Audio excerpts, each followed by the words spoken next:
Chapter 435. Hearing Kenny Transcendent's words, Lancelot Transcendent's heart was filled with killing intent. Although he hadn't truly fought for many years, he believed in his own battle strength. However, when Kenny Transcendent's weapon appeared in his hand, his killing intent instantly dissipated. Kenny Transcendent's Grade 3 heavy axe was even stronger than his Grade 3 longsword.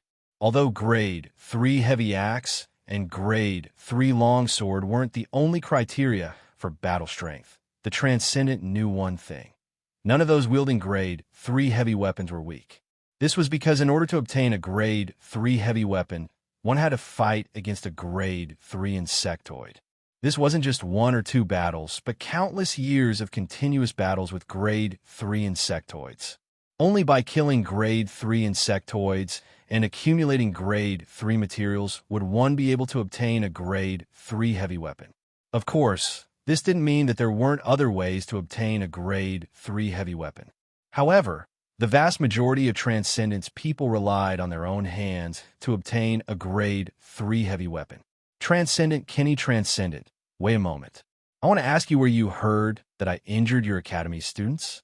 Lancelot Transcendent asked loudly while assuming a defensive posture. Do you think no one knows what you've done? If you surrender now, I'll spare your life on account of the fact that you didn't kill any students. Kenny Transcendent sneered. To be honest, if Lancelot Transcendent really surrendered, Kenny Transcendent would give Lancelot Transcendent a chance to live. He had seen the information. Lancelot Transcendent, as a Transcendent, hadn't done anything evil.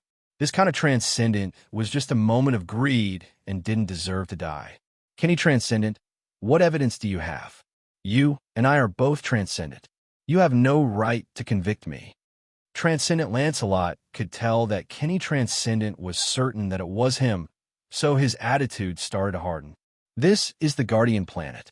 There are no laws here, only rules. The rules are set by the top academies. If I think it's you, the Transcendent Kenny said. His words were even more unyielding than Lancelot Transcendent's, and his aura suddenly rose. Lancelot Transcendent knew that there was no need to say anything more. Victory and defeat could only be decided through battle, so he did not say anything else. He waved the Grade 3 longsword in his hand, ready to attack at any time. 3 kilometers away, David had been observing through the scope. Kenny's Transcendent had been in contact with him, so he could hear the conversation. After Kenny Transcendent's request for Lancelot Transcendent to surrender failed, David locked onto Lancelot Transcendent with his sniper scope and loaded a Grade 3 sniper bullet into the chamber. This was not the first time David had locked onto the Transcendent. Sniper Master's ability to conceal his presence had allowed the Transcendent to not sense the approaching danger. Needless to say, Transcendent had no idea that there was an even more terrifying enemy ambushing him. His mind was completely focused on the battle with Kenny Transcendent. The two Transcendent hovered in the air, their auras constantly rising. A Transcendent battle was about to begin. Suddenly, Lancelot Transcendent felt Kenny Transcendent's aura suddenly surge. He knew that Kenny Transcendent was about to make a move. But just as he was about to make a move, he felt a chill run down his spine. Lancelot Transcendent saw a trace of green light approaching him from the corner of his eye.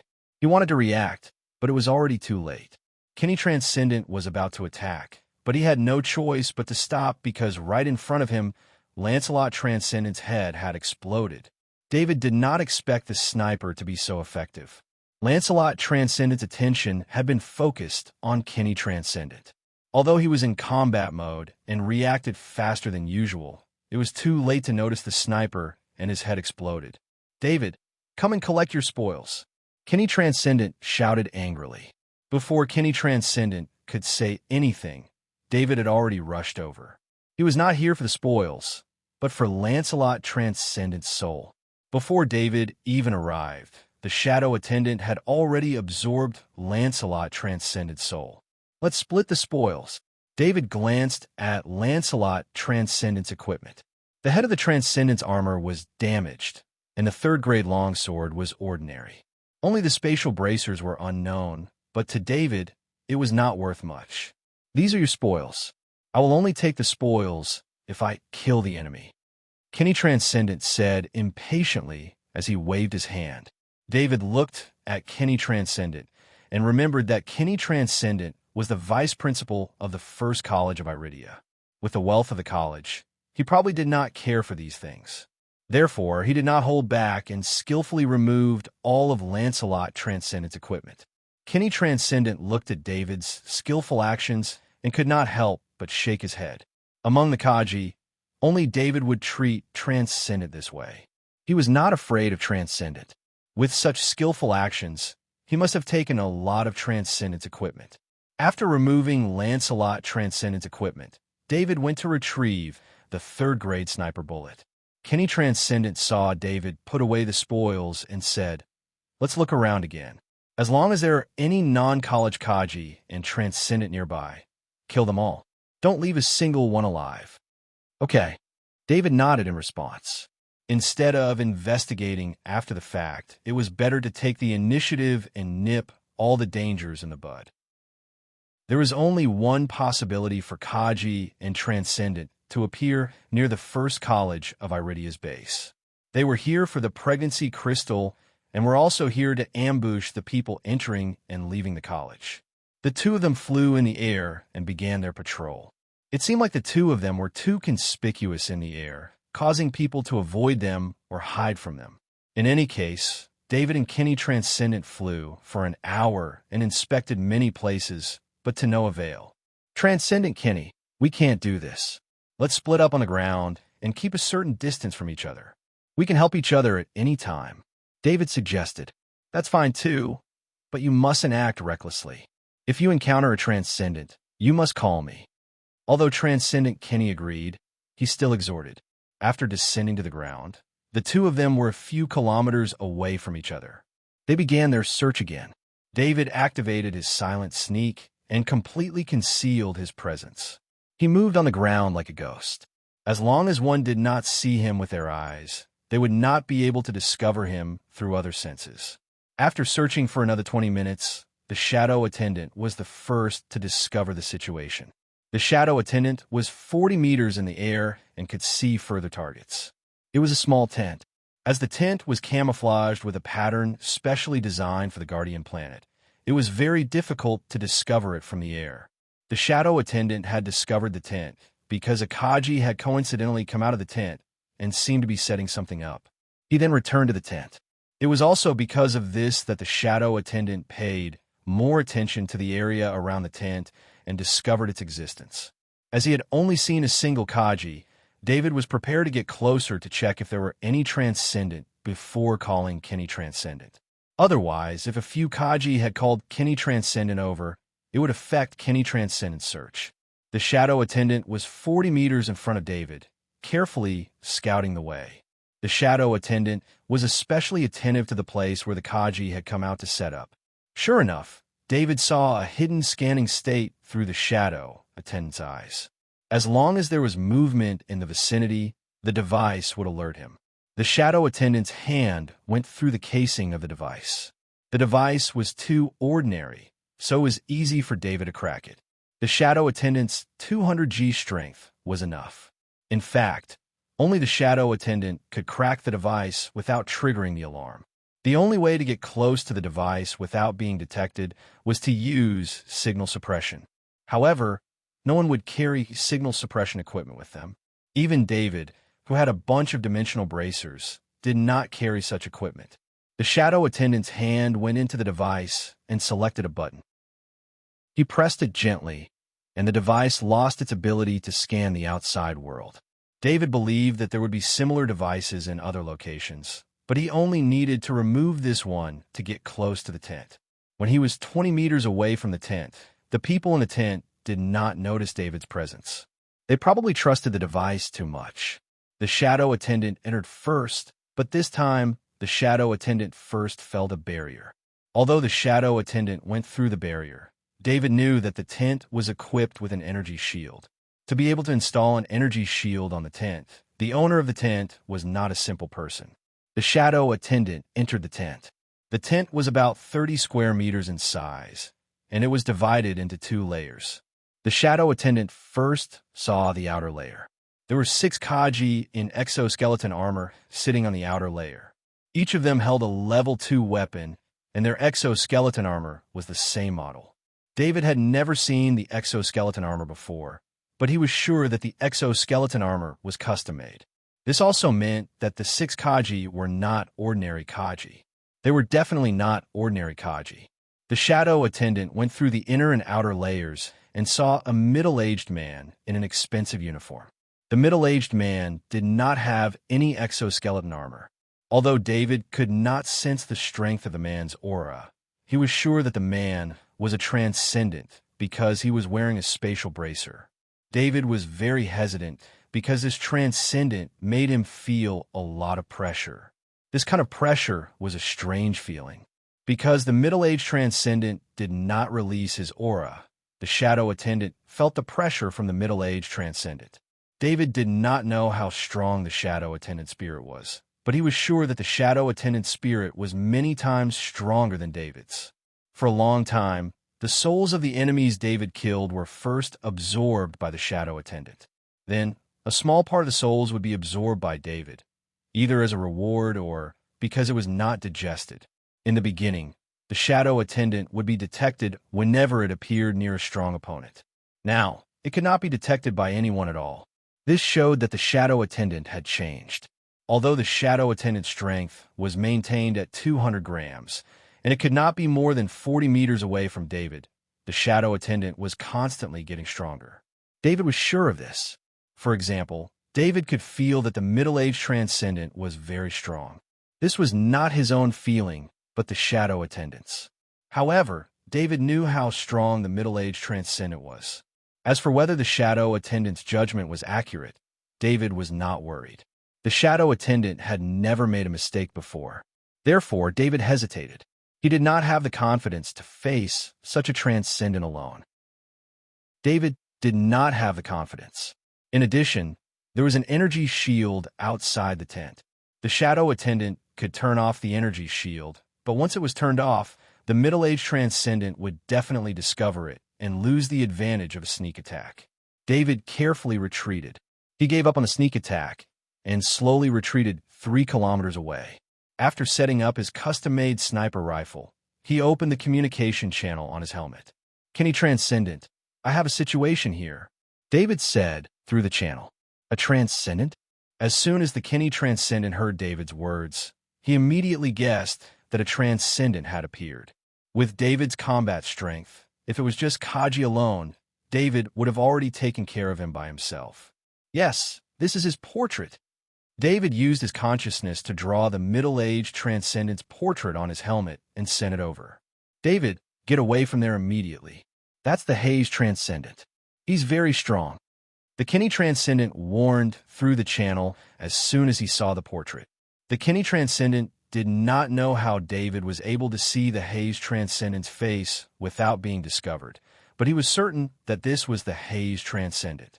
When David heard the Haze Transcendent, he searched through his mind, but did not find any information related to the Haze Transcendent. He then connected to the school's network through his helmet and entered the Haze Transcendent. David currently had a lot of authority in the school. Although he was still a freshman, his authority on the network was already equal to that of the Transcendent. Therefore, when he searched for the Haze Transcendent, he directly entered the Transcendent's data and quickly got the result. The Haze Transcendent, the founder of the Haze Organization. The Haze Organization was a small organization with less than 200 people, but the organization was extremely destructive. This had a lot to do with the Haze Transcendent's combat strength. The Haze Organization was the logistics department of the Haze Transcendent. They served the Haze Transcendent and allowed the Haze Transcendent to do certain things without much worry. The Haze Transcendent was ranked very high among the Transcendent in terms of combat strength. It was only slightly weaker than the principals of the top schools and slightly stronger than the Transcendent of the average Transcendent. Most importantly, the Haze Transcendent had a Transcendent weapon. The effects of this weapon were unknown. In any case, those who had truly seen the power of this weapon were all dead. David couldn't help but be glad that he hadn't rushed in head first. He might have been able to defeat an ordinary transcendent by taking them by surprise, but against an expert of the transcendent, he was powerless. David finally understood why such a luxurious tent had appeared. Not only did it have a camouflage ability, it also had an energy shield. It was not convenient to carry around at all. Even if he put it in his spatial bracer, it would take up a lot of space. Chapter 436. David waited for a while before Kenny Transcendent arrived. However, Kenny didn't approach David's position because he wasn't confident that he could get close enough to the Transcendent without being discovered. The two met about 5 kilometers away from the Transcendent. Kenny's expression was very conflicted. He was very surprised that a Transcendent of this level would appear here, but he wasn't willing to just let it go. Although Kenny Transcendent was unwilling to give up, he still made a rational decision. David, the Transcendent snuck in here, probably because of the appearance of the crystal. I need to report this to the principal. An enemy like this isn't something we can handle. Although there was a chance of injuring Hayes with David's long-range sniping and his close proximity to attract Hayes' attention, it was still too dangerous, especially for David. If he failed, Kenny Transcendent was confident that he could escape from the Transcendent. However, with David's speed, it would be very difficult for him to escape. There's no signal here. The Transcendent Kenny lowered his head and looked at his bracelet. David turned his head to look in the direction of the tent. The shadow servant above his head saw Hayes soar into the air from the tent and fly towards them. David didn't know how the Transcendent discovered them, but with the Transcendent's current movements, they must have been discovered. David, you go first. I'll hold him off, Kenny Transcendent said to David as he donned his armor and rose into the air with a grade 3 heavy axe in his hand. Be careful. David didn't refuse. The longer he stayed, the more danger Kenny Transcendent would be in. The sooner he escaped, the sooner Kenny Transcendent would be able to escape. Activating extreme speed, the short wings on David's back spewed out energy, and his body flew in the opposite direction, sticking close to the ground. Although David had escaped, the shadow attendant was still paying attention to the Transcendent. The extraordinary armor on Hayes' body had a hint of purple within the green light. This meant that the extraordinary armor was made from a level 4 material. Even though it wasn't used much, it was enough to make the extraordinary armor much stronger than ordinary extraordinary armor. The Transcendent's weapon was a grade 3 heavy sword. It was the same type of weapon that David had seen in the hands of Lek Transcendent and Transcendent Jonah. David still remembered the white runes that appeared when the two principals used their Transcendent weapons. He couldn't help but worry whether the Transcendent Kenny would be able to escape. He regretted not bringing the modified Thundersnake ship with him. With the ship's weapons, he didn't have to be afraid of the Transcendent. The Transcendent Kenny stood in the air with the grade 3 heavy axe raised above his head. His aura was at its peak. As soon as the Transcendent got close, he would deliver a thunderous blow. The Transcendent glanced at David, who was running away, but didn't give chase. Akaji was nothing to him. The Transcendent looked at the Kenny Transcendent with surprise. He didn't expect to run into the first college of Iridia Transcendent as soon as he arrived on the Guardian planet. The Transcendent used his connections to investigate the rumor that the pregnancy crystal was in the first college of Iridia's base. In the end, he decided to come because he saw the military's inspection report on the stone-skinned Worm King. One of the reports mentioned that it had mutated due to the radiation of the pregnancy crystal. The Transcendent also learned that the source of the rumor was the Transcendent Justin and Julius Transcendent. Perhaps the two military Transcendent thought they were being secretive, but there were only so many people involved in the rumor, and they were the only ones who had a grudge against the first college of Iridia. The fact that the rumor was spread by the Transcendent Justin and Julius Transcendent only added to the credibility of the rumor. Although the Transcendent Justin and Julius Transcendent didn't have good characters, their words were still credible. The two military Transcendent had spent a long time searching for the pregnancy crystal, so it was normal for them to find some clues. Others might be afraid of the first college of Iridia, but the Transcendent didn't care. His combat ability gave him great confidence. Although he couldn't defeat the principal, like Transcendent, Lek wouldn't be able to kill him easily. Few organizations were willing to provoke an enemy like the Transcendent. The Transcendent was one of the strongest Transcendent, and he didn't have anything to worry about. If he became the enemy of the Transcendent, he would be waiting for the Transcendent's endless revenge. Kenny Transcendent, it's good that you're staying. I'll trade you and the First College of Iridia for the pregnancy crystal. I'm sure the Lek Transcendent will agree to it. The Transcendent flew to Kenny Transcendent and said calmly, Transcendent, our school has never seen a pregnancy crystal before. Kenny Transcendent explained. He was still trying his best to make the Transcendent give up.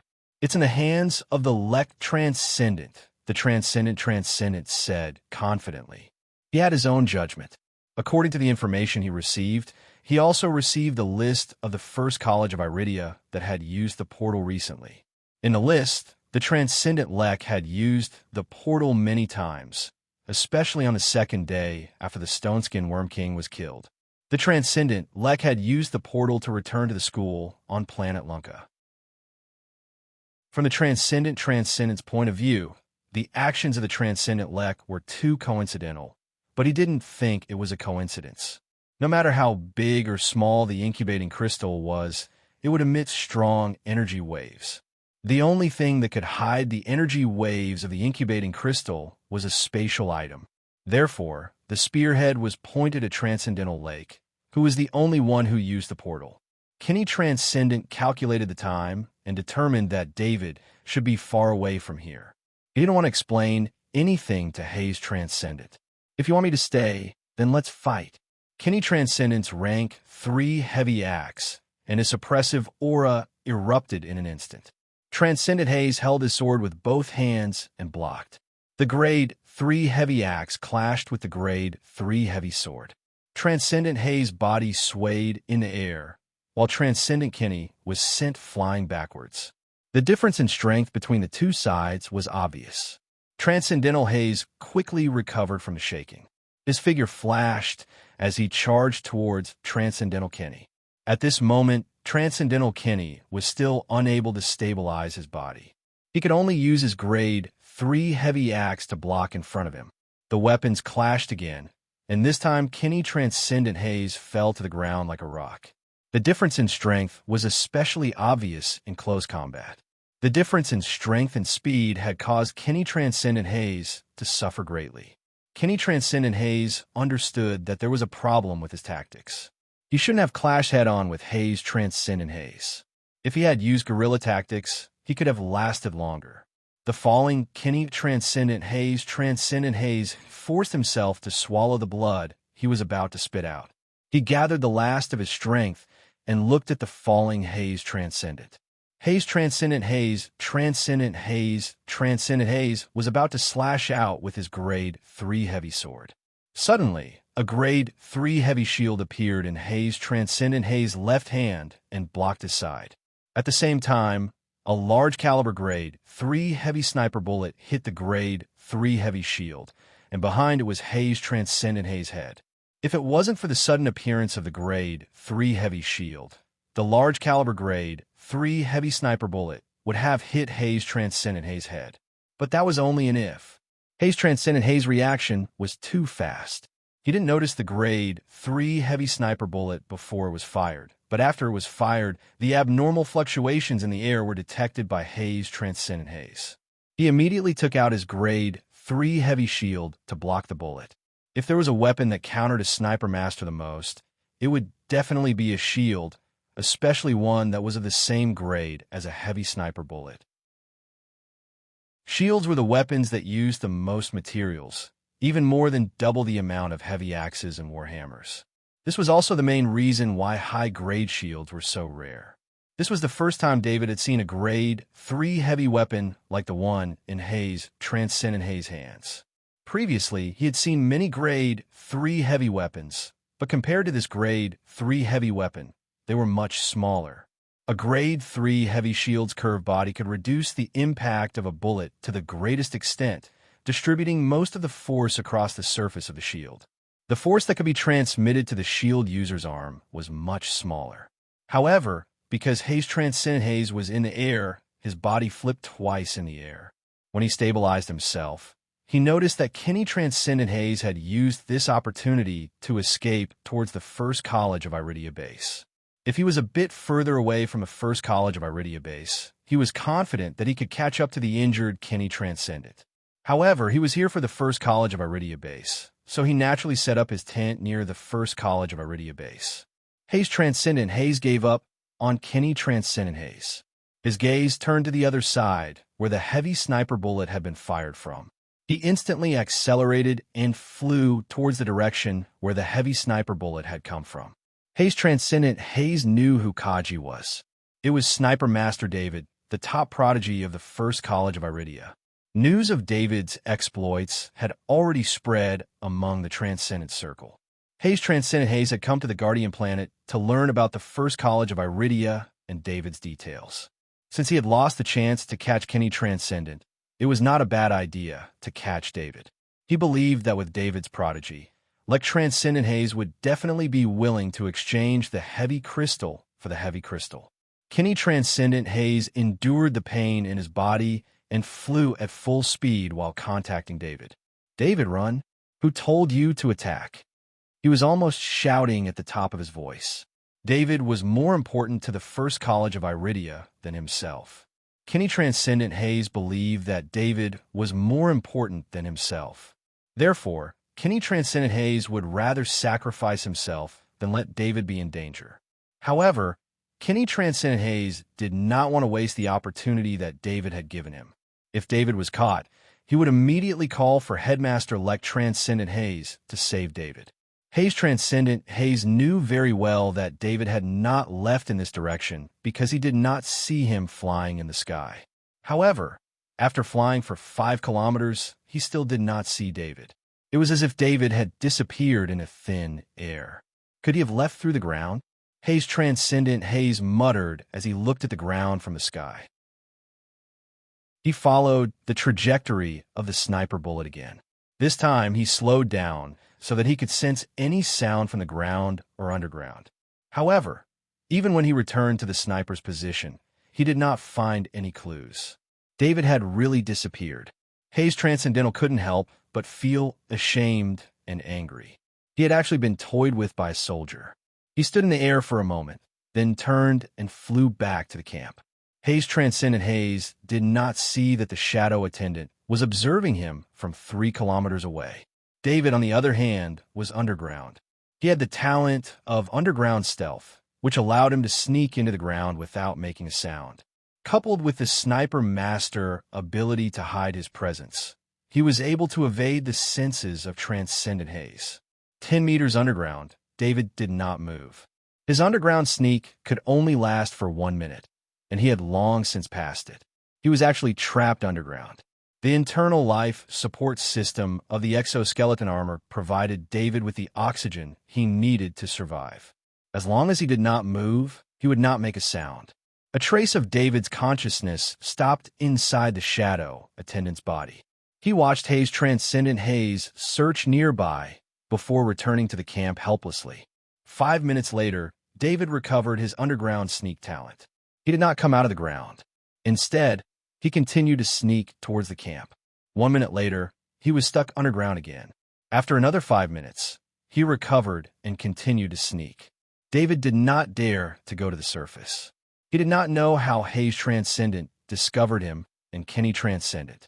Without knowing the reason, he could very well be discovered by Hayes Transcendent Haze. David wasn't a person who wouldn't retaliate. He had enough confidence to find out the reason why he was discovered while he was still hidden. When it came to the ability to hide on the ground, David believed that it was very difficult for him to be discovered. Plus, he had deciphered the scanner. How could he still be discovered? After 2 sneaks, he came to the bottom of the camp. The shadow attendant entered the camp. Inside the camp, Hayes Transcendent Haze was giving out orders. Activate the Haze engine and increase the scanning power. I don't believe that David can disappear into thin air. He must have some special means to hide. Hayes Transcendent Hayes ordered in a deep voice. Yes, sir. On the screen in front of Hayes Transcendent Hayes, a middle-aged man in a captain's uniform responded. All Kaji, search within 5 kilometers. Evacuate in 10 minutes. Hayes Transcendent Hayes continued to order Kaji. This time, it was not just the 6 Kaji in the camp. Kaji also responded from the screen. David's heart skipped a beat. The shadow attendant went out of the camp. About 10 meters behind the camp, a hatch opened and 12 Kaji walked out. Chapter 437. Only now did David realize that there was a spaceship parked here. Because the spaceship was in stealth mode, David didn't know the model of the spaceship. However, he knew that a spaceship used by someone as strong as the Transcendent couldn't be an ordinary spaceship. This ship should be the Hayes ship that Transcendent Hayes had mentioned. A total of 3 Kaji teams began to search in 3 directions. The exoskeleton armor's scanning device and the spaceship's scanning device worked together. The Transcendent was certain that as long as David was still hiding in this area, he wouldn't be able to escape this kind of search. David had already dived below the spaceship. The spaceship's size was beyond his imagination. It was a large spaceship. If he had chosen this direction to approach the camp, he would have been able to discover the spaceship first. David also knew why he and the Kenny Transcendent were discovered. With the presence of the spaceship, this place was probably under constant scanning. If he approached from the ground and hid his presence, the probability of being discovered was very small. However, the Kenny Transcendent was flying in the air, so it was naturally easier to be discovered by the spaceship's scanning device. Even though the Kenny Transcendent was very careful and began to descend 5 kilometers away from the camp. The spaceship was a large spaceship, so it had more space to accommodate a larger scanning device. It could scan further, and the scanning power was much stronger. The spaceship's engine started, and a large amount of energy was injected into the scanning device. Then, a strong wave of energy spread out from the spaceship. The scanning energy didn't just cover the air and the ground. It even scanned 20 meters underground. However, no matter how powerful the scanning device was, it didn't expect David to be in its only blind spot. The scanning device was very powerful, but because it spread out, it couldn't scan the ground below it. Of course, if it was in the sky, the scanning device could scan 360 degrees without any blind spots. However, on the ground, it could only use a flat scan. Otherwise, the ground's reflected signal would affect the accuracy of the scanning. There was another reason, and that was because of energy. Using more energy to perform a flat scan could strengthen the scanning effect and make the scanning more accurate. The shadow attendant entered the cabin, found a terminal, and began to operate it. Soon, David understood the true capabilities of this spaceship. This was a custom-made battleship, a large battleship. It had a large intelligence core that was exclusive to large battleships. This was something that the military prohibited from selling. The computing power of the large intelligent core was astonishing. At the very least, David had found the terminal through the shadow attendant, but he could only crack the user's authorization. He could not obtain the high-level authorization of the Hayes, let alone control it. David wasn't in a hurry. He burrowed out of the ground and came to the bottom of the ship. As he moved, the shadow attendant searched for traces of the large AI core. The location of the large smart core wasn't even shown on the map in the terminal. It was the most important piece of equipment on the ship. In addition, this was a custom-made large battleship, so David's master-level spaceship repair ability could not be used. Fortunately, the shadow attendant could pass through the cabin walls at will, and the speed of searching in each cabin was very fast. After 5 minutes of searching in a sealed space, David saw the large smart core through the shadow attendant's eyes. The large smart core was also an optical computer, but it was more special, more complex, and bigger than an ordinary optical computer. The shadow attendant stood in front of the large smart core, and the invisible fingers kept tapping on the screen, directly entering the large smart core body. If it wasn't for the large smart core body, even if David had the ability of a master of electronic warfare, he wouldn't have been able to break through the defense of the large smart core in a short time. This was a real military core, and the technology used was far more advanced than a civilian AI system. As the large smart core surface energy kept fluctuating, the large smart core quickly rebooted, and the ownership of the large smart core had changed to David. Standing below the haze, David let out a long sigh. The haze had a new owner. A hatch below the haze opened, and David walked in. From here to the cockpit, the large smart core opened up a smooth passage, and David strode towards the cockpit. In the cockpit, the 20 crew members were busy. It wasn't that the haze didn't have autopilot, but other than the autopilot, a lot of other equipment still needed to be operated by the crew. Just like now, the signal sent back by the scanner needed to be judged by the crew. This wasn't space, and finding anything in the empty space was suspicious. After so many years of fighting, it was very likely that there were things like scrap metal buried in the ground, and these would cause the high-precision scanner to sound an alarm. When David walked into the cockpit, other than the captain, the rest of the crew members didn't notice him. "Who are you?" When the captain saw David, a puzzled expression appeared on his face. For a moment, he couldn't remember who this soldier was, but entry into the cockpit was prohibited. Under the helmet, David opened his mouth, and a soundless sound wave reverberated throughout the cockpit. It wasn't that there wasn't a Kaji among the crew members, but they couldn't resist the high-frequency sound wave attack. The entire cockpit went silent, and all the crew members fell unconscious on the ground. "Full speed up," David ordered in a low voice. Because the haze's engine had already been activated, following David's order, the large smart core immediately increased the power of the engine. The haze transcendent was sitting in the tent, waiting for news, but whether it was the haze's scanner or the 3 Kaji team, they didn't find anything. He looked at the time, and he was about to leave. He was very unhappy with his subordinates' actions. Just as the haze transcendent was about to reprimand them, he suddenly felt a huge energy wave. He quickly rushed out of the tent and saw that the haze's huge body had already risen to 500 meters in the air. "Haze, what are you doing?" the haze transcendent asked loudly. However, no one answered him, and the haze left even faster. No matter how stupid the haze transcendent was, he knew that the haze had been hijacked. However, this was a large battleship that he had paid a huge price to custom make. It was even stronger than the military's large battleships, and was close to being the military's large battleship flagship. It should be known that the military's flagship was the ship of the military's fleet commander, so naturally, it had more firepower, sturdier defenses, and faster speed than a normal battleship. All crew members of the Haze, please take note. Do not walk in the tunnel. In 10 seconds, the lockdown mode will be activated. Anyone walking in the tunnel will be treated as an intruder and will be attacked by the security system. David broadcast to the entire ship.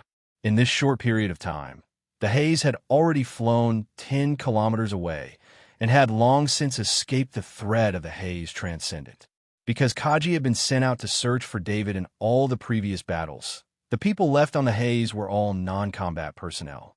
The sudden takeoff and the broadcast caused the crew on the Haze to panic. However, as the countdown sounded throughout the entire ship, all the crew members ran towards their cabins, not daring to stay outside any longer. After settling the people on the Haze, David turned his gaze to the Haze Transcendent. The Haze Transcendent was chasing after the Haze. The Haze was a ship named after the Haze Transcendent. If it was hijacked, the Haze Transcendent would be unable to raise its head in front of the other Transcendent. Especially a powerful Transcendent like himself, he would become the target of ridicule. Transcendental Haze could imagine how his enemies would continue to tell more people about the loss of his ride. He could even see the mocking faces of those people. David handed the piloting over to the large AI core, and he sat in the captain's seat, where all the weapon systems were located. The Haze had one main cannon and 2 secondary cannons. The main cannon was a shipboard planet destroyer cannon. Although it was not as terrifying as the space-based planet destroyer cannon, it was powered by the large Krypton crystal engine, and it could shoot out an extreme energy attack that could destroy an area of 30 kilometers. Unfortunately, David found that the planet destroyer cannon was locked. It was locked from many aspects, both physically and operationally. The Planet Destroyer cannon of the Haze was actually just for show, and it was already locked when it was bought from the black market. As long as the Planet Destroyer cannon left the original ship, it would automatically be locked. The Haze Transcendent only needed the Planet Destroyer cannon to deter the enemy, and they didn't really want to use the Planet Destroyer cannon. It had to be known that the Planet Destroyer cannon could destroy an area of 30 kilometers in one shot, and it was the most powerful conventional weapon set by the military. The military would never let this weapon fall into the hands of non-military people. As long as the Haze Transcendent dared to use it, the military would definitely investigate. Even if the Haze Transcendent was extremely powerful, they wouldn't dare to openly make an enemy of the military. The two secondary cannons were two heavy laser cannons, and their firing speed was faster than the Planet Destroyer cannon. Although they were much weaker, they were an effective supplement to the main cannon. This was the main weapon of the Haze, and with enough energy, it could destroy most spaceships. The rest of the weapons were 200 defensive missile systems, 200 rapid-fire anti-air cannons, 100 Gauss cannons, and the energy shield used by the large battleships. Unfortunately, the Haze Transcendent was only the ship of the Haze Transcendent, and most of the weapons were unmanned, so they couldn't be activated. Only the 200 defensive missile systems and 200 rapid-fire anti-air cannons could be used, and this was because they were all controlled by the large AI core. For example, the 100 Gauss cannons couldn't be activated because there were no operators and even the ammunition compartments were empty. Otherwise, David could use the Gauss cannons to teach the Haze Transcendent a lesson. The two heavy laser cannons couldn't hit the Haze Transcendent when the Transcendent was on high alert. David shook his head helplessly. He didn't expect this large battleship to have no suitable weapons. The Haze Transcendent was furious, but he could only watch the haze fly away and couldn't chase after it. "David, you can't escape. I'll make you wish you were dead," the Haze Transcendent said hatefully. He knew this had to be David's doing. David had some strange tricks up his sleeves, or else he wouldn't have been able to achieve so many inexplicable results. However, the Haze Transcendent didn't have time to deal with David. The haze was important, but the first college of Iridia Transcendent would arrive soon. He didn't want to fight the Lek Transcendent without any advantage. "Leave this place immediately," the Haze Transcendent ordered as it landed on the ground.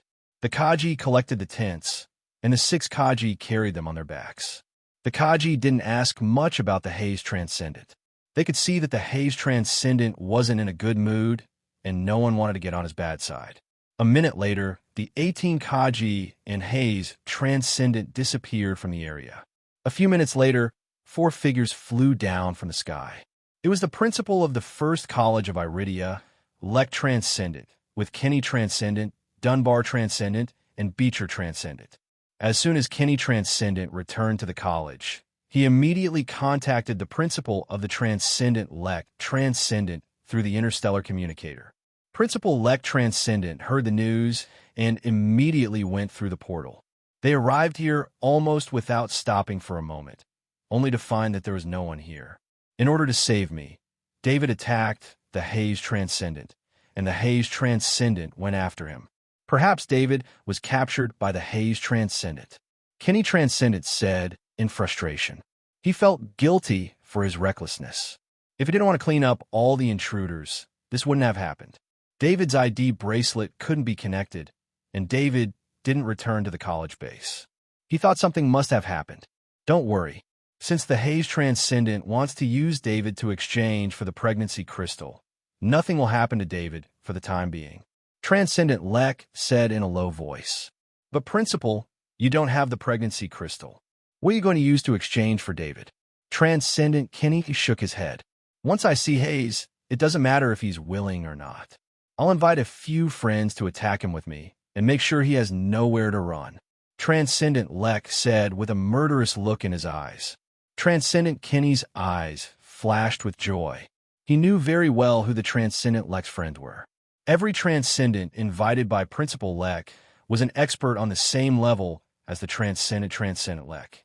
Among them was the principal of Kader Academy, Jonah Transcendent. Even if he didn't invite a few of them, the transcendent Lek and Jonah together was enough to make the haze transcendent unable to resist. David sat in the cockpit.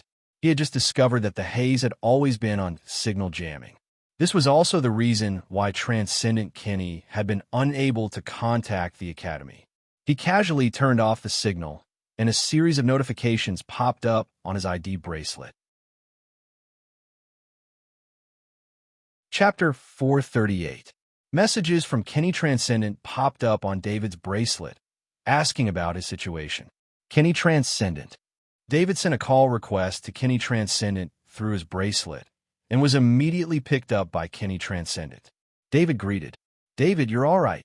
Transcendent Kenny cried out in surprise. His worry for David was swept away. Thinking of what David had done in the past, it wasn't strange for him to escape from Transcendent's pursuit. "Where are you now?" "I'm with the principal. I'll meet you." Transcendent Kenny hurriedly asked, remembering that David was still out there alone. "I stole Haze Transcendent's haze. I'm in the air right now. I'll send you the location later."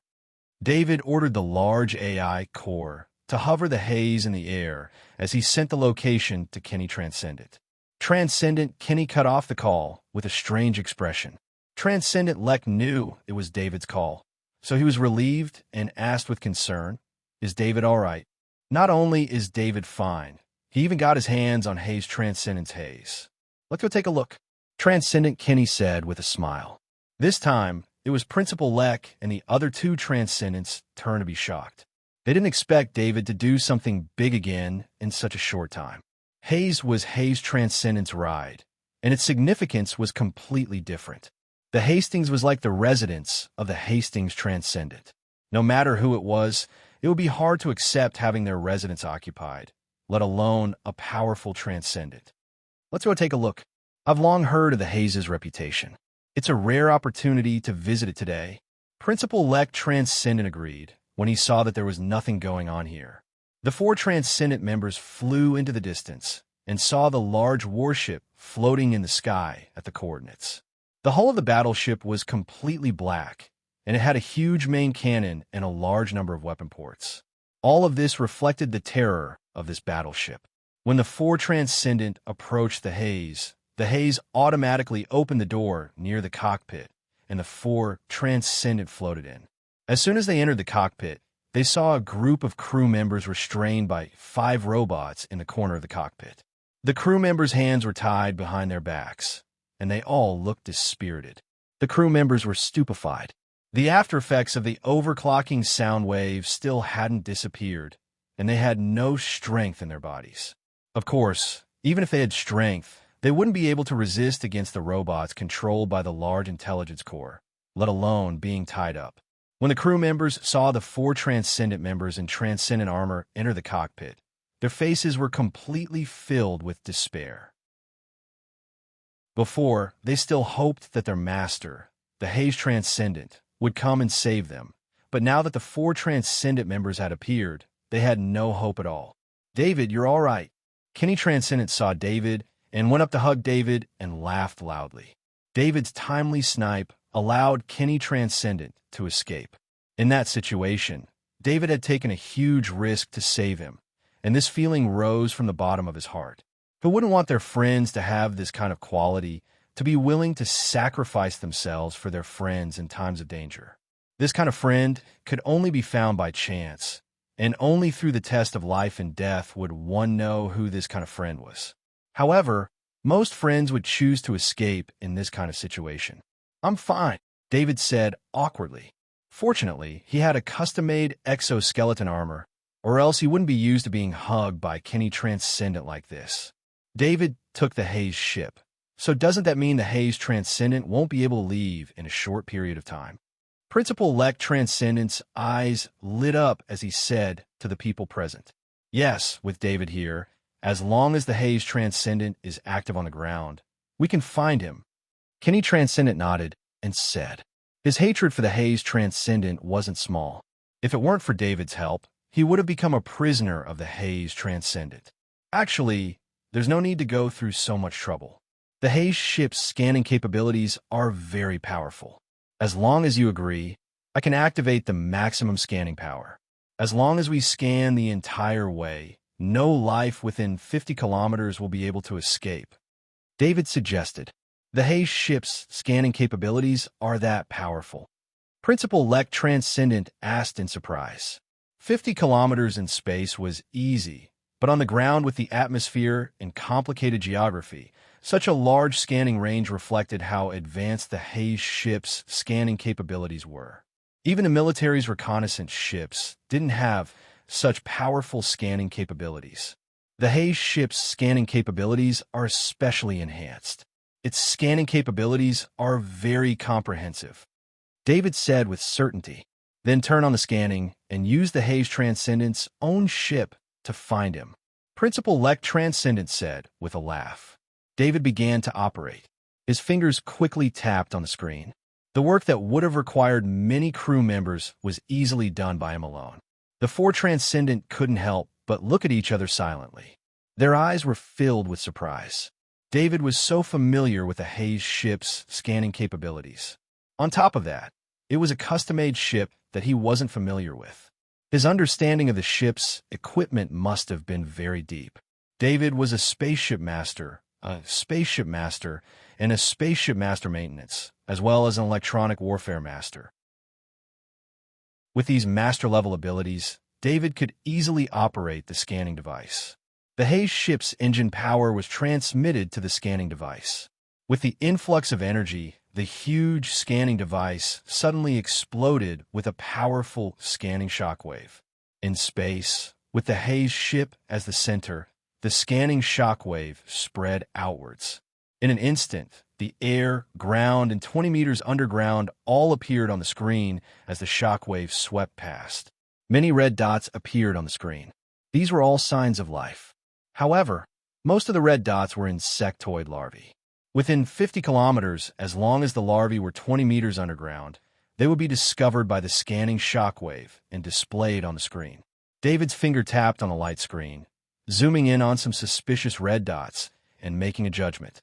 There are 2 Kaji hiding here. There's 1 Kaji hiding here. Found them. They're here.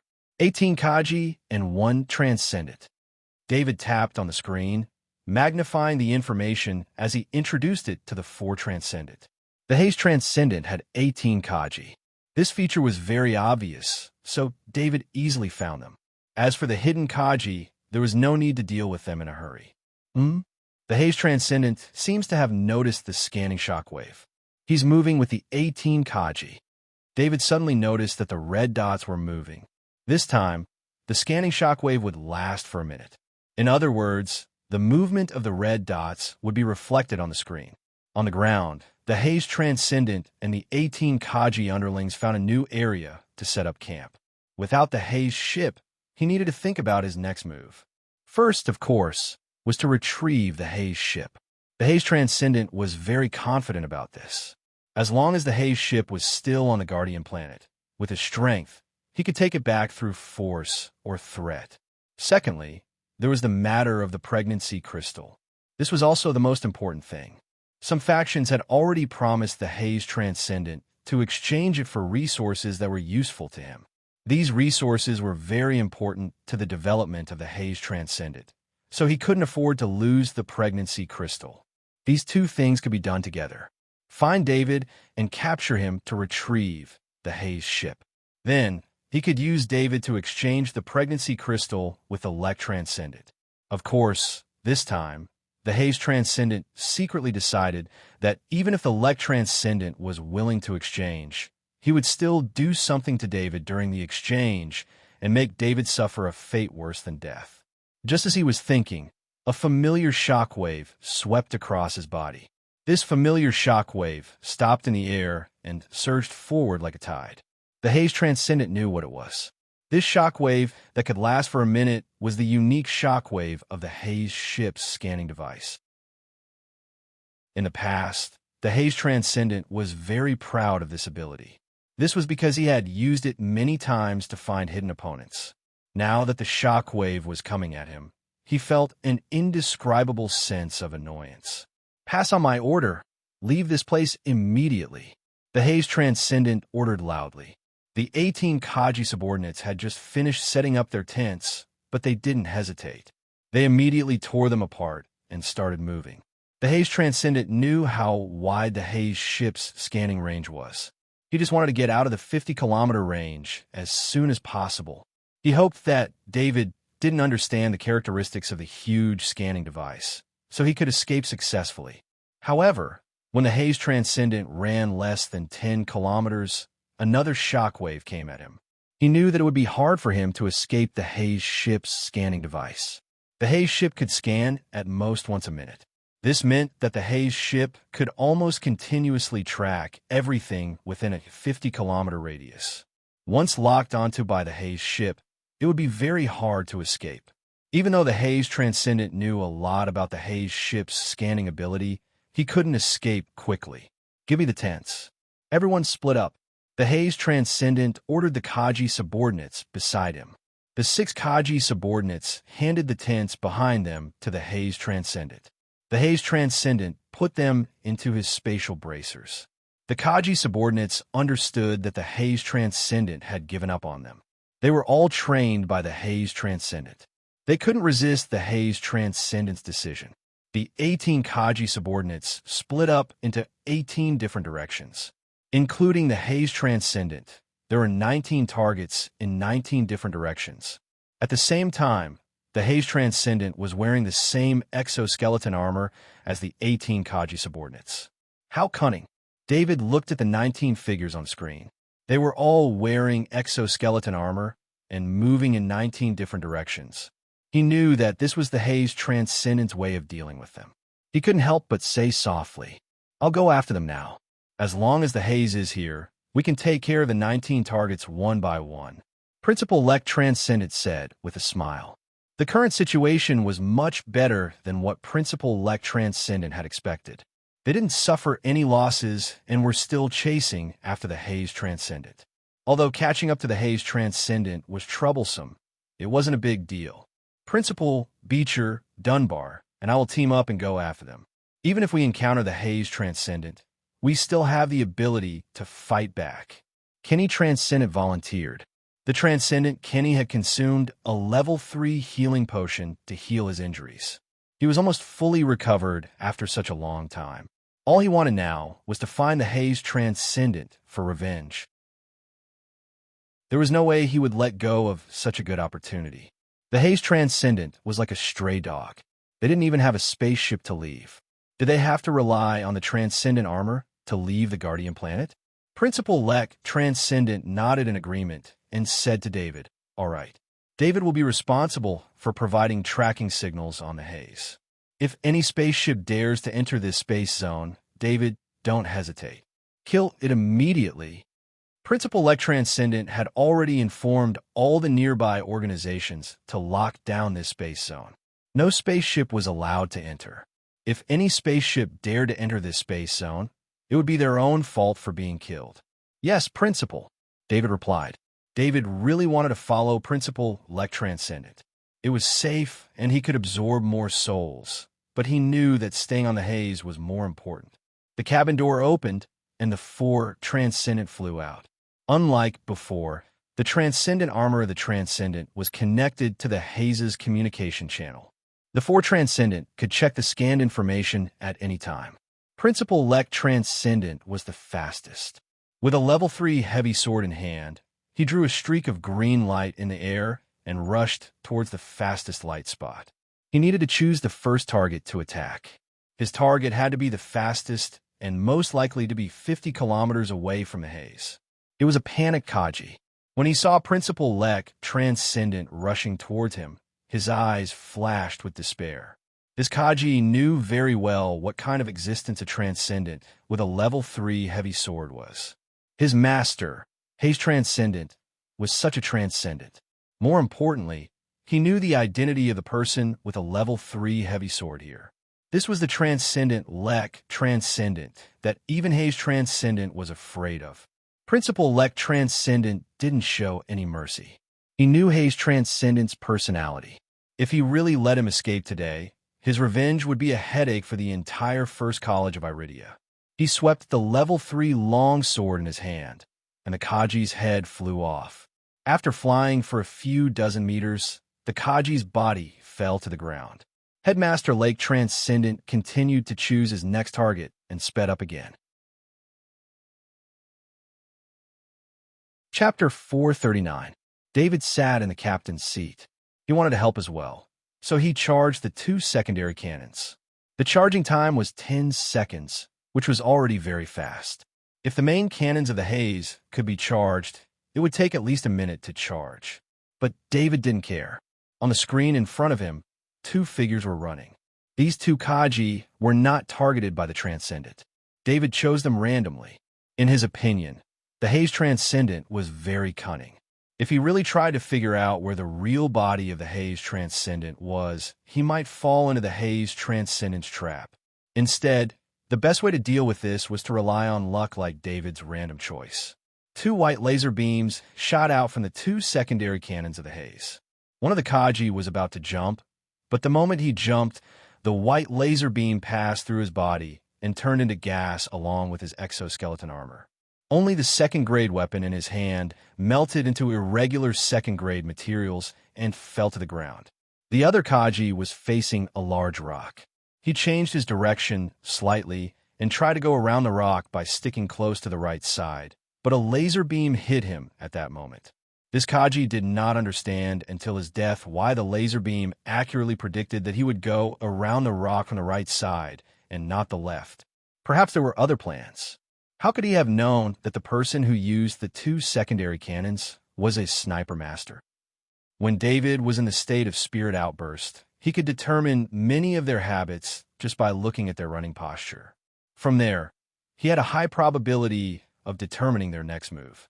This was the prediction ability of a sniper master. Of course, with David's stronger spirit than other sniper masters, David's prediction ability was also stronger than other sniper masters. He recharged the cannons and waited for 10 seconds. On the ground, Principal Lek Transcendent had already killed 2 Kaji and was chasing after the third. On the other side, the 3 Transcendent had just killed the second Kaji. The 19 Kaji had been reduced by half in a short time. It could only be said that the Haze Transcendent was very lucky to not find him even with such a low probability. They really want to kill us all. The Haze Transcendent noticed that his subordinate signals were disappearing through the channel. He knew that the first College of Iridia Transcendent was hunting down all the Kaji.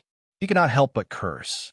At that moment, he had completely forgotten his own style of doing things. If he was not so ruthless, the Transcendent Lek would not be so decisive. The Haze Transcendent did not dare to move too fast. Once he moved too fast, he would immediately be exposed. However, when a laser beam from the sky swept towards the ground for the second time, the Haze Transcendent did not continue to be so lucky this time.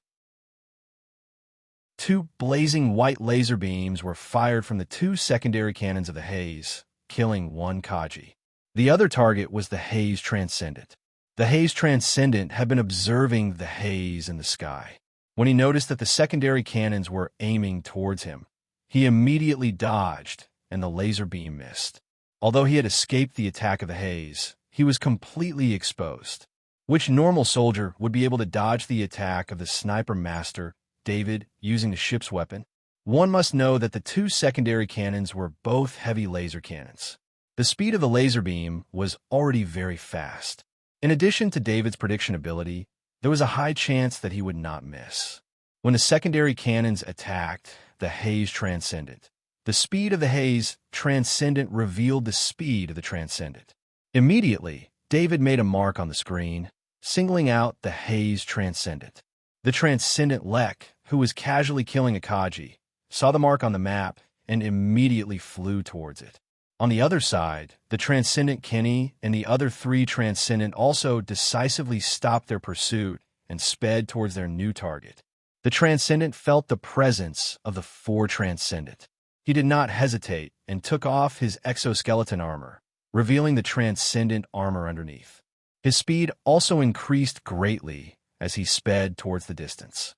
In the Transcendent's mind, as long as he wanted to escape, even the Transcendent Lek would have a hard time catching up. The only thing that could affect him was the haze in the sky. If the haze kept chasing him, he would not be able to escape even if he died of exhaustion. While running, the Transcendent quickly thought about how to deal with the threat of the haze in his mind. He never thought that one day he would be chased by his own vehicle. 10 seconds passed quickly, and the 2 secondary cannons finished charging. David naturally would not waste the secondary cannons on the normal Kaji. 2 laser beams shot towards the flying haze Transcendent. The Transcendent suddenly stopped in midair and dodged the 2 laser beams. As long as one paid attention to the energy gathering at the muzzle of the secondary cannon, it was easy to determine the timing of the attack. In addition, the distance between the haze and the Transcendent was quite far, about 15 kilometers. This caused a delay in the attack of the laser beams. This delay made no difference to the Kaji, but to the Transcendent, it was enough for him to dodge easily. However, in order to avoid the laser beams, the Transcendent's flight was interrupted, and the 4 Transcendent chasing after him were even closer. This was especially true for Principal Lek Transcendent, who worried the Transcendent. This was because as long as they were within a certain distance, Principal Lek's Grade 3 heavy axe would be able to use the secret technique of the Transcendent weapon. At that time, it would be very difficult for the Transcendent to escape. The Transcendent raised his head to look at the haze. He had never hated the haze as much as he did now. If this continued, the haze Transcendent would be able to slow him down to the point where the Lek Transcendent would be able to catch up. Therefore, the Transcendent's sudden change in direction looked like it was trying to increase the distance between it and the Transcendent behind it. But in reality, he was closing in on the haze ship. The haze Transcendents had used it in a very clever way, and none of the Transcendents, including David, had noticed. No one would have thought that the haze Transcendent, who was running for his life, would actually set his sights on the haze. The haze Transcendent was still 5 kilometers away from the haze Transcendent. At this distance, if the haze Transcendent charged at full speed, it would only take a few seconds. He suddenly changed direction and charged towards the haze. David, be careful. The haze Transcendent is charging towards you. Principal Lek Transcendent warned. David didn't even need to move. The large AI core had already made the judgment. The haze Transcendent changed direction and flew higher into the sky. Its speed was even faster than the haze Transcendent. It was almost impossible for the haze Transcendent to catch up to the haze Transcendent. No matter how fast the Transcendent was, it still couldn't compare to a warship that had already started moving. Of course, due to the haze Transcendent changing direction in the air, the distance between the haze Transcendent and the haze Transcendent was shortened from 5 kilometers to 3 kilometers. After slowly increasing the distance, the haze Transcendent had a round plate in its hand. There were strange patterns on it. The haze Transcendent used its mental power to tap on the plate. The plate emitted a dim light. After the dim light flashed, the plate shattered. A white light flew into the haze Transcendent's body before the plate shattered. The haze Transcendent's speed suddenly increased, almost doubling. The distance of 3 kilometers was shortened to 2 kilometers in an instant, and it was still getting closer. It was also at this time that the 2 sides of the haze Transcendent opened up. 200 defensive missile systems and 200 rapid-fire anti-air cannons under the command of the large AI core launched a saturation attack on the haze Transcendent. This was out of the haze Transcendent's expectations. In the past, all the weapon systems were handled by the professional crew members. They weren't handed over to the large AI core to handle. This was because the large AI core was mainly used for defensive attacks. The large AI core had to calculate whether the attack was legal or not. This meant that the large AI core wouldn't initiate an attack most of the time. The sudden approach of the haze Transcendent triggered the defensive attack of the large AI core. 200 defensive missiles flew out. At the same time, 200 rapid-fire anti-air cannons fired a barrage of bullets at the haze Transcendent. At this moment, the haze Transcendent didn't even try to dodge. A Grade 3 shield appeared in his hand. With the shield, he charged toward the haze ship at full speed. The haze Transcendent was risking injury to get close to the ship. As long as the ship was there, it wouldn't be able to escape. After using the acceleration talisman, it had the effect of increasing its speed by 100% for 10 seconds. Such a short increase in speed would only prolong the time it took to get caught. However, it could be used in an attack to catch the enemy off guard. The defensive missiles hit the Haze Transcendent. The intense explosion engulfed the Haze Transcendent's body in flames. In reality, the Haze Transcendent wasn't heavily injured. The Transcendent armor on its body was fused with rank 3 and 4 materials to strengthen the defense.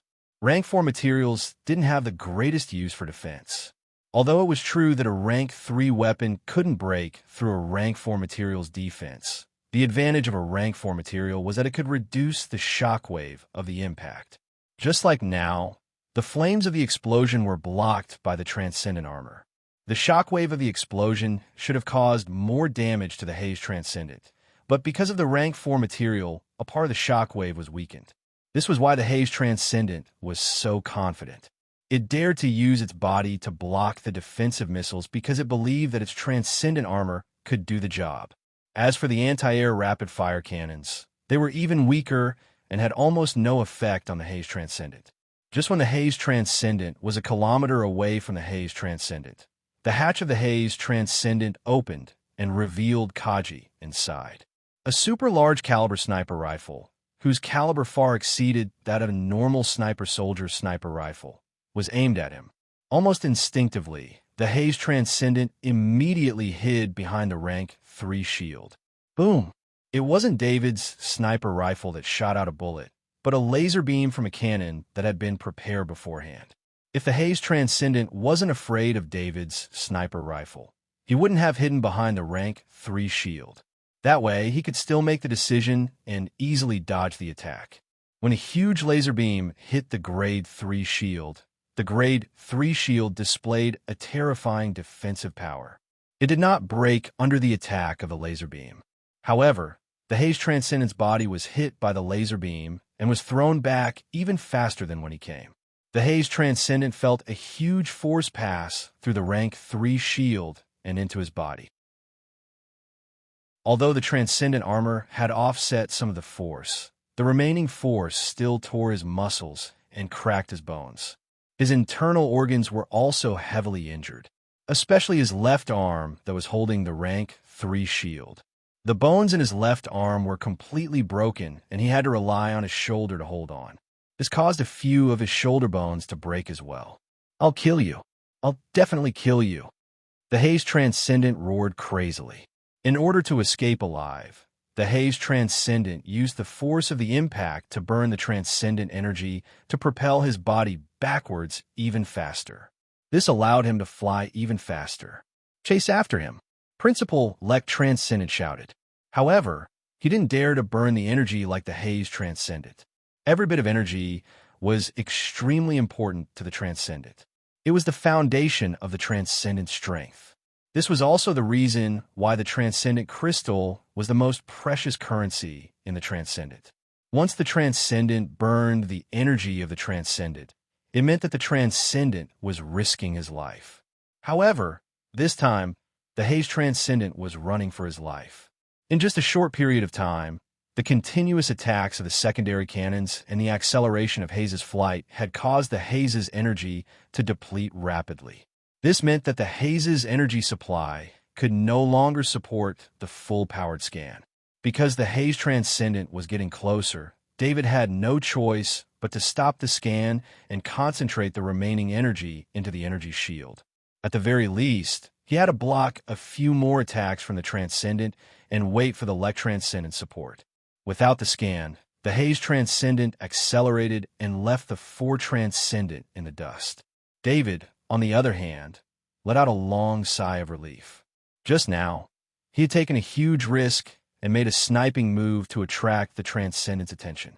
The Transcendent had a grade 3 shield in his hand. Originally, he didn't have to worry about David's sniping. However, because many Transcendent had died at the hands of David, the Transcendent didn't dare be careless when he saw that David wanted to snipe him. This gave David the opportunity to use the large intelligence core to fire the secondary cannons. Damn it! Is the Haze Transcendent crazy? He's using up the Transcendent's energy like this. His strength has dropped quite a bit. The Transcendent Kenny couldn't help but sigh as he gave up the chase and stood in the air, watching the figure disappear into the distance. Chapter 440. After seeing the Transcendent burning the Transcendent energy, Principal-elect Transcendent also gave up after speeding up for a while. The speed of a powerful Transcendent who decided to burn the Transcendent energy and the acceleration caused by the impact of the secondary cannon's heavy laser cannon had left Principal-elect Transcendent with no other options.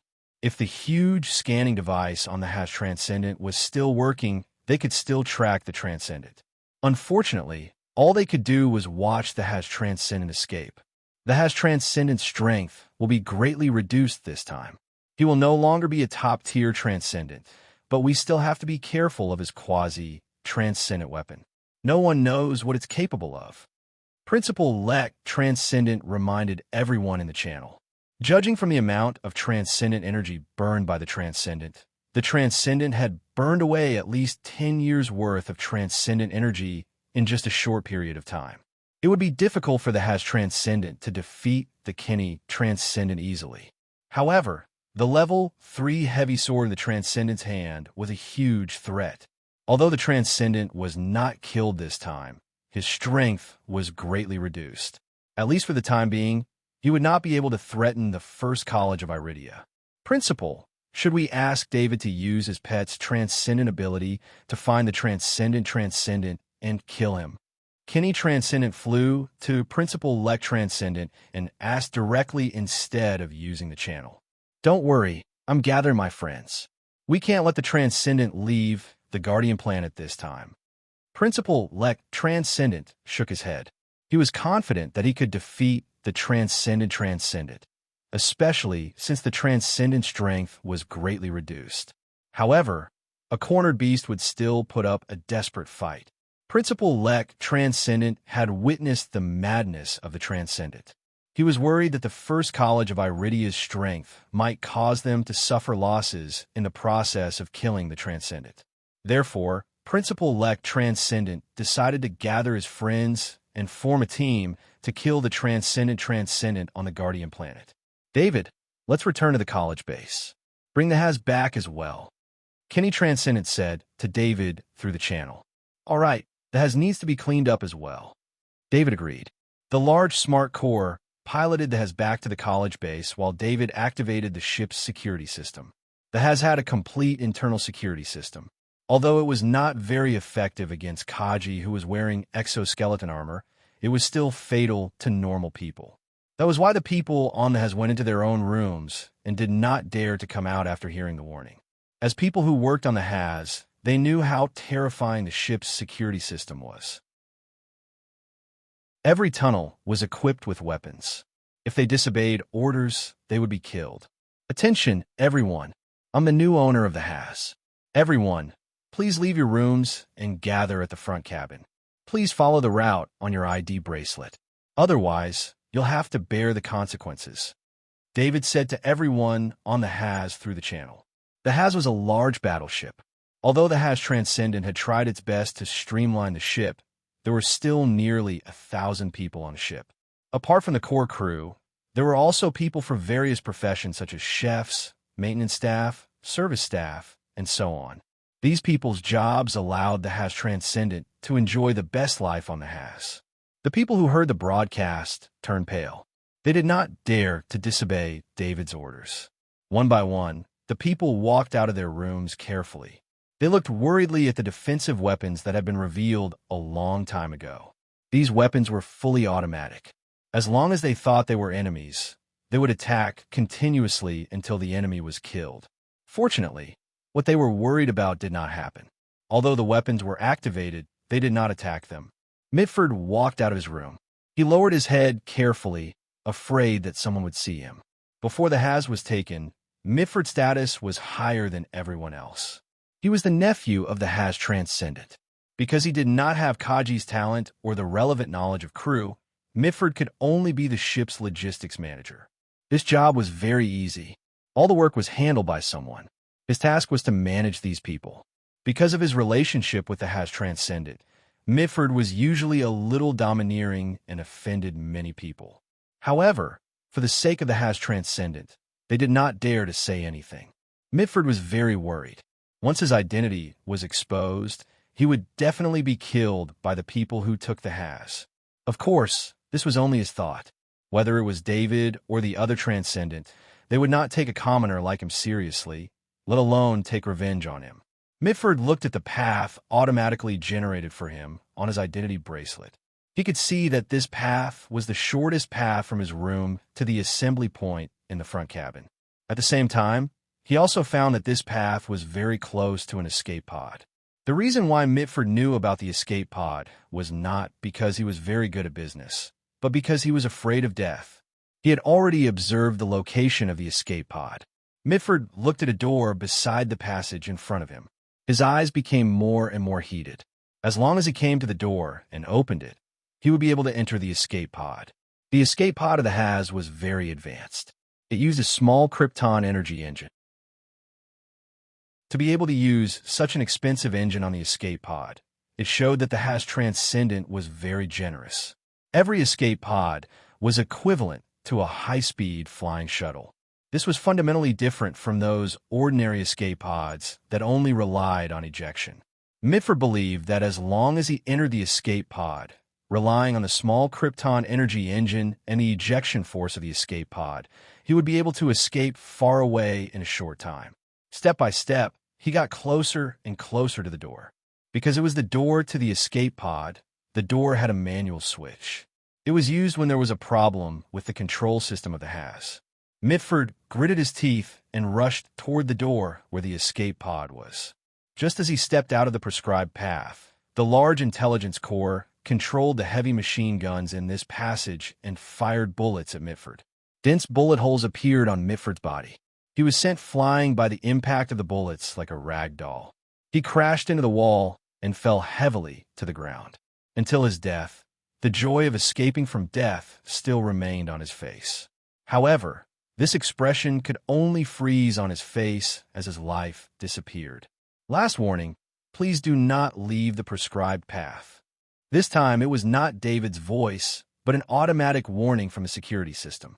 When they heard the sound of the heavy machine guns, some of the staff members who were in a mess immediately stopped moving. They carefully moved forward according to the prescribed path. Among them, those who had other thoughts also put away their thoughts. In the face of life and death, past loyalty was no longer important. This was also because the real loyalists, the Kaji, had been taken away by the Has Transcendent. Otherwise, David would not have been able to control this warship so easily. All the staff members were gathered in the front cabin. There was a huge space there, mainly for the smaller spaceships to enter and dock. Therefore, the space was very big and spacious. There was also the most stringent security system here, which was good for keeping the staff members in custody. In fact, the staff members here were only here to work. The only ones who could really risk their lives for the Has Transcendent were the crew members and the Kaji. The Has also arrived at the Academy base. Students in exoskeleton armor entered the cabin and took the staff members away. Even the crew members in the cockpit were taken away. As for what would happen to the staff members and crew members, David did not want to ask. However, according to David's guess, these staff members and crew members would go through a simple investigation by the Academy before being sent away from the Guardian planet. Due to the size of the Has, the Academy base specially emptied a floor of the hangar just to park the Has. This was also because David's position in the Academy was very high. Otherwise, with the importance of the Academy base, such a large space would not be open to a student. After the Kaji students took everyone away, only David was left on the Has. David did not leave immediately. This was the Has Transcendence ship. A Transcendence ship would always have a Transcendence collection, especially a flying palace like this. It was only now that David had the time to check out this custom-made warship. The warship was divided into a command area, a power area, a residential area, a storage area, a maintenance area, a medical area, and a training area. The command area was divided into the cockpit and the communications scanning room. David first visited this area. There was no need to look at the cockpit. This was the first area he entered upon entering the HAS. Below the cockpit was a huge scanning device. It was David's first time seeing a scanning device of such a scale. It was no wonder its performance was so good. It was almost comparable to the scanning devices in the Academy base. It was important to note that the scanning devices in the Academy base could cover a range of 200 kilometers. That was the result of many scanning devices working together. The energy source was also krypton, so there was almost no need to worry about energy consumption. From a comparison of the scanning devices in the Academy base, one could see how good the HAS's scanning devices were. The power was divided into two parts. One was the normal krypton engine used in the atmosphere, and the other was the warp krypton engine used outside the atmosphere. Both were used for large warships. Small and medium spaceships would not separate the normal krypton engine and the warp krypton engine. Instead, they would be combined. Although this would take up less space, it would reduce the performance. The internal space of a large warship was enough to fit two sets of engines. In addition, that has placed more emphasis on engine performance and had less necessary equipment than a normal large warship, so there was more spare space. The living quarters were divided into three parts. The first part was for the staff and crew. There were few single rooms, and most of them were for several people. The second part was for the combat personnel. This was mainly the residents of the Kaji. There were 50 individual rooms, and they were equipped with the corresponding training equipment. The third part was the living quarters of the HAS Transcendent. David was walking into this area. As soon as he entered this area, the first thing he saw was a spacious hall. The decorations of the hall were extremely luxurious. There was a display case every few meters beside the wall. On top of it was a piece of extraordinary artwork. There were many different types of artwork. There were wood carvings, stone carvings, metal carvings, natural treasures, and even some ancient objects. If a knowledgeable person were to come here, they would definitely be amazed. This was because every exhibit here was a rare work of art in the Interstellar Federation. The HAS Transcendent loved artwork, so he had collected it through various channels. David admired it as he walked. Even if he didn't know much about art, he was still attracted by the exhibits. With David's current wealth, buying these pieces of art wasn't a problem, but he didn't enjoy them. Besides, even if he had the wealth, he still needed time and opportunity to obtain the artwork here. Walking through the hall, David came to the study of the HAS Transcendent. As soon as he entered the study, he saw several rows of bookshelves filled with books. Every one of these books had a long history. They were more like antiques than books. David looked around. These books didn't attract him. He walked straight into the study. In the memory bank of the large artificial intelligence core, there was a secret room in this study. His main purpose here was to find this secret room. The secret room was also managed by the large artificial intelligence core. It required the highest authority on the HAS ship to open. David now had the highest authority on the HAS ship, so when he came to the secret room, the secret door opened automatically. This was a 30-square-meter room. This was the real treasure trove of the HAS Transcendent. There were about 50 kilograms of level 3 materials on the floor. There were even 2 level 4 materials the size of a fist. It was probably because there were too few level 4 materials that they were left here and not used. On the side was a pile of transcendent crystals. David counted 120 of them. This was already a huge amount of wealth. To be honest, the value of the HAS ship and the other items inside wasn't as high as these 120 transcendent crystals. David didn't expect there to be so many transcendent crystals here. He was attracted by the light of the level 3 and 4 materials when he came in. Only now did he see the transcendent crystals. On the side was a pile of anonymous credit cards. David was too lazy to count them. He wasn't interested in credit. Finally, there were 33 paper books. Unlike the antique books outside, the paper used in these books was very special. The contents were all about the weapon techniques of the soldiers. Other than the top-level weapon techniques, there were all sorts of weapon techniques from the beginner to advanced level. Although these weapons and techniques were of no use to David, they could become his foundation. Chapter 441.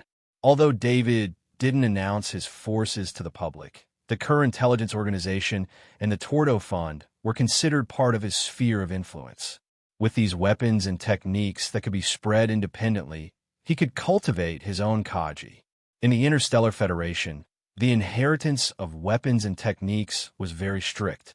Other than the basic weapons and techniques that were publicly spread by the Interstellar Federation, the rest of the weapons and techniques were the foundation of the various forces. Most of the weapons and techniques couldn't be spread without the permission of the owner. David didn't know how the Haith Transcendent managed to collect so many weapons and techniques, but it saved David a lot of trouble. These weapons and techniques were enough for David to form his own force. The Shadow attendant scanned through all the items in the dark room and put all the level 3 and level 4 materials, the Transcendent Crystal, the anonymous credit storage card, and the 33 weapons and techniques into his spatial item. The Haith Transcendent thought that his ship was very safe, but from David's point of view, it wasn't as safe as a spatial item. David finally came to the storage area. There were thousands of defensive missiles, a large number of rapid-fire anti-air missiles, and a large amount of Kaji training resources. David didn't touch these resources. Although he was also a Kaji, the resources he used were far better than these. After coming out of the Haith, David received a call from the Kenny Transcendent that he wanted to meet with him. David, seeing that you didn't come out of the Haith, I knew that you wanted to check your loot. I didn't want to disturb you, but there are some things that I need your help with. The Kenny Transcendent said apologetically in the office. The Kenny Transcendent understood David's feelings very well. Even he was curious about how many treasures there were on the Haith, let alone David. However, after a few discussions, the Transcendent decided that they needed David's cooperation. I'm done with the tour. Thank you for arranging the hangar, David said with a smile. David, I'd like you to use Little White to locate the Transcendent. Once you've found it, don't make a move. Wait for the principal's notice. The principal has invited a few Transcendent to work together, and they'll probably arrive tomorrow. I hope you'll have found the Transcendent's location by then, so you can make a move immediately, Kenny requested. In the current situation, it might be dangerous for David to act alone, so Kenny felt uneasy when the Transcendent made such a request. However, Hayes' Transcendent was too dangerous and had to be dealt with. Principal Lek Transcendent had done a lot of favors for this. At the same time, having David use Little White's Transcendent ability to find the Transcendent's location was also for David's own good. This way, Little White's Transcendent ability wouldn't be exposed, effectively hiding David's secret. I'll go immediately. The sooner I go, the clearer my presence will be. David nodded in response. Be careful. Be sure to hide yourself well. Kenny Transcendent couldn't help but blush when he said this. David had already stealthily snuck closer to observe during the previous operation, so he wasn't discovered by the Transcendent. On the other hand, he was discovered immediately when he flew over. David left the school base. This time he was alone. He rose into the air and accelerated in the air, heading towards the location where he had fought the Transcendent. Now that David had the close combat ability Grandmaster Heavy Axe, and his strength had reached the pinnacle of Kaji, his self-defense ability had greatly increased. Therefore, he didn't have to worry about flying in the air. Of course, David's Sniper Master ability to hide his presence made it so that even if he flew in the air, other than the insectoids that saw him directly, he wouldn't alert the other insectoids. The chances of him being discovered by the insectoids were greatly reduced. After flying for a while, David arrived at the location of the battle. The Hayes Transcendent had escaped from here. Tracking the Hayes Transcendent's presence was a little troublesome. Little White was a little afraid of the Hayes Transcendent's presence, so it only started working after David comforted it. Since the Hayes Transcendent had escaped by flying, David did his best to fly in the same direction as the Hayes Transcendent. With Little White's ability to sense presences, David's flight path was almost exactly the same as the Hayes Transcendent's escape path. This time, after flying for nearly 100 kilometers, the Hayes Transcendent's presence finally landed on the ground and tracked it for another 20 kilometers on the ground. David carefully looked in front of him. There were hidden scanners on the ground. After seeing them once, these very hidden scanners couldn't escape his eyes. David was sure that the Haze Transcendent was in front of him because these scanners were the same model as the one he had destroyed before. This time, he didn't let the shadow attendant destroy the scanners. His body slowly sank into the ground. His underground sneak ability allowed him to move silently underground. He passed through the alert area set up by the scanners. David left a trace of his consciousness in the shadow attendant's body. The shadow attendant was on the ground, following David as he moved forward. Soon, the shadow attendant came into contact with a membrane. Without thinking, it had to be the energy shield of the tent. There was no energy shield underground, so David passed through it easily. The shadow attendant on the ground had an even easier time. The invisible shadow attendant and the energy shield weren't in the same space, so it could pass through easily. Sure enough, behind the energy shield was the invisible tent. The shadow attendant passed through the tent again and entered it. This time, there was no one outside the tent. The Haze Transcendent had completely abandoned all of Kaji's men. The shadow attendant continued to move inwards. The Haze Transcendent was sitting in the inner layer of the tent. The security of the tent was very high. A special layer of invisibility allowed the tent to disappear optically. With special paint and isolation equipment, the tent was completely isolated from the outside world. In fact, if it weren't for David, the Haze Transcendent's tent wouldn't have been so easy to discover. The Haze Transcendent's face was very haggard and pale. His left hand had been treated, but because he didn't have a genetic repair pod, it wouldn't be able to recover in a short time. However, David could sense that the Haze Transcendent's aura was steadily rising. This was easy to understand. With the Haze Transcendent's strength, it naturally had a lot of effective healing potions. The Haze Transcendent grabbed his left arm with his right hand and gently rotated it. Every rotation made his body tremble. Without any healing equipment, he had to manually align the bones in his left arm in order to unleash the effects of the level 3 healing potion. The first college of Iridia, David Kenilek. None of you will escape. I will make you regret this. The Haze Transcendent seemed to want to use this method to distract himself from the pain. He gritted his teeth and said the names of his enemies one by one. David's name was placed first. It was obvious that he hated David the most. David couldn't help but shake his head. He didn't have any grudges with the Haze Transcendent, but the Transcendent came to attack the first college of Iridia. No matter today or in the future, they would become enemies. Your family and friends will die as well. The Haze Transcendent continued to gnash his teeth. With a crack sound, his arm was reattached. David heard the Transcendent's last sentence through the shadow attendant. It was this sentence that stopped David from reporting the location of the Haze Transcendent. Principal Lek invited the Transcendent to attack the Haze Transcendent. Although they had the absolute advantage, if the Haze Transcendent escaped, David wouldn't be able to bear the consequences of the Haze Transcendent's revenge. David had a father and younger brother. He didn't want his family to be hurt. There was also Emma. His relationship with Emma wasn't a big secret. If someone wanted to investigate, they would be able to find some clues. Therefore, David couldn't take the risk. The Haze Transcendent was heavily injured, which gave David the opportunity to assassinate him. On the other hand, when Principal Lek Transcendent brought the Transcendent to attack the Haze Transcendent tomorrow, the Transcendent's injuries will be mostly healed by then. His chances of escaping would also be greatly increased. David hesitated for a moment, but he quickly made a decision.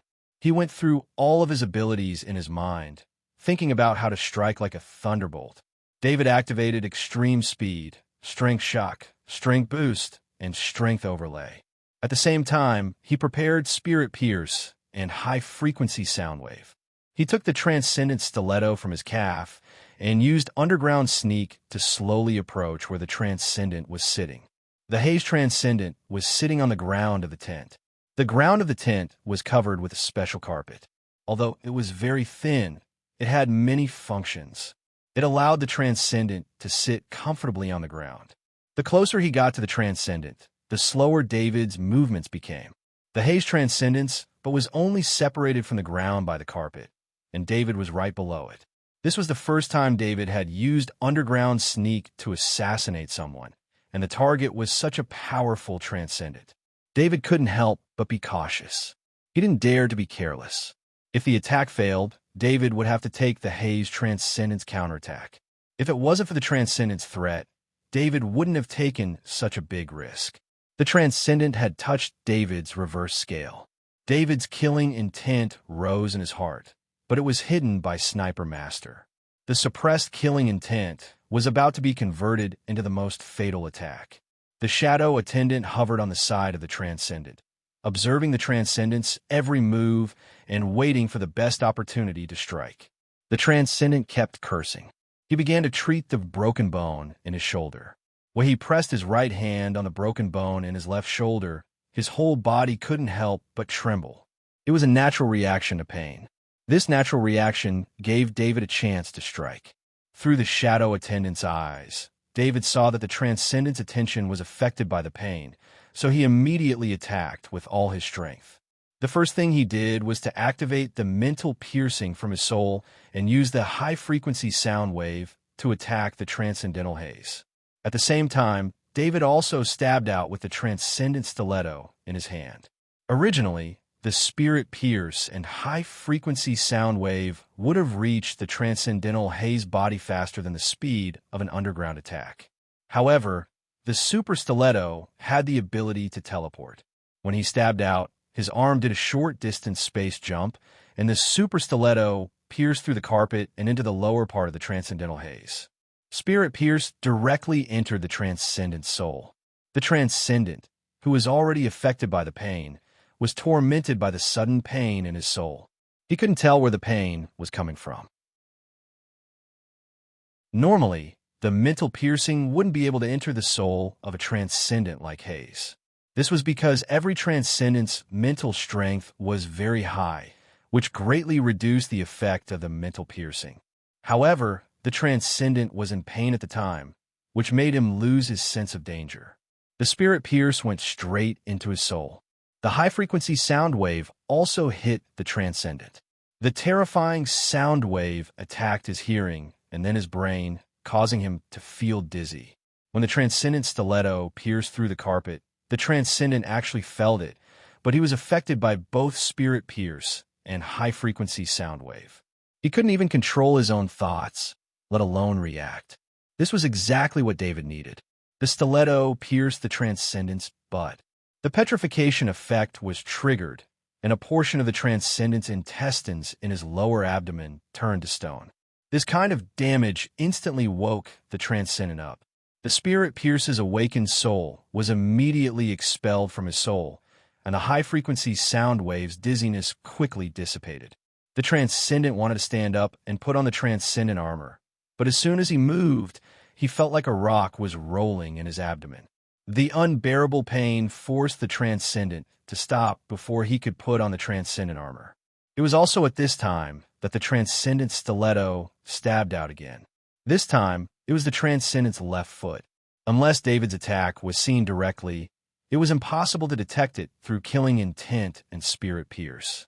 The second stab was made when the Transcendent cried out from the pain in his abdomen. The Transcendent Stiletto stabbed into the Transcendent's left foot, and a fist-sized petrification ball instantly appeared under the skin. This time, the petrification ball wasn't the same as the intestines in his lower abdomen. Even if there was a problem with the intestines, it wouldn't affect the body immediately. However, the fist-sized petrification ball on the left foot made the Transcendent's left foot look like it was broken. The continuous attacks made the Transcendent lose his balance. His left foot couldn't support his body, and he fell heavily to the ground.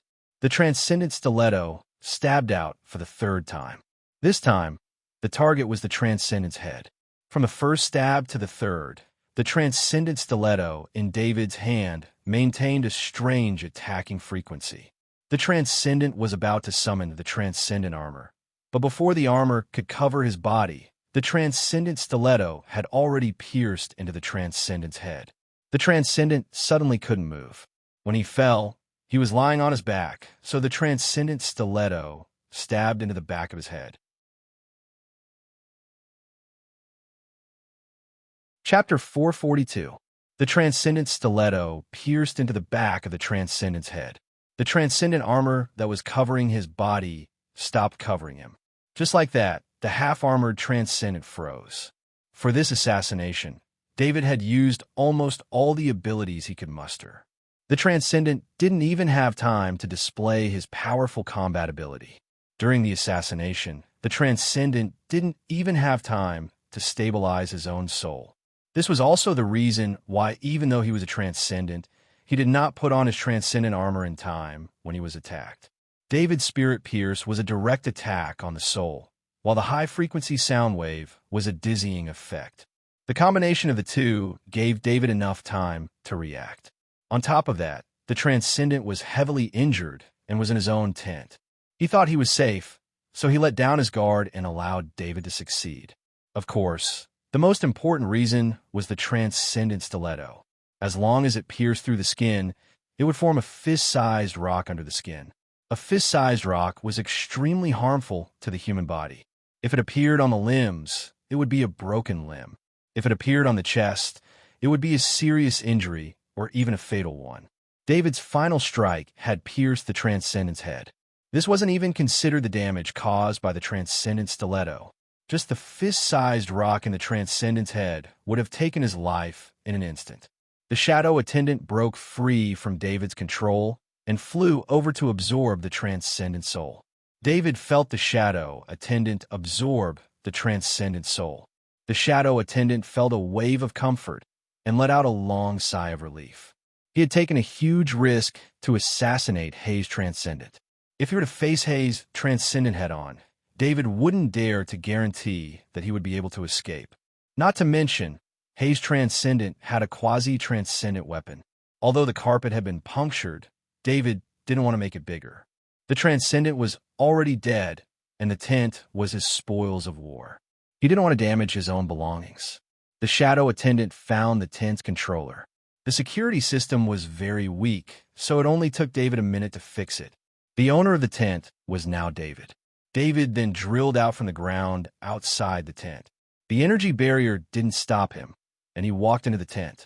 David entered the inner layer and saw the lifeless Transcendent lying on the ground. The Transcendent armor that all the other Transcendent envied was only half worn.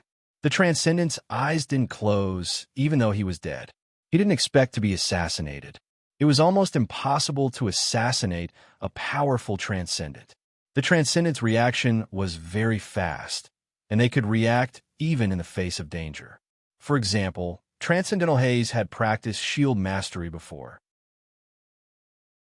His shield mastery had reached the advanced proficiency level. He could guarantee that when danger came, he could instantly take out a grade 3 shield from his spatial wristband and make the most reasonable defense. However, David's assassination was different. He was almost as close as the Transcendent, and the distance between them greatly reduced the Transcendent's reaction speed. Coupled with the use of many abilities, this was the result. The Transcendent's death was very sad because he couldn't use any of his abilities. He had been hiding the additional effect of his quasi-transcendent weapon, his life-saving measures, and so on. He couldn't use any of them. David casually took off the Transcendent's Transcendent armor and found that the Transcendent had a spatial bracer on each of his left and right arms. This was the first time David had seen a Transcendent with 2 spatial bracers. He took off the bracers and put them away at his waist. He didn't have time to check his loot. He had to quickly tidy up this place. Next, David dismantled the tent. The Shadow Attendant put the dismantled tent into a spatial bracer, filling it up completely. After doing all this, David lifted the Transcendent's corpse and soared into the sky. Because there were too many spies outside the base recently, the students of the academy were all in the base. This made the students in the base very bored. Today, there was something to do in the school base. Close to 1,000 workers and crew members were brought to the square to be interrogated by the student council. Many students were there to watch the show. The school base rarely had outsiders. Now that there were close to 1,000 normal people here, the bored students found some entertainment. After a simple interrogation, the workers were brought to the side. The school was going to arrange for them to be sent back to the peaceful zone when the transport ship returned. Of course, this was the school's way of handling things. If it were any other organization, they wouldn't care about the safety of these captives, even if they were released. Releasing these normal people on a guardian planet was equivalent to killing them. It wasn't that there weren't any normal people on a guardian planet, but they wouldn't be out in the wild. In the wild, even a larva was enough to kill them, let alone a level 1 insectoid. The 20 crew members and the captain were also being interrogated, but their treatment was much worse. Because they were closer to the transcendent than the workers, they were interrogated more carefully. Furthermore, as long as the transcendent wasn't found, these crew members wouldn't have their freedom. These workers and crew members were interrogated in the square because there were too many of them, and it was easier to manage them all together. On the other hand, most of these workers and crew members were normal people, so they wouldn't be in any danger even if they were all gathered together. You'll regret this. Master Hayes will avenge us. You'll all die. The captain seemed to have great confidence in the transcendent, and he spoke arrogantly to the interrogating students. The captain knew the transcendent's personality well. Since the transcendent had suffered a loss this time, they would definitely get back at him. Being harassed by a transcendent who was close to the top would be troublesome for any organization. The captain's words lit up the eyes of the crew members who were being interrogated. Their courage seemed to have returned to their bodies, and they all sat up straight. They were prepared to face the interrogation with brute force to show their pride as subordinates of the transcendent. The student council member in charge of the interrogation also frowned. They had all investigated Hayes' transcendent before. This sort of existence was something students had to look up to. For a moment, the confidence of the students was greatly reduced. At this moment, a figure rapidly approached from the sky. However, the students weren't surprised. Only someone from the academy could fly here without sounding the alarm. Master David! Some sharp-eyed students cheered. When David saw the lively square, he was surprised. The square was right outside the entrance of the base, and it wasn't usually this lively. He carried the corpse of the transcendent and landed on the square.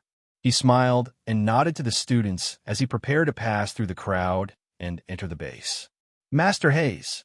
The originally arrogant captain screamed in disbelief when he saw the corpse in David's hands. This scream pierced through the entire square. All the students and captives looked at the corpse in David's hands, especially the captive staff and crew members. They were all too familiar with the transcendent. That mountain-like existence in their eyes was now being casually carried by David. Some of the crew members began to cry. The captain wanted to step forward, but he was slapped to the ground by the student in charge of interrogating him. The students also understood what had happened. They excitedly surrounded David, but they couldn't block his path. They could only watch as they made way for David to enter the base. When David walked into the meeting room, Principal-elect Transcendent and 3 other Transcendent were entertaining Jonah Transcendent. Jonah Transcendent owed the First College of Iridia a favor. When he heard Principal-elect Transcendent's request for help, he immediately came through the portal without hesitation. Therefore, Jonah Transcendent was the first to arrive. Kenny Transcendent saw David walk in. He was about to greet him, but halfway through his words, he stared blankly at the corpse in David's hands. How could Transcendent Kenny not recognize this corpse? He only needed to think about how his body was still aching to know who it was. However, Kenny Transcendent didn't expect that when he asked David to find Hayes Transcendent's location, David would come back with Hayes Transcendent's corpse. You killed Hayes Transcendent? Principal-elect Transcendent looked at David in shock. He then looked at the corpse in David's hands and asked. He was prepared to ask his friends for help for Hayes Transcendent, but he didn't expect David to solve the problem for him. When I found Hayes Transcendent, he was treating himself. I ambushed him and luckily succeeded, David said as he threw Hayes Transcendent's corpse on ground. Hayes Transcendent's corpse rolled on the ground, revealing the wound on the back of his head. There was a big hole in the back of his head. The wound wasn't that big, but David didn't want people to know that he had a transcendent stiletto, so he dug out a fist-sized rock from the back of Hayes Transcendent's head and threw it away. That was how the wound ended up like this. Master David, You actually killed Hayes Transcendent. Jonah Transcendent exclaimed. Kenny Transcendent, Dunbar Transcendent, and Beecher Transcendent, who were familiar with David, all looked at David strangely, as if they had just met David. Jonah, you should call David Grandmaster. Principal-elect Transcendent said calmly. Grandmaster David? He can't be a sniper or Grandmaster. Transcendent Jonah was stunned when he heard that and immediately shook his head. David has mastered the spirit-severing heavy axe technique and has become a heavy axe Grandmaster. Principal-elect Transcendent Jonah explained with a smile. The First College of Iridia and Cater Academy were close allies. Principal-elect Transcendent Jonah had two reasons for telling David about the First College of Iridia. First, it was to show off the results of the First College of Iridia in front of Cater Academy's principal, Jonah Transcendent. Second, it was to show the friendship between the two academies. Sharing something that had never been announced to the public was a show of sincerity. Transcendent Jonah sized up David seriously and shook his head with a bitter smile. Such a young, heavy axe Grandmaster. Although the assassination of Hayes Transcendent had shocked Jonah, it was not as shocking as what Transcendent Lek had told him. There were many possibilities for the assassination of the injured Hayes Transcendent. As long as Hayes Transcendent had been careless, this would have been the result. However, the heavy axe Grandmaster was different. There were very few weapon Grandmasters as young as David, let alone weapon Grandmasters. In the academy, every weapon Grandmaster student was the strongest in the academy. For a student to become a weapon Grandmaster was something that had never happened in the past thousands of years. David's performance had broken history. David was a little embarrassed by the praises of the two principals, but he couldn't say anything. He could only stand there with a smile. Principal-elect Transcendent Jonah Lek laughed proudly. Haha, Kenny, pour some of my good wine. Today, we should celebrate. The big problem of Hayes Transcendent has been dealt with. Everyone present understood that he was celebrating the elimination of Hayes Transcendent, but in reality, he was celebrating David becoming a heavy axe Grandmaster. Transcendent Kenny Transcendent took out a bottle of wine from Lek's base bracer and poured a glass for everyone. Everyone held the wine in their hands and raised their glasses to David. David also raised his glass in response. Principal-elect Transcendent took a sip of wine and smiled at Transcendent Jonah. By the way, David signed up for the strongest freshman competition. I wonder what kind of results he'll get. Transcendent Jonah was drinking red wine. When he heard this, he couldn't help but spit out a mouthful of red wine. Fortunately, Transcendent Kenny reacted quickly and stepped back to avoid the wine. Grandmaster David signed up for the strongest freshman competition. Transcendent Jonah didn't know what to say. He felt that it was unfair for David to participate in the competition, but he couldn't continue. David wasn't allowed to participate in the competition, but David was indeed a freshman. However, if David were to participate in the strongest freshman competition, there would be no need to compete at all. Not to mention that David was now a heavy axe Grandmaster. Even when he was still a heavy axe Grandmaster, his strength was enough to easily defeat all the freshmen. Not only the freshmen, but even if all the senior students of the top schools came, who could beat David? Principal-elect Transcendent Jonah was very proud. When he heard that David was participating in the competition, he was also shocked. Now, Transcendent Jonah was also shocked. Kenny Transcendent, Dunbar Transcendent, and Beecher Transcendent Jonah knew for the first time that David was going to participate in the strongest freshman competition. All of them had strange expressions on their faces. They really wanted to see this year's strongest freshman competition. What would the competition be like if there was a Grandmaster heavy axe among the freshmen?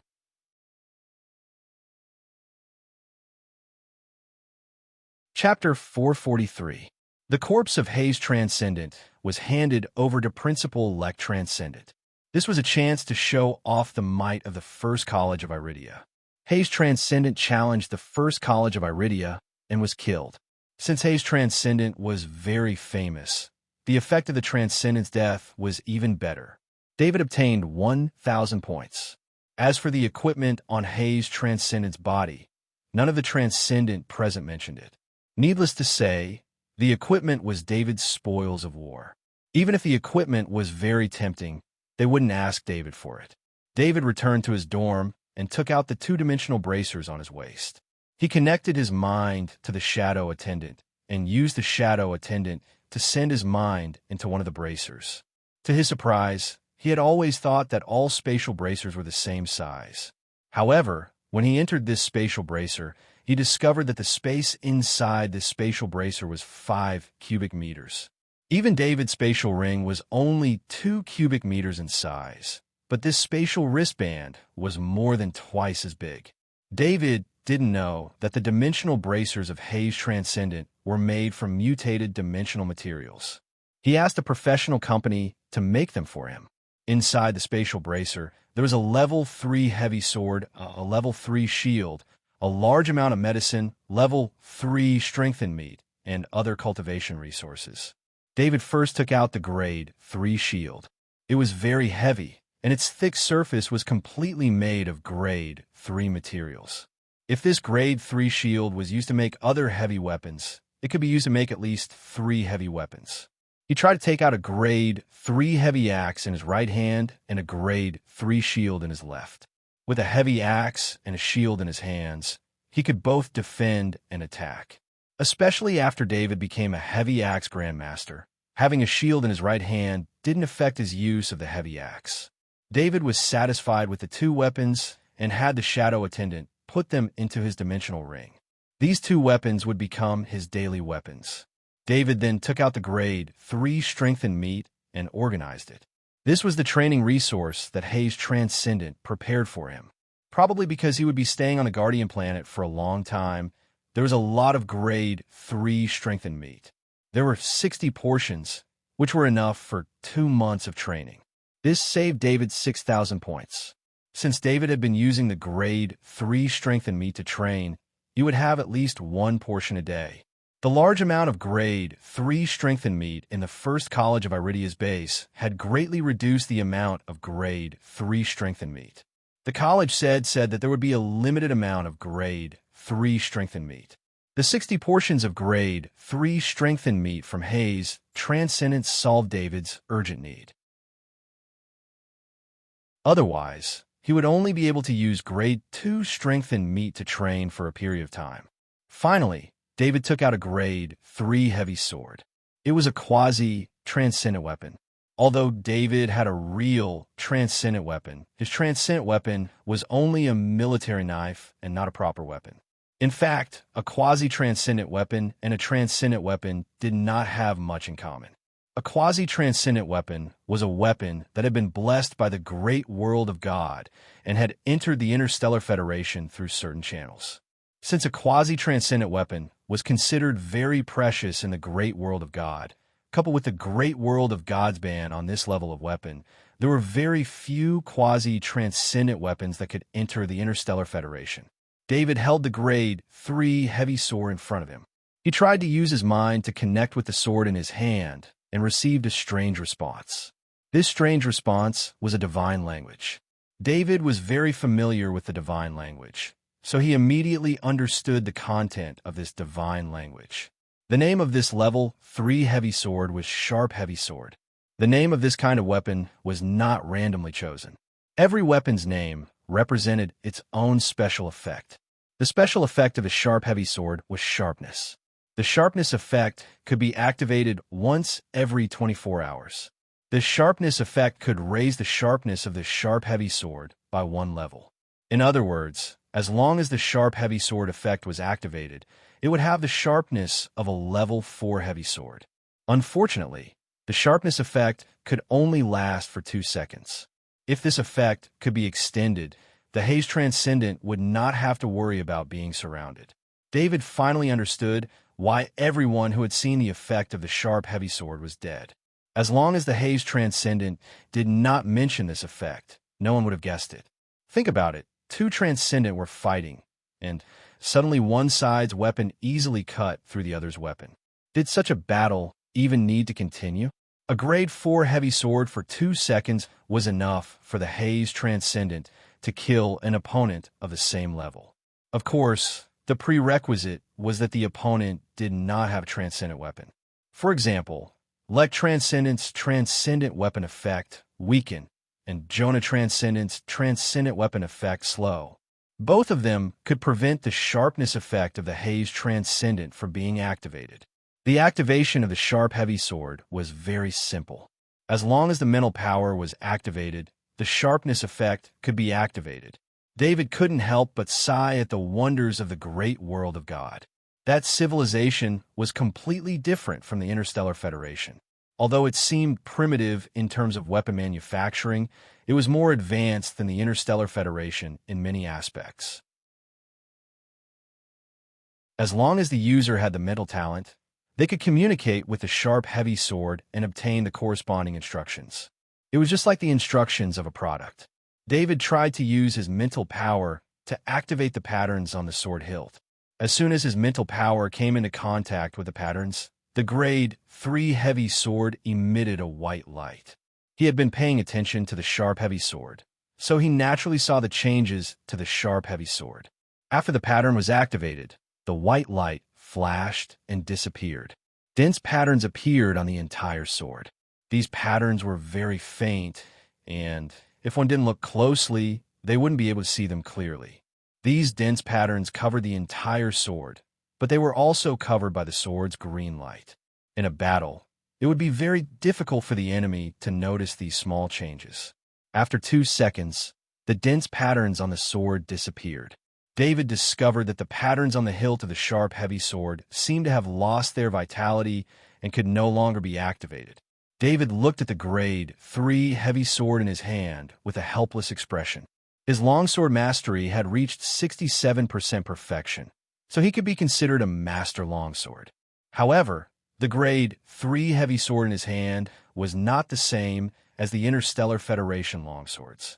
The Interstellar Federation longswords were light weapons and were known for their lightness. On the other hand, the grade 3 heavy sword was a heavy weapon. This kind of weapon could slash, stab, and even block. It was a very versatile weapon, but it didn't have much in common with the Interstellar Federation longswords. If he used the sharp, heavy sword in battle, he could only use his own understanding of the heavy sword and a small part of the longsword mastery technique. This way, the fighting power of the sharp, heavy sword would be greatly reduced. David had the shadow attendant put away the sharp, heavy sword and thought to himself, "What a happy problem." The second space bracer was empty. David roughly understood why. It was very likely that the Transcendent prepared this space bracer specifically for that tent. David placed his hand on the shadow attendant's shoulder again.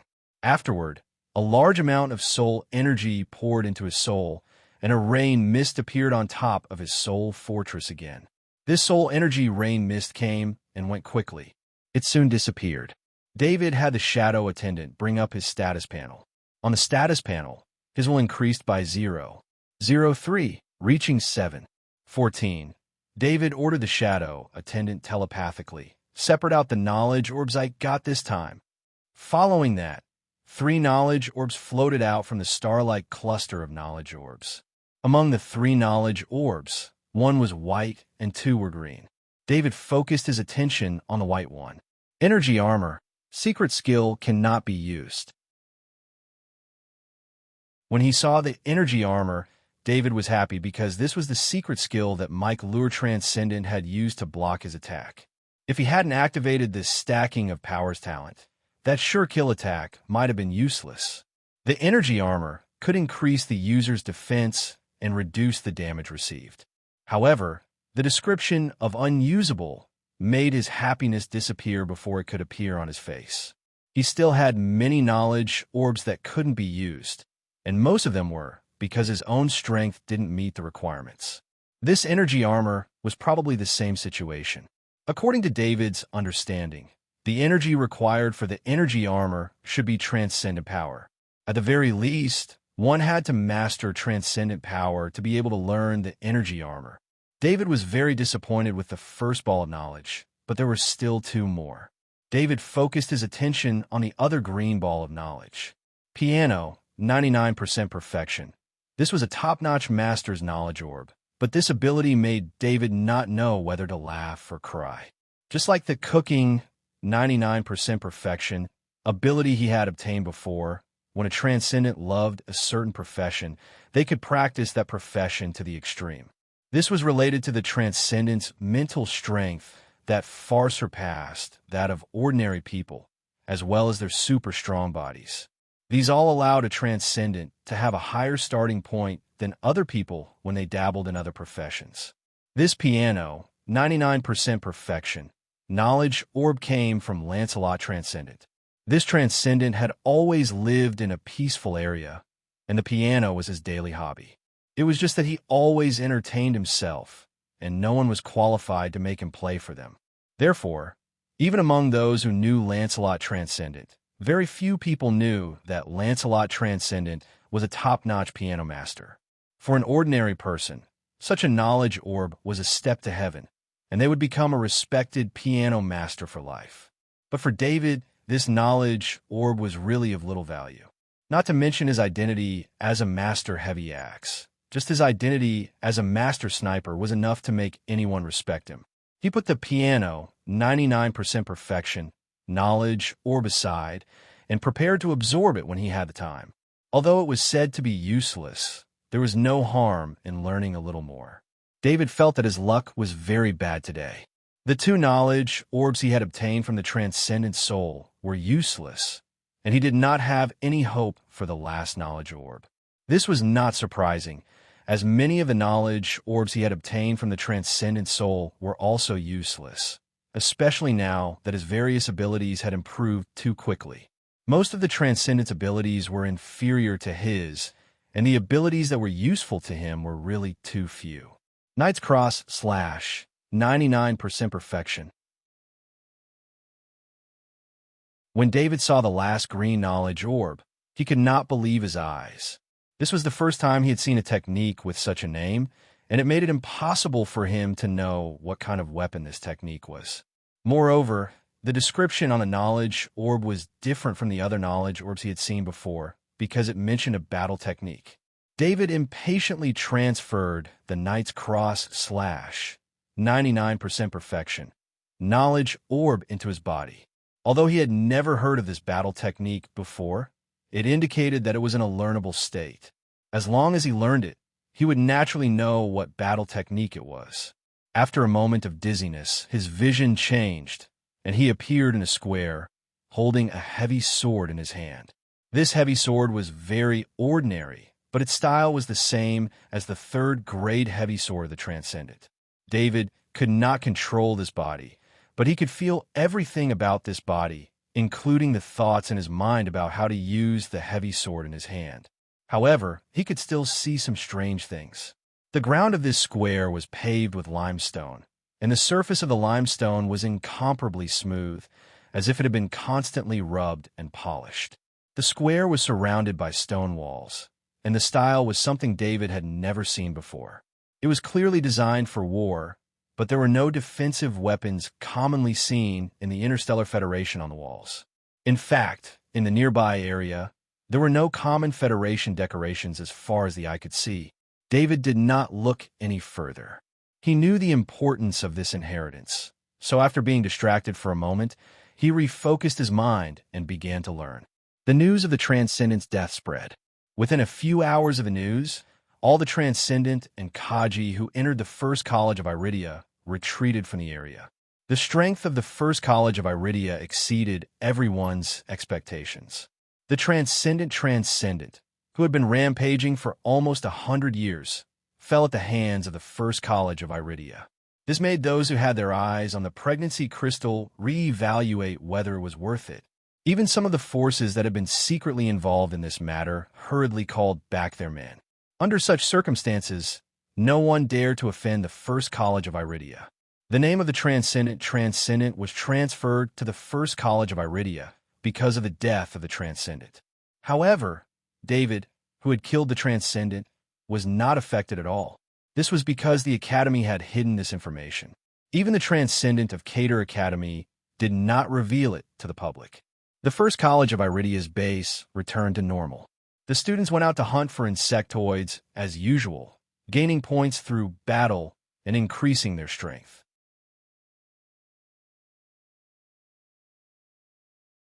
Chapter 444. David held a grade 3 heavy sword in his hand and practiced one move after another. In his status panel, there was a Knight's Cross slash 99% completion, but every time he practiced, he would gain some insights. The Knight's Cross slash was a completely different combat technique from the Interstellar Federation. The difference was in the concept. The Interstellar Federation focused on weapon mastery, so no matter what technique it was, they would use all kinds of methods to improve their weapon mastery. However, the Knight's Cross slash was a combat technique. It didn't require the user to have a strong, heavy sword mastery ability. Instead, it required the user to infuse the heavy sword into the Knight's Cross slash, and through continuous practice, it would become an instinct of the body. When fighting with an enemy, the Knight's Cross slash would let the body instinctively use the Knight's Cross slash to deal with the situation. Of course, for David, who had practiced many weapons to the level of master, and even reached the level of Grandmaster in heavy axe mastery, when he looked at the two different fighting techniques, he felt that they were the same. The Knight's Cross slash combat technique allowed David to fully utilize the grade 3 heavy sword, sharp heavy sword. In fact, when David saw the Knight's Cross slash combat technique that had reached 99% completion, he was very happy, because if he had given the Black Transcendent a chance to assassinate the Transcendent, he would have been the one to fall instead of the Transcendent. Unfortunately, the Knight's Cross slash was only at the master level. Its effect was still not comparable to the heavy axe Grandmaster. David summoned the Shadow Attendant, put away the grade 3 heavy sword, and walked to the side to use the steam bath to clean himself up. This was the training room of the Black Ship. Currently, there were only 12 crew members, and they were all transferred from the Thundersnake modified ship. The Thundersnake modified ship was currently parked in the hangar of the Black Ship. Now, David was no longer living in the dormitory. Instead, he had moved to the Hastings. The conditions here were better, and it was also safer. He wouldn't be disturbed by others. Captain Hopper had been very busy recently. He needed to master all the functions of the ship, and, at the same time, he needed to recruit some crew members. With just the 12 of them, they could pilot the ship, but if they wanted to fully operate it, they would need more crew members. However, Captain Hopper was obviously very happy to do this. The Black Ship was much larger than the Thundersnake modified ship, and the difference in combat power between the two was huge. Any captain would yearn for a better spaceship, not to mention that the original spaceship had not been abandoned. It was just parked there and could be visited at any time. But no matter how busy he was, as long as David was there, Captain Hopper would wait outside the door, waiting to serve David. When David walked out of the training room, Captain Hopper was standing at the door. "Sir, Transcendent Kenny has sent a message. He wants you to go to his office." Captain Hopper reported to David. David couldn't be disturbed during training, so some messages to contact David would automatically be sent to Captain Hopper. If Captain Hopper couldn't handle it, he would report it to David. "Got it. How's the recruitment going?" David nodded and asked. "We're in luck. After the Academy's investigation, I've chosen some trustworthy staff members to stay on the ship. These people are all experienced. The Black Ship will be able to operate normally soon." Captain Hopper replied with a smile. "Thank you for your hard work." David praised Captain Hopper's work. After disembarking from the Black Ship, David immediately went to the office of the Transcendent Kenny. When he entered the office, he saw that the 3 Transcendent of the Academy base were all there. Brennan, the intelligence officer of the Academy base, was also there. "Hello, everyone. What's the matter?" David walked into the office and greeted them with a smile. "David, the Academy has decided to send some of the weaker students back." The Transcendent Kenny forced a smile and said in a deep voice, "Why are they doing this?" David was really surprised. Previously, when so many things happened, the Academy didn't decide to send the students back to the peaceful zone. Now, they wanted to send the weaker students back. Something big must have happened. The Transcendent Kenny waved his hand and a screen appeared. He said as he operated it, "This is a video sent from the 3rd Space Fleet. Take a look first." Then, a video appeared on the screen. The 3rd Space Fleet was a huge fleet that defended the planet. In the video was the 3rd Space Fleet that David had seen before. The video shifted to the front of the third space fleet. It was a sealed space. First, a wormhole appeared. Dozens of level 2 Zergs and a few level 3 Zergs rushed out of the wormhole. If Zergs of this scale appeared on a planet, they would be extremely terrifying. However, in front of the third space fleet, they were so weak that they couldn't even be considered a threat. After a round of cannon fire, the Zergs that came out of the wormhole were all annihilated. David looked at the transcendent Kenny strangely.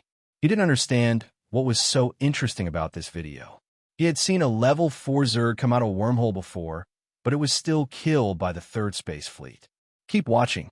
The transcendent Kenny didn't explain much. When the Zergs in the first wormhole were killed and the wormhole disappeared, a second wormhole appeared, and then a third. After that, more and more wormholes appeared. The number of Zergs that appeared increased significantly. These wormholes were randomly distributed in front of the third space fleet. The third space fleet had no choice but to split up their firepower to seal off these wormholes. Another batch of wormholes appeared. In one of the wormholes, a Zerg in full black armor appeared. The moment it appeared, it howled towards the third space fleet. In space, a visible ripple was emitted from the mouth of the Zerg in black armor. It rushed towards the third space fleet. At the same time, many level 2 Zergs came out of the wormhole. They blocked in front of the Zerg in black armor and used their bodies to block the attacks. After the level 2 insectoids sacrificed themselves to block the attacks, the remaining power of the main cannons could not cause any damage to the black armored insectoid, even if it hit the black armored insectoid's black armor.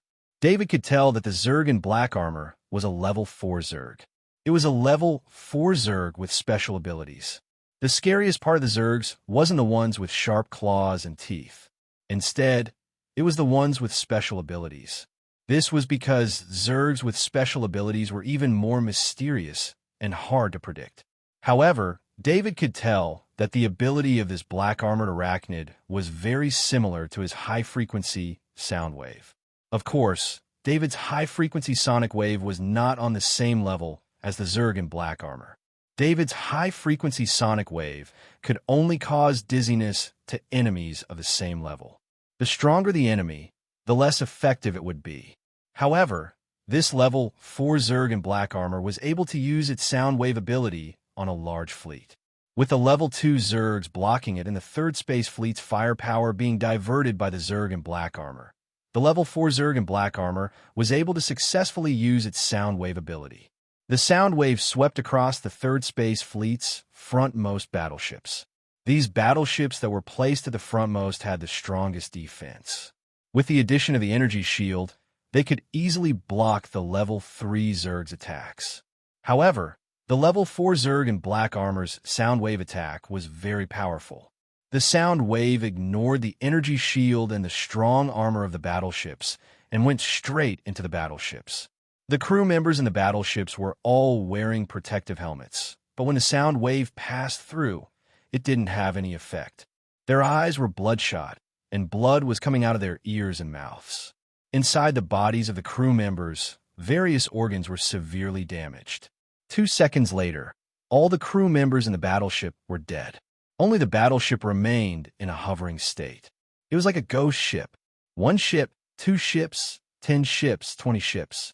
David watched as the battleships that were still attacking stopped one by one. The image kept changing to the inside of the battleships. The crew members fell one by one and never got up again. More wormholes appeared, and the silhouettes of Titan black beetles appeared. Moreover, there were 6 of them at once. In front of the Titan black beetles were a group of level 2 and level 3 Zergs that were blocking the attacks for them. Soon, the Titan black beetles entered the frontmost formation of the third space fleet. The Titan black beetle charged into the fleet of battleships, using its body to ram into the battleships. At the same time, many attacks landed on the Titan black beetle's body, causing wounds to appear on its body. However, because the Titan black beetles entered the battleships, some of the more powerful main cannons were hesitant to attack. At this time, super large aircraft carriers appeared behind the third space fleet. For superstar destroyers that were said to be able to destroy everything were aimed at the Titan Black Beetles. Following that, four terrifying rays of destruction rushed towards the Titan Black Beetles. 6 Titan Black Beetles, along with a large number of Level 2 and Level 3 Zergs, as well as part of the 3rd Space Fleet's battleships, all disappeared. Even a Level 4 Black Armored Zerg that was far away was not spared. Even the wormholes were affected by the impact of the terrifying energy. One by one, they disappeared in space. David was speechless as he watched the entire battle. In this battle between the Zergs and the Space Fleet, both sides suffered huge losses in just a short period of time. On the Zerg side, there were 7 Level 4 Zergs and a large number of Level 2 and Level 3 Zergs. On the Interstellar Federation side, more than 100 battleships were destroyed and tens of thousands of soldiers were killed. The reason the final 4 aircraft carriers were able to kill all the Zergs was because the battleships at the front were stalling the Level 4 Zergs, giving the aircraft carriers time to recharge their superstar destroyers. David, you studied history. Do you still remember what the Zerg's actions represent? Kenny Transcendent asked David. David thought back to the history he had studied. His grades were very good, and he could remember some things as long as he wanted to. However, when he thought back to the relevant events in history, his expression could not help but turn ugly. Didn't the Zerg's official attack start in about a year? David asked in disbelief. According to the video, the Zergs were preparing to launch an official attack. The Zergs would constantly increase the pressure on the blockading fleet, opening the 3rd Space Fleet's blockade and sending out a portion of the Zergs to destroy the other planets in the war zone. The Zergs had highly intelligent commanders, and their plan was very clear. They wanted to throw the entire war zone into chaos and cut off the Worcester's reinforcements. Even if they could not cut off the Worcester's reinforcements, they would do their best to reduce the reinforcements to the Worcester's rear. There's news from the military. It's very likely that there's a problem with the Zergs that requires a large amount of Zerg lives. So the Zerg's attack have been brought forward, Kenny Transcendent explained. According to the research of the researchers, the reason the Zergs would launch an all-out attack every few decades was to consume too many Zergs. The Zergs could quickly mature as long as they had enough energy, and they only needed a small amount of energy to maintain their growth. Thus, the Zergs could use this method to increase the number of Zergs fighting. This process of accumulation would reach saturation every once in a while, or even too much. At that time, the Zergs would send out the majority of the Zergs that could not obtain energy as the main force of the war. This war was for the sake of obtaining more energy, and more energy could be used to nurture more Zergs. This was a circular process. Why aren't the upperclassmen returning to the academy? It's too dangerous for them to participate in this war. David understood what was about to happen and could not help but ask. Although the upperclassmen, Kaji, would be of some use in defending the base, it was the transcendent and the defensive weapons that would truly be of use. When danger arrived, they could even shrink the base, just like Cater Academy, to protect the important Krypton mines, teleportation gates, and AI systems. This would cause the Academy to suffer great losses, but it was still worth it compared to losing a large number of elite students. The military is discussing it. The general mobilization will begin in 3 days, and these students will all join the army, Kenny Transcendent said in a rather low voice. General mobilization. David was also stunned by what Kenny Transcendent said. The general mobilization was an emergency recruitment operation of the Interstellar Federation. All eligible personnel had to respond to the Federation's call and join the army. Once the general mobilization was announced, upperclassmen, Kaji below the age of 40, who met certain conditions, and soldiers who had retired for less than 20 years would all be forcibly recruited. This was a national war, but David did not expect it to begin so soon.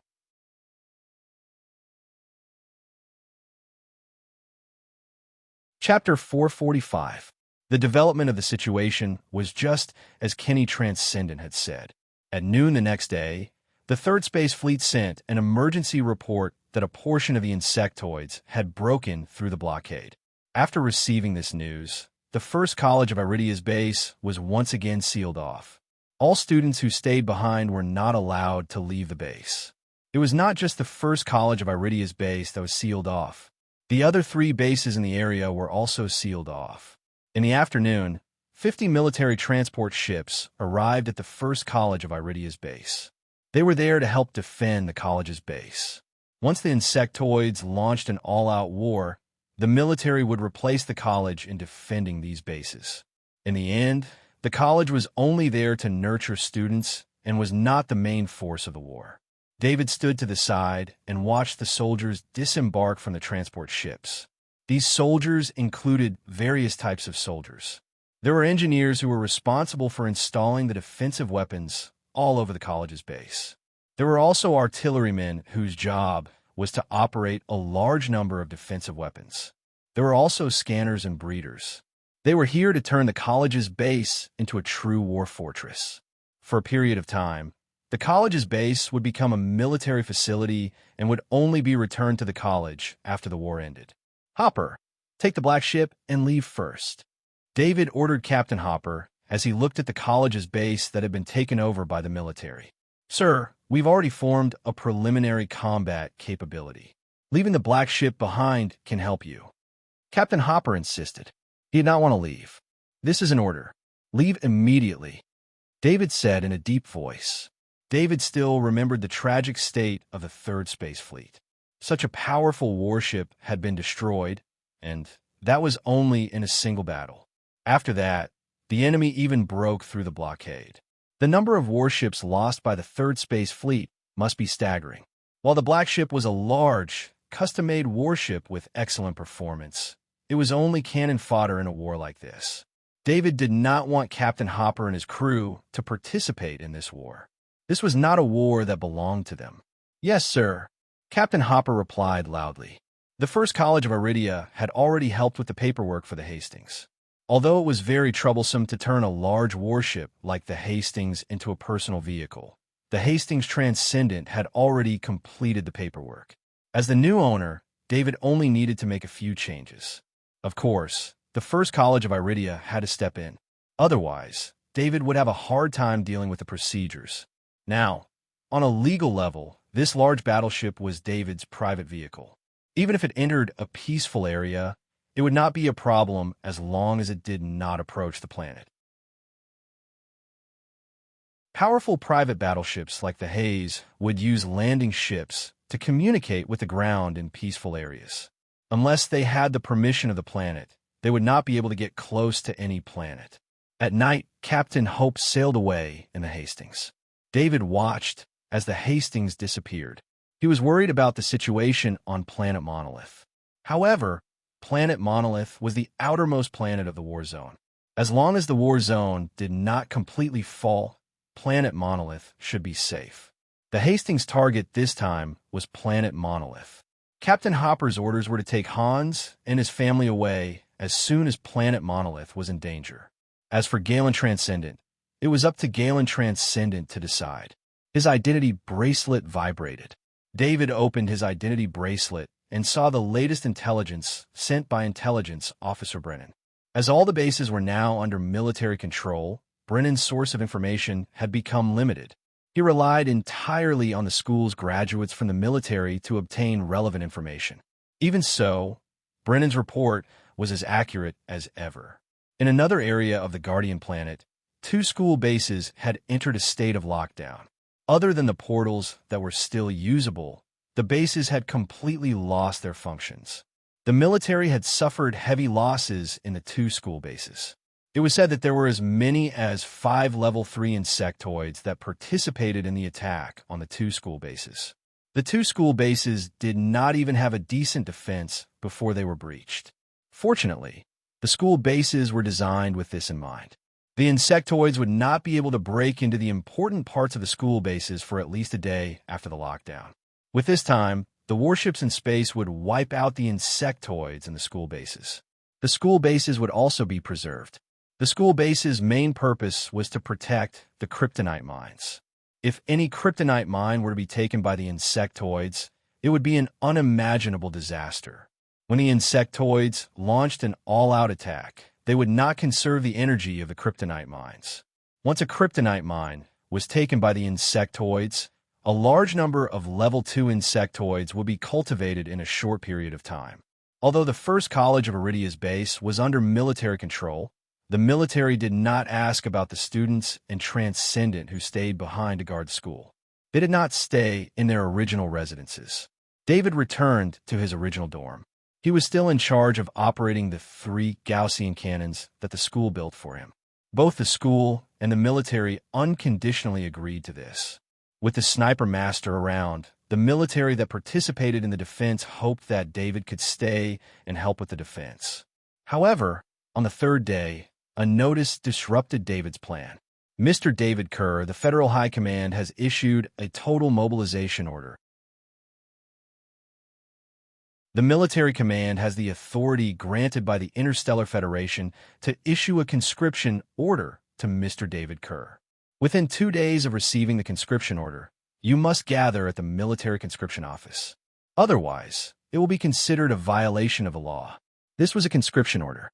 However, David did not expect to receive such a conscription order. One must know that he was only a freshman, and the conscription order required students who were in their 3rd year and above. David took the conscription order and went to Kenny Transcendent's office. On the way to Kenny Transcendent's office, David's mind was in turmoil. He was not against joining the military, but definitely not now. He was currently at the peak of Kaji, and he was still in the stage of rapid improvement. At this stage, David needed to constantly train in order to obtain the precious opportunity to become a Transcendent for the first time. David felt that he only needed at most a year before he could attempt to become a Transcendent.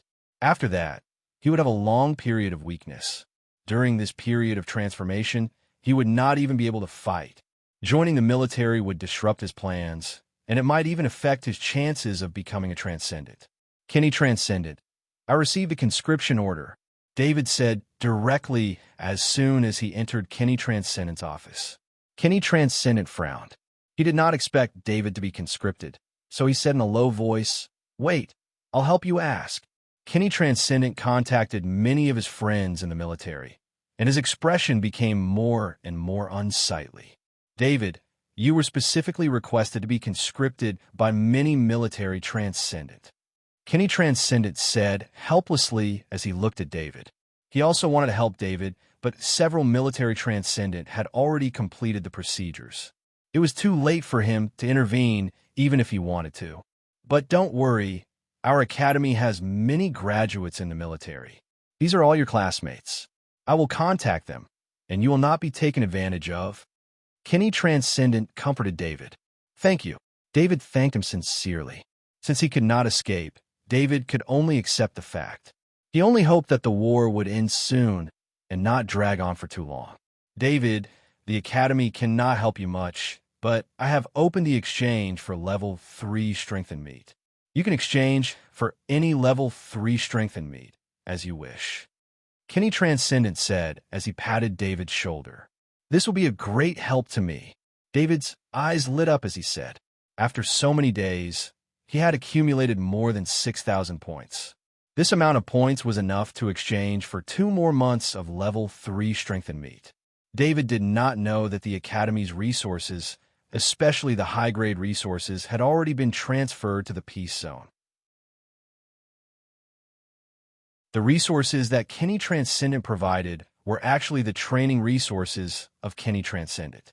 At noon, David carried a custom-made exoskeleton armor loading box, a custom-made large-caliber sniper rifle, and a level 2 heavy axe as he walked onto the transport ship that was here to pick up the conscripted students.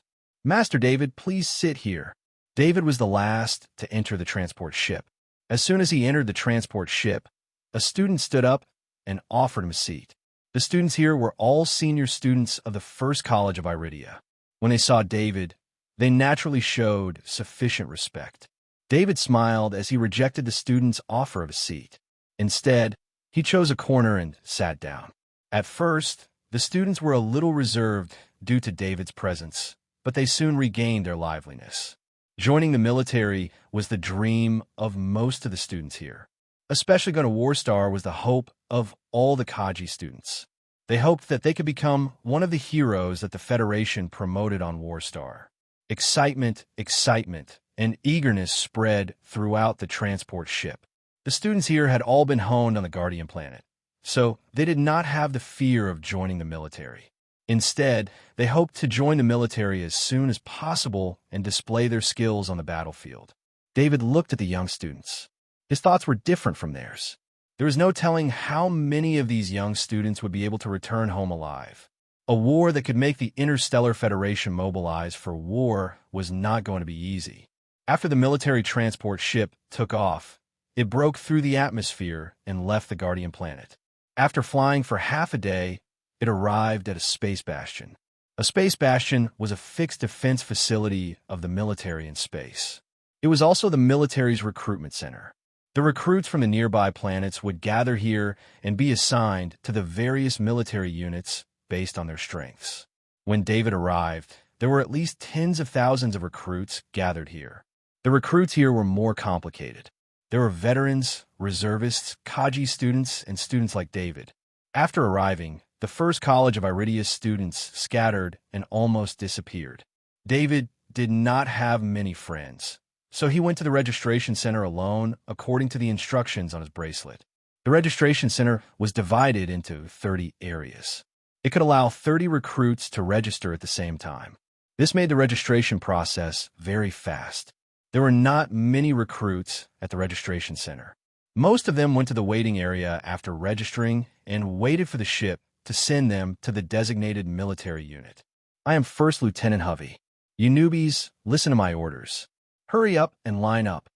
First Lieutenant Hovey yelled at the recruits. First Lieutenant Hovey was in a bad mood. Anyone who had to deal with unorganized and undisciplined recruits for a day would feel this way. These recruits were not normal recruits. Every recruit here was either a Kaji, had some special abilities, or was a veteran. They were all people who could be assigned to a military unit directly. This made the recruits even more difficult to manage. First Lieutenant Hovey's mouth was dry from all the yelling. David was at the back of a line. There were only 5 people in front of him and 7 behind him.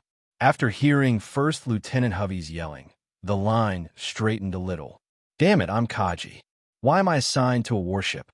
A recruit in front of him walked out of the registration room and complained loudly. Many Kaji were like this. They wanted to go to the planet instead of being assigned to a warship.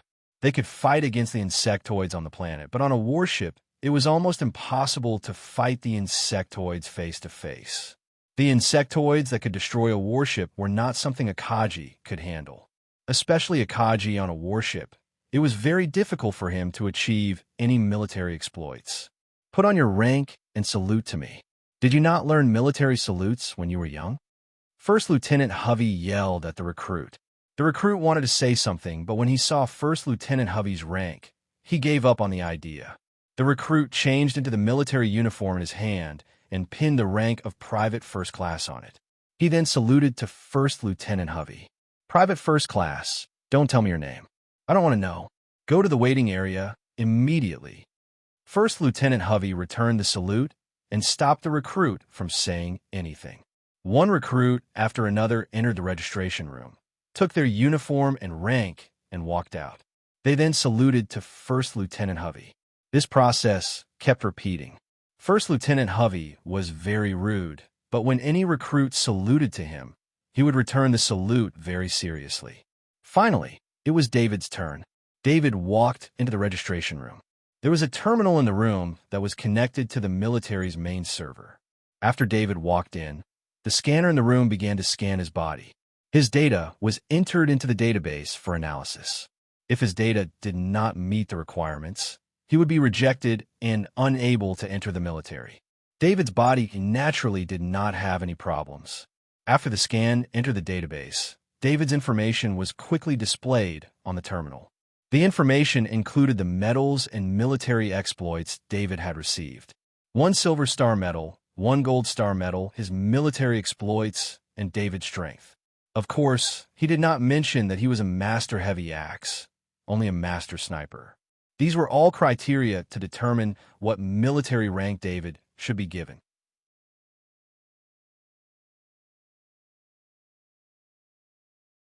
Chapter 446. David Kerr, welcome to the Interstellar Federation Army. According to your military achievements and strength, your military rank is Major. You have been assigned to the 4th Frontline Base. Please retrieve your uniform and military rank. A line of text appeared on the terminal. Then, a military uniform and a box with a military rank insignia were delivered from the conveyor belt on the side. David picked up the military uniform and saw that it was a colonel's uniform. The material of this uniform was clearly different from the sergeant's and captain's uniforms. Without hesitation, he put on a uniform and pinned the major's military rank on it. Then, he used the mirror on the side to tidy up his appearance. This colonel's uniform was chosen based on the results of his body scan, so it fit him very well.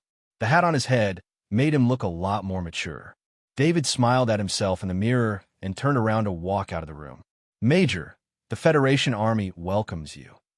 When Lieutenant Huawei saw David walk out in a major's uniform, shock flashed in his eyes. He took the initiative to step forward and salute. As an officer in charge of receiving new recruits, Lieutenant Huawei was very clear about the military rank standards of this general mobilization. Because they were temporary combatants gathered by the general mobilization, the military rank standards were the lowest. Normally, graduates of top academies could have the rank of 2nd lieutenant when they enter the Army. But the top academies gathered by the general mobilization would only give non-graduates the rank of sergeant. If they wanted to enter the ranks of captain, they had to be promoted through military achievements.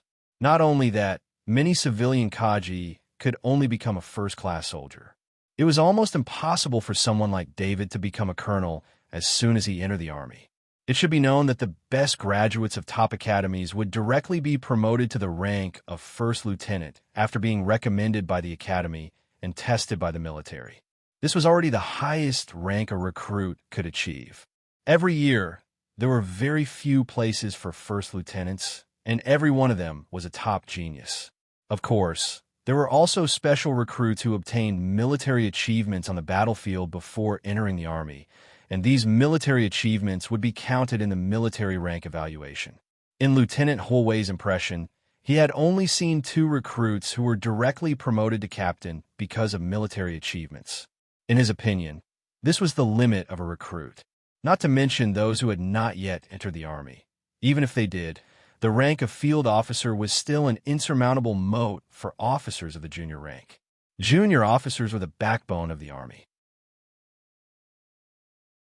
They were the main force on the front line, and colonel officers were responsible for planning the coordination and movements of various departments. They rarely needed to be on the front line. David returned a military salute to Lieutenant Huawei. Although he was wearing a military uniform, he didn't feel like he had just entered the Army. Lieutenant Huawei, we don't need to undergo recruit training? David asked. According to David's knowledge, recruits needed a minimum of 100 days training to enter the Army, and some professional positions to train would take even longer. Major, the recruits this time all have the relevant skills. According to the information I know, all the recruits will be trained by each department after they enter the post so that they can adapt to the new post as soon as possible. 1st Lieutenant Huawei immediately replied. This wasn't a secret. Once they were assigned, they would be notified accordingly. David didn't make things difficult for Huawei, nor did he ask any more questions. He turned and walked to the waiting area. The Bastion's highest-ranking officer was only a captain, so every soldier who saw him saluted him as he made his way through the city. David returned their salutes one by one.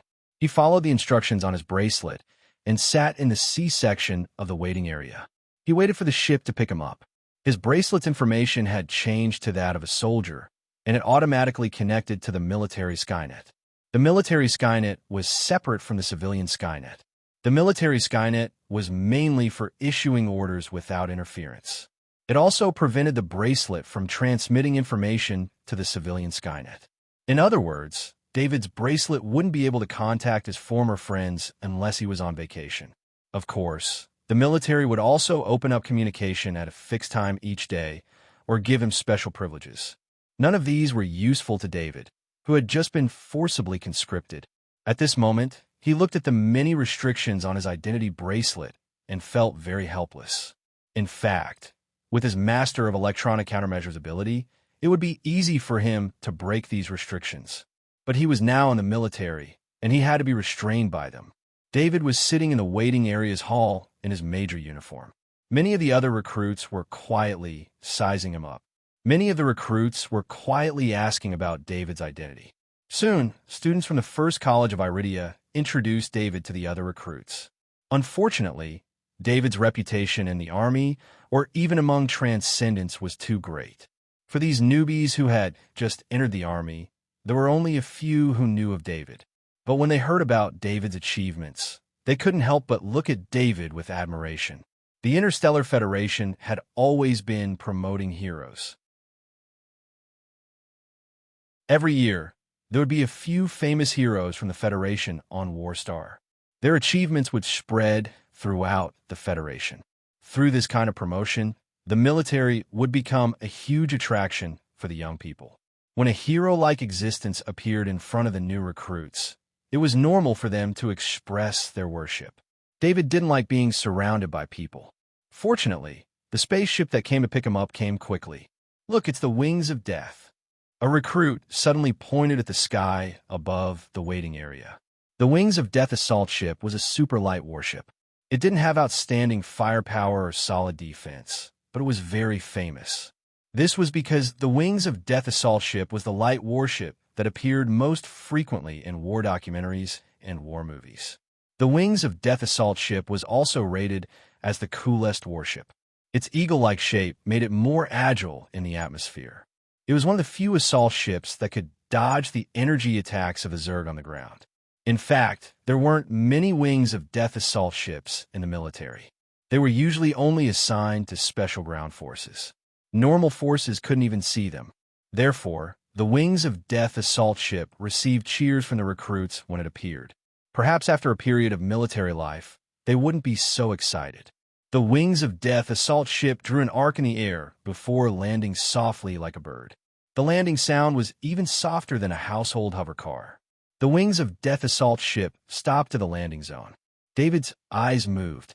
He looked at the time. It was the time the military arranged for him to be picked up. The landing zone was also the designated landing zone for the spaceship to pick him up. A young officer wearing a second lieutenant uniform jumped down from the assault ship, Wings of Death. He glanced at the waiting area and immediately saw the special existence among the recruits. "Major David, I'm Second Lieutenant Mawson. I'm also your adjutant."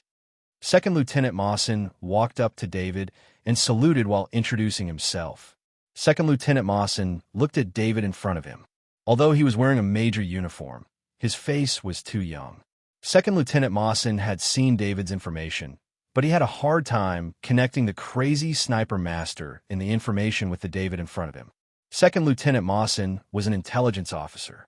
The reason he could be arranged to be David's adjutant was because General Adams, one of the highest-ranking officers in the war zone. David's conscription into the military was requested by many transcendent in the military. When General Adams found out, the matter was also an unchangeable foregone conclusion. General Adams and David's father, Hans, were good friends. If it wasn't for the fact that David's conscription had alarmed many transcendent in the military, General Adams wouldn't have cared about the conscription at all. For him, who was having a headache from the constant battles, the conscription was a small matter. General Adams took the time to look at David's information. After seeing David's battle record, he immediately decided to send a reliable person to follow David. He couldn't let David cause any big trouble in the military. Under normal circumstances, even if David was now a major, he wouldn't have an adjutant before he had an actual position. This was the rule in the military. However, General Adams could arrange an adjutant for David's identity as a sniper master. A sniper master's position in the military was very special. Those transcendent in the military who requested to conscript David into the military didn't want to harm David. Instead, they urgently wanted David, a sniper master, to join the military. "Hello." David returned a military salute. "Major, I'll go to the 4th Frontline base with you." Second Lieutenant Mawson stepped aside and invited David. David nodded and boarded the Wings of Death assault ship with Second Lieutenant Mawson. After entering the Wings of Death assault ship, this super-light warship could only accommodate 10 people at most. If you included Kaji's equipment, it would be a standard pilot and 6 Kajis to form a Kaji combat team. 7 people and equipment were just enough to fill the Wings of Death assault ship. Major, this Wings of Death assault ship was assigned to you by the military. I'm currently piloting it for you. Second Lieutenant Mawson sat in the pilot seat and turned to say to David. David put his equipment aside and sat in his seat without paying attention to the seatbelt. Second Lieutenant Mawson glanced at David and didn't say anything. He piloted the Wings of Death assault ship into space. Sitting in the Wings of Death assault ship, David could feel the shortcomings of the Wings of Death assault ship. This assault ship wasn't as good as the legends made it out to be. Perhaps the Federation's propaganda had increased the halo of the Wings of Death assault ship, because this Wings of Death assault ship didn't have a gravity system. As soon as he left the gravity range of the Bastion, David's body began to float upwards. Fortunately, he controlled his body in time and fastened the seatbelt. This was why he didn't lose face in front of Second Lieutenant Mawson. Major, ahead is the defense zone of the 3rd Space Fleet. It's no longer safe there. We need to change into exoskeleton armor to prevent accidents at any time. After sailing for a few hours, Second Lieutenant Mawson stopped the Wings of Death assault ship and walked over from the pilot's seat to say, Second Lieutenant Mawson, did the 3rd Space Fleet lose a lot?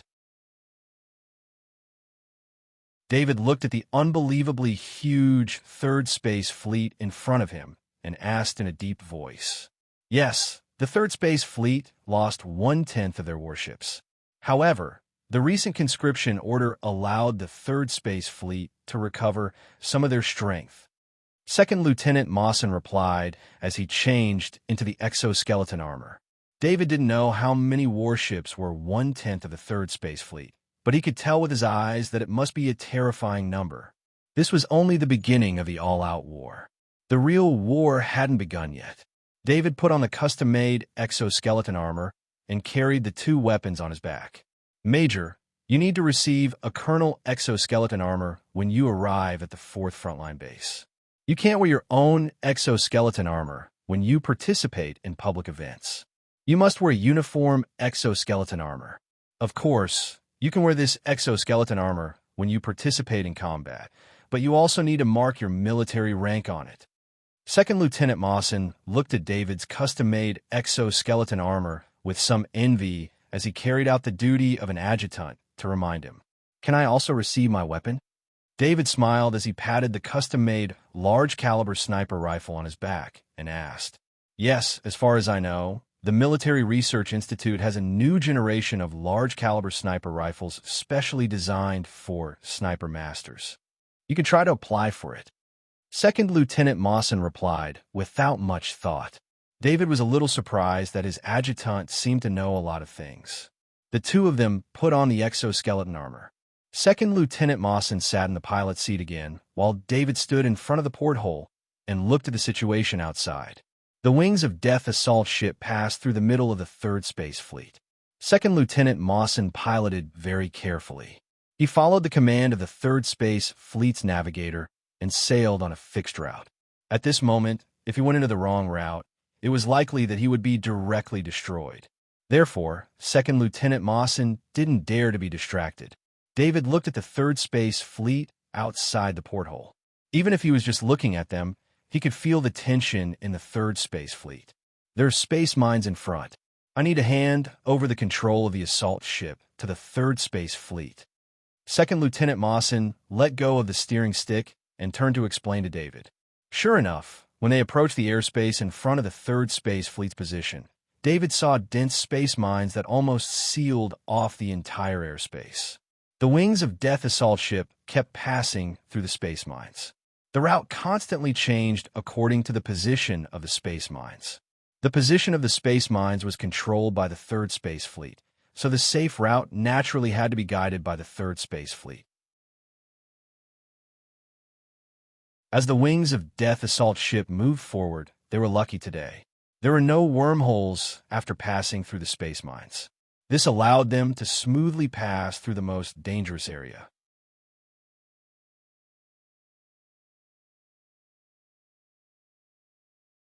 Chapter 447.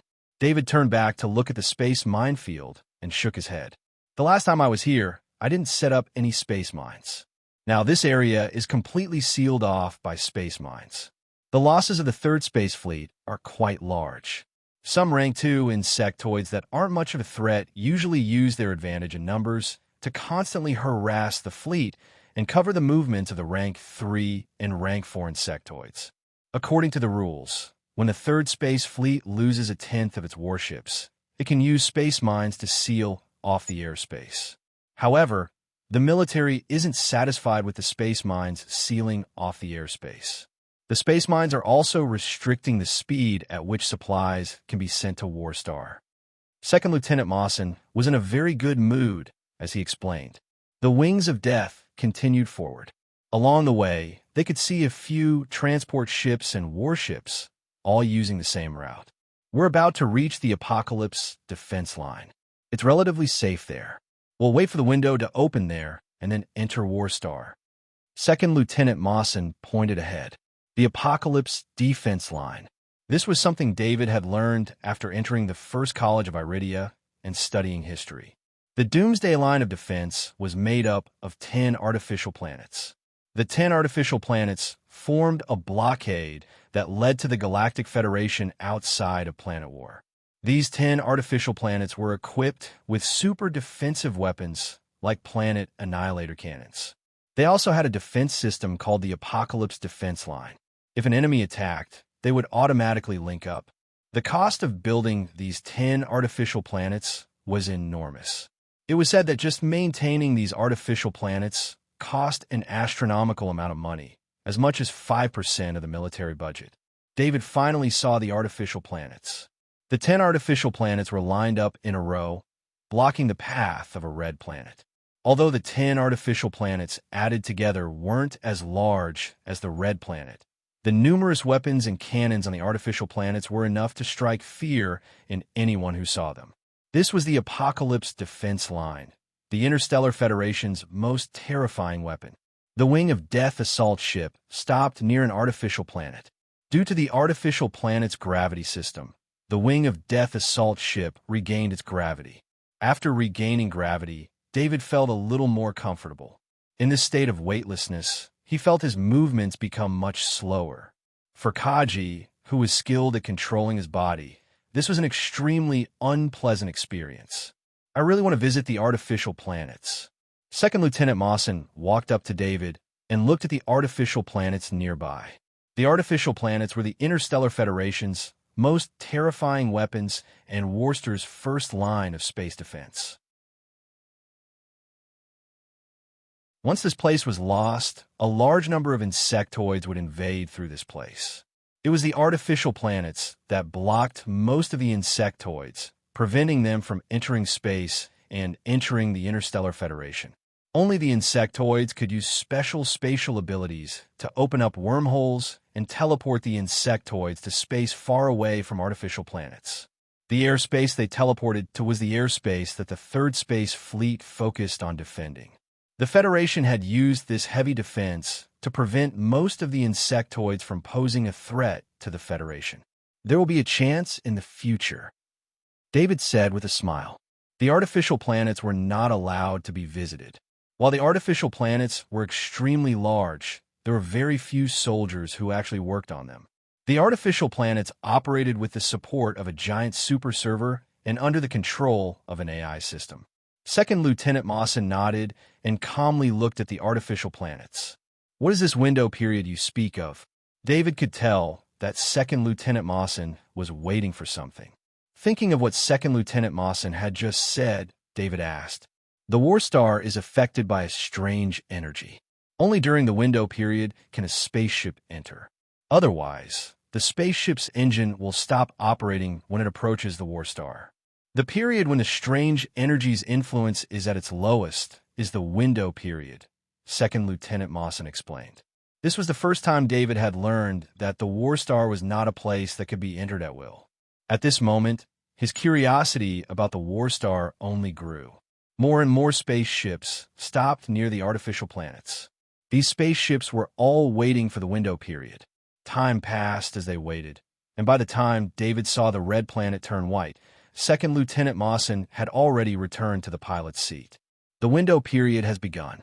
We have 2 hours to reach 4th Frontline Base, Second Lieutenant Mawson said to David as he piloted the Wings of Death. David saw all the spaceships outside the window begin to move and fly toward the war star. The Wings of Death followed the other spaceships and headed toward the war star. Just as the Wings of Death passed through the red zone, the engine sound of the Wings of Death suddenly changed. The engine that was originally soft and almost silent was now roaring constantly. It seemed to be very strenuous. What's going on with the Wings of Death? Is there a problem? David glanced at the Wings of Death's altitude and could not help but ask.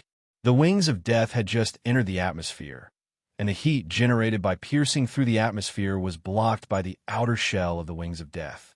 Logically speaking, the Wings of Death was descending, so the engine was rarely used, so there should not be any strain on the engine.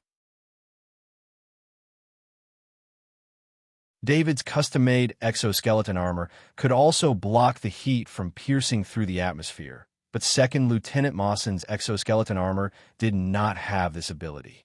Moreover, David did not want to fly down from such a high altitude.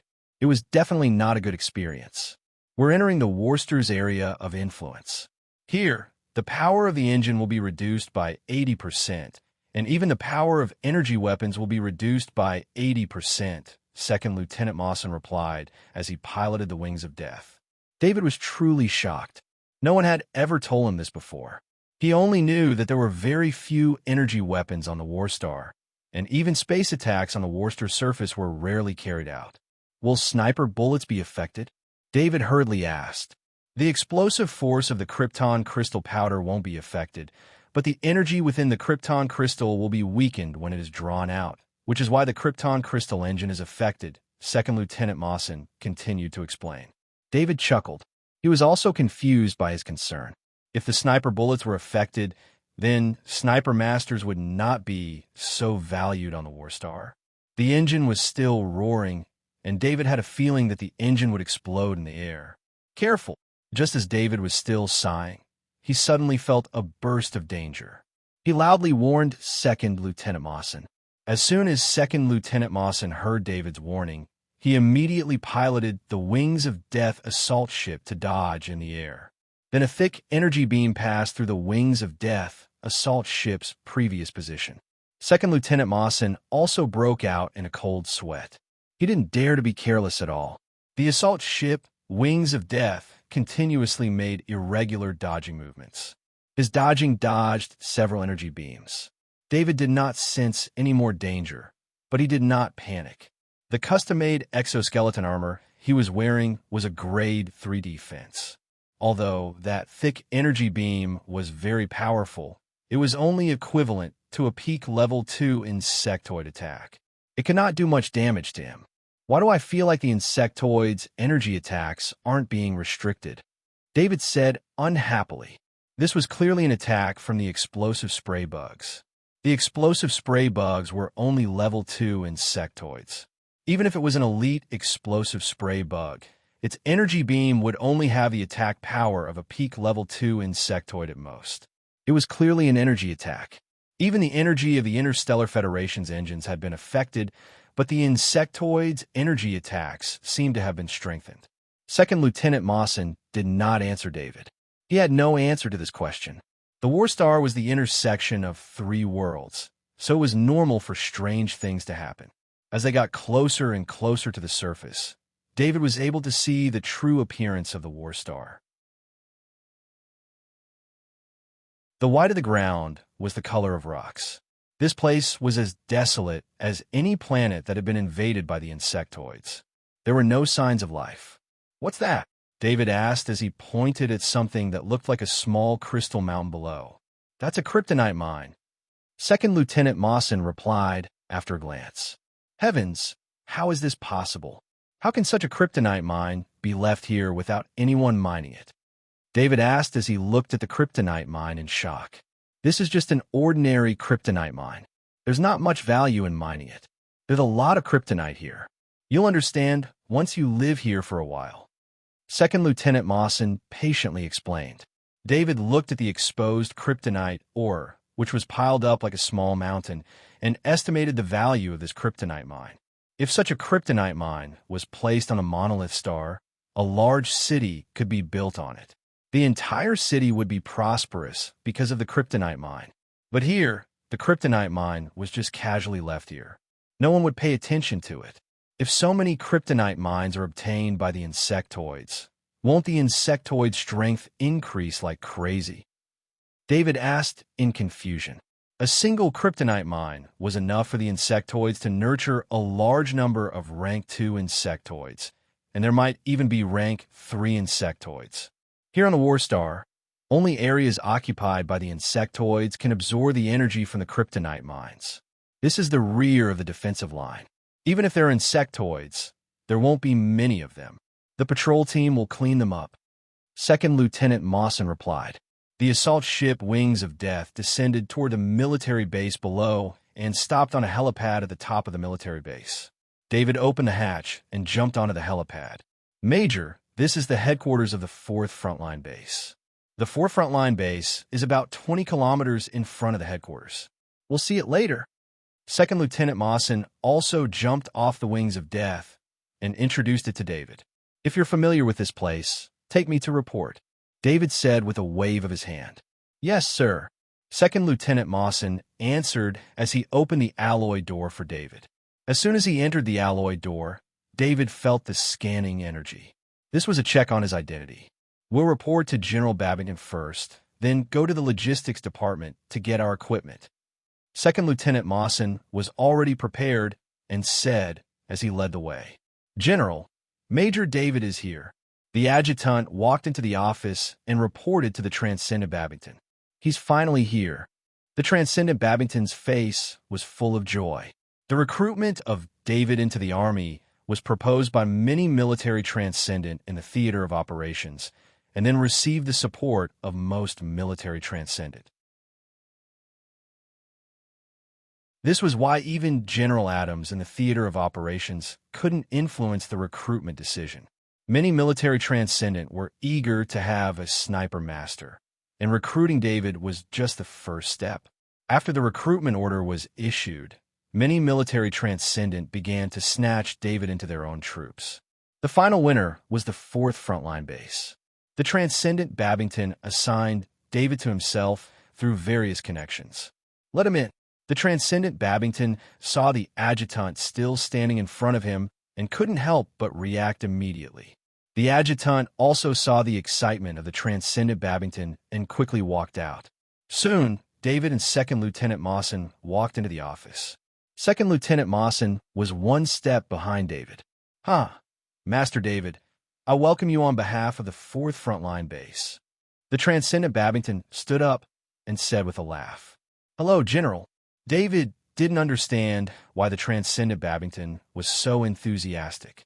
He couldn't be as casual as the Transcendent Babington. He said seriously with a military salute, Don't be so polite. Sit down and talk. The Transcendent Babington waved his hand and said. He didn't regard David as a junior officer. Although the relationship between superiors and subordinates in the Army was very strict, strength was also extremely important. The Transcendent in the Army was normally a general, and David's combat power was not much different from that of Transcendent. Therefore, although David was only a major, the Transcendent Babington regarded him as an existence of the same level. David sat in a chair, and Second Lieutenant Mawson consciously stood behind David. You can't drink alcohol in the Army, so you can only drink fruit juice. Try this fruit juice. The Transcendent Babington took out a glass bottle from his spatial bracer and poured David a glass of fruit juice. He then made an inviting gesture. Warstar had a large number of supplies shipped over every day, but due to the harassment of the insectoids, the losses in the transportation were astonishing. Non-military supplies like fruit juice almost never appeared on Warstar. Therefore, only Warstar's own cultivation base would produce fruit juice, and the quantity was extremely small and only supplied to generals. The transcendent Babington treating David with fruit juice was definitely an attitude of great importance. But unfortunately, David didn't know the significance of the fruit juice. "Thank you, General." David picked up the fruit juice and thanked him. The transcendent Babington smiled and said, "Master David, you should first settle down in the headquarters. I'll arrange for someone to help you adapt to the environment. Although the insectoids' all-out war is about to begin, there's still some time before the insectoids' all-out war." The pressure on the front lines hasn't been great recently, so you can familiarize yourself with the atmosphere of the battlefield.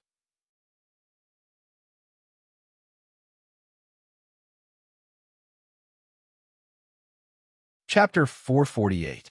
The meeting between the Babington Transcendent and David lasted half an hour, which exceeded the meeting time between a general newcomer and a senior officer. Normally, the meeting between a newly transferred officer and a senior officer was just a formality.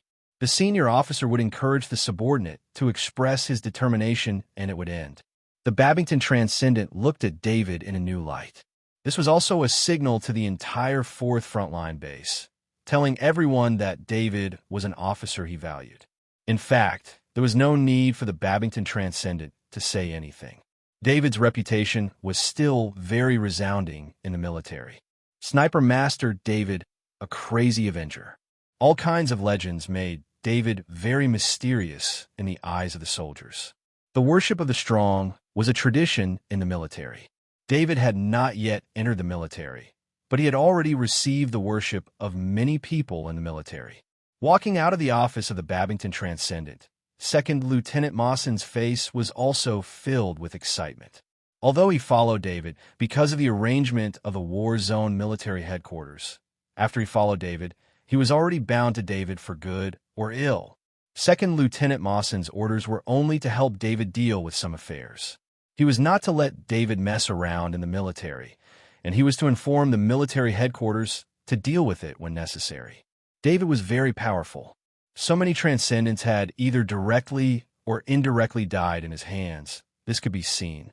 But his resume made the military headquarters frown because David's revenge methods were too fierce. As long as he could get revenge, he would not care about anything else.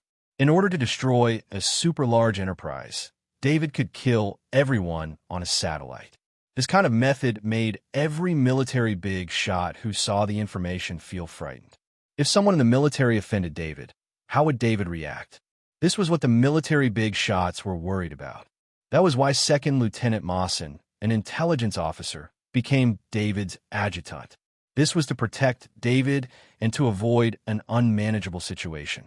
With Second Lieutenant Mawson leading the way, David was much more relaxed. The logistics department was on the right side of the base, and he could hear the noise even before he entered. "Damn you, old Booth. What we need is a Grade 2 weapon. You won't let my Kaji use a Grade 1 weapon to fight the insectoids, right? That's murder.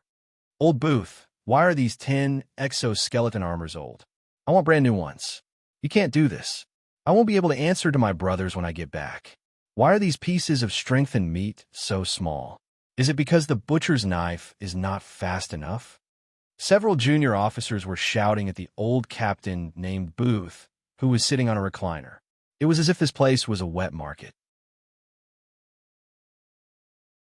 Captain Booth, on the other hand, had an attitude of take it or leave it. He was simply too lazy to pay attention to these junior officers, especially when Captain Booth was holding a glass of juice in his hand. This was the treatment of a general. "Captain Booth, my commanding officer, is here to collect his equipment." Second Lieutenant Mawson acted as if he didn't see these junior officers and said directly to Captain Booth. These junior officers were the logistics personnel of various departments. Second Lieutenant Mawson didn't want to hear more about logistics. "A newcomer is here." Captain Booth stopped the juice in his hand and turned to look at David in surprise. However, when he saw David's major rank, he immediately put down the juice, stood up, and saluted David and said, "Major, hello." At this time, the junior officers also stopped talking and saluted David. "Captain Booth, I'm David. I just came to report today. Sorry to trouble you." David smiled and saluted back. This was the Army. perhaps when junior officers of the same level met. They could be more casual, but when junior officers saw field officers, they had to salute. David Kerr.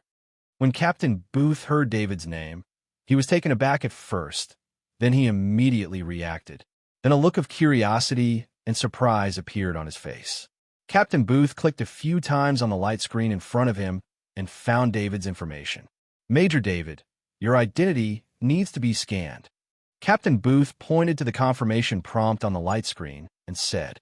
David nodded and scanned in front of the light screen with his identity bracelet, then confirmed the identity authority. You have a lot of things.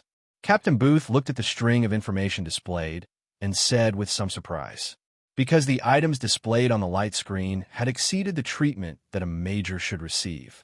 Captain Booth remembered that just a day ago, the transport spacecraft brought a large sealed box. At that time, he felt very strange. This kind of large sealed box was very rare. Now that he knew who the large sealed equipment box was prepared for, he operated on the screen while thinking about it. Then an automatic transport vehicle carrying the large equipment box came out of the warehouse behind. Major David, this large box is yours. In addition, you have 2 sets of field military uniforms, 2 sets of combat uniforms, and 2 sets of military uniforms. Please pay attention. When wearing the field military uniform, please wear it if there are medals. Captain Booth patted the large equipment box and said, there were wheels at the bottom of the large equipment box.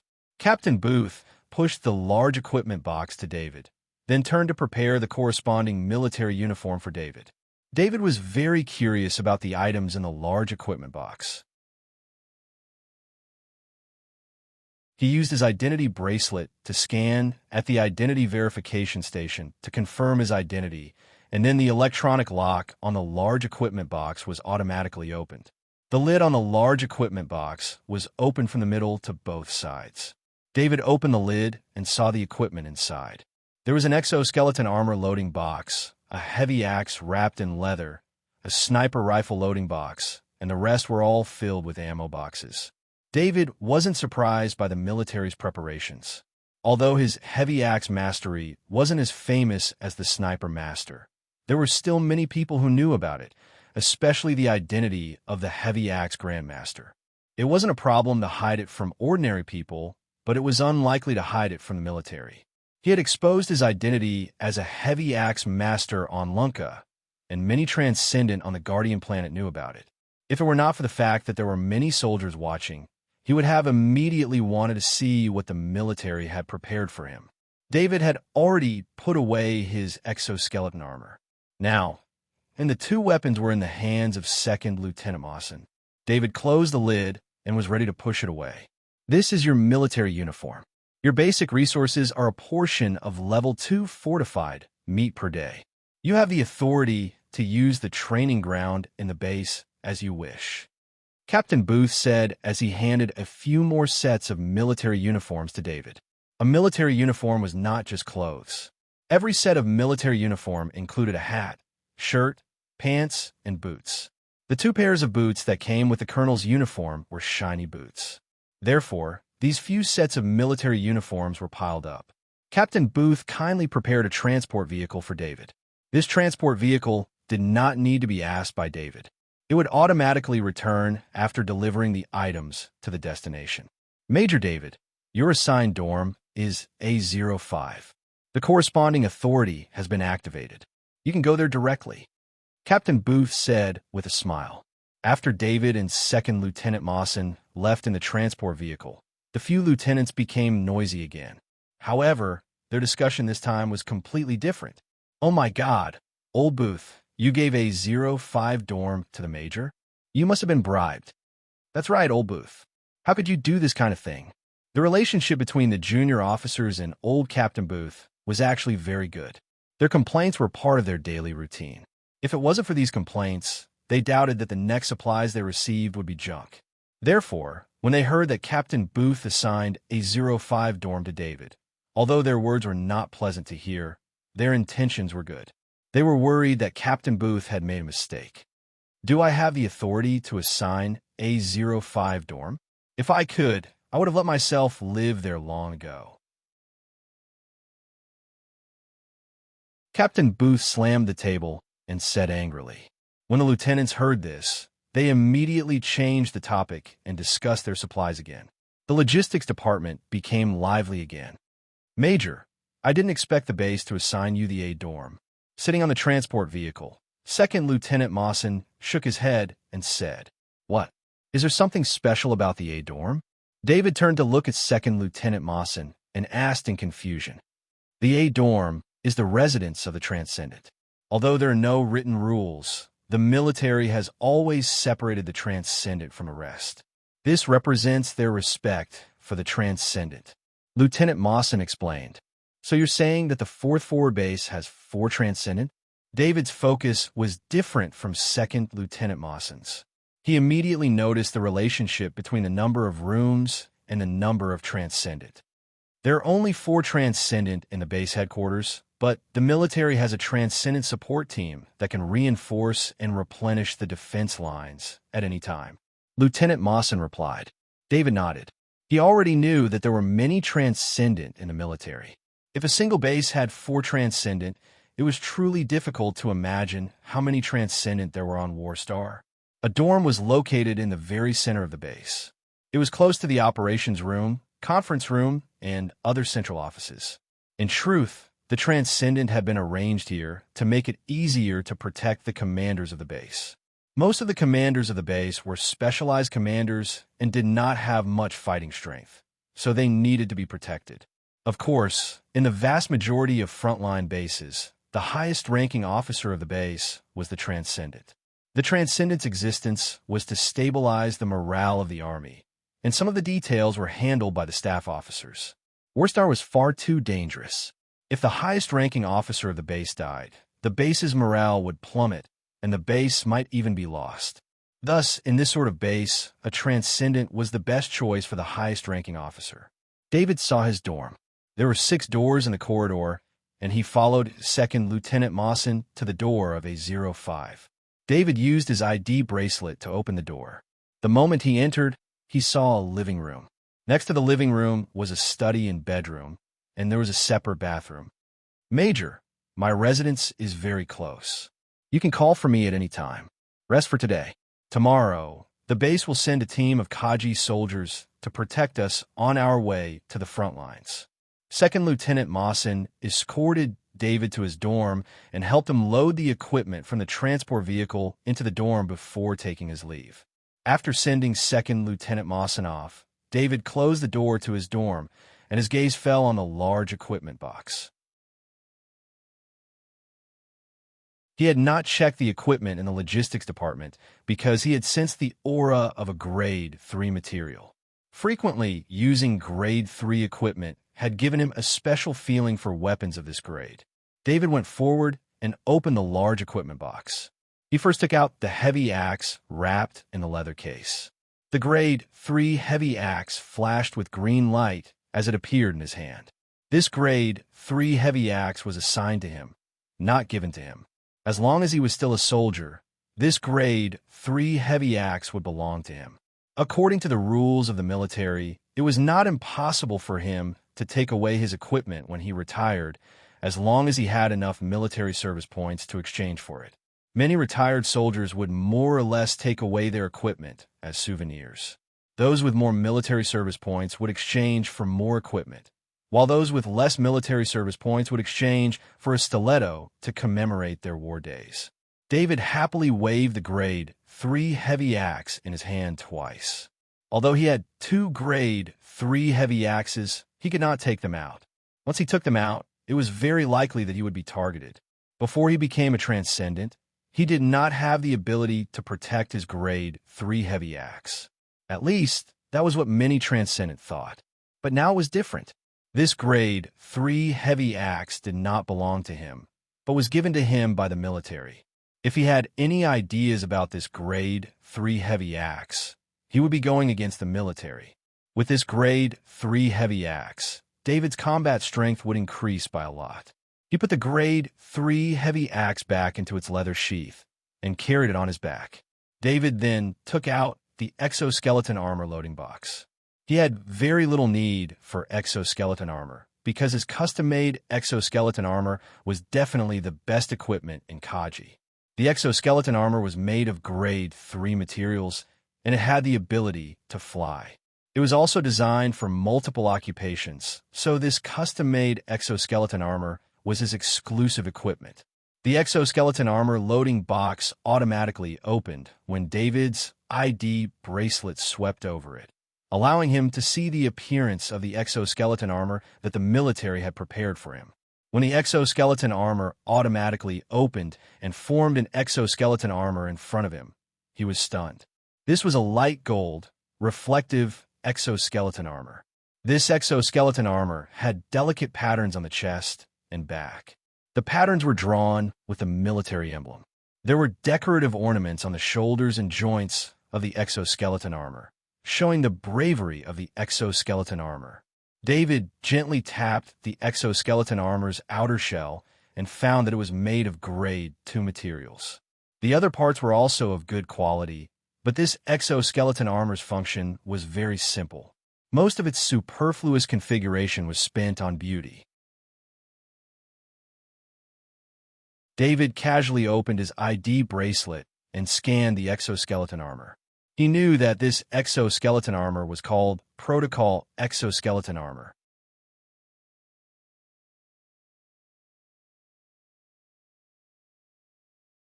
Chapter 449.